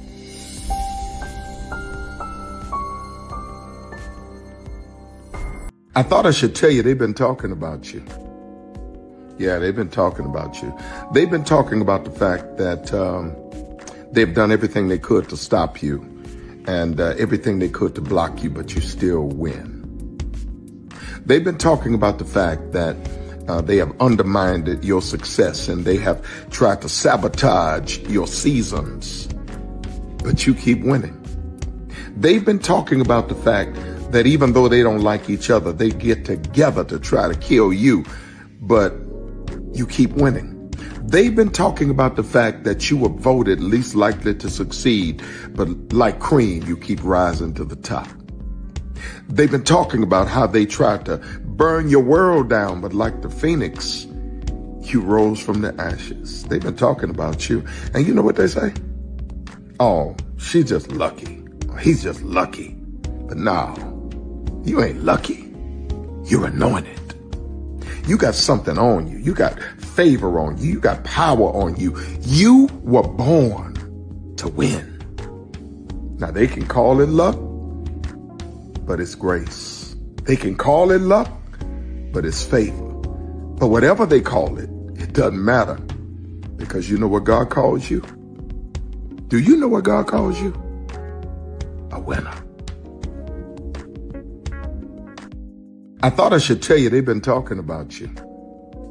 Yeah, they've been talking about you. They've been talking about the fact that They've done everything they could to stop you and everything they could to block you, but you still win. They've been talking about the fact that they have undermined your success and they have tried to sabotage your seasons, but you keep winning. They've been talking about the fact that even though they don't like each other, they get together to try to kill you, but you keep winning. They've been talking about the fact that you were voted least likely to succeed, but like cream, you keep rising to the top. They've been talking about how they tried to burn your world down, but like the phoenix, you rose from the ashes. They've been talking about you. And you know what they say? Oh, she's just lucky. He's just lucky. But no, you ain't lucky. You're anointed. You got something on you. You got favor on you. You got power on you. You were born to win.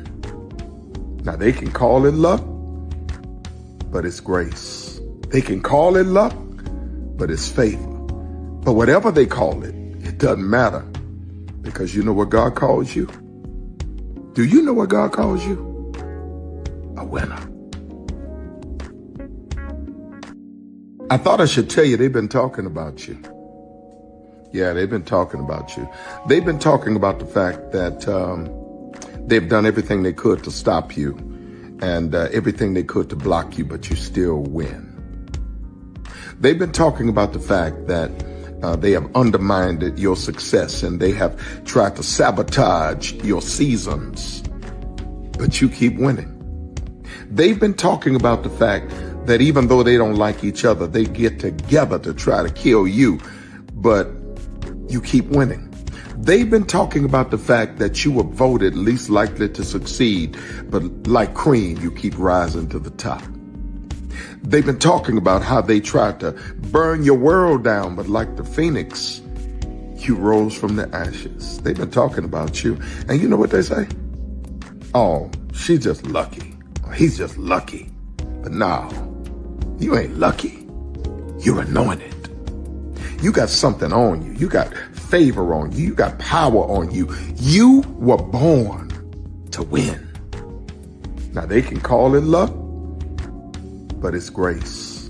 They can call it luck, but it's favor. But whatever they call it, it doesn't matter, because you know what God calls you? Do you know what God calls you? A winner. I thought Caesar. Just look at him. Politician. General. Author. Ruler. Man.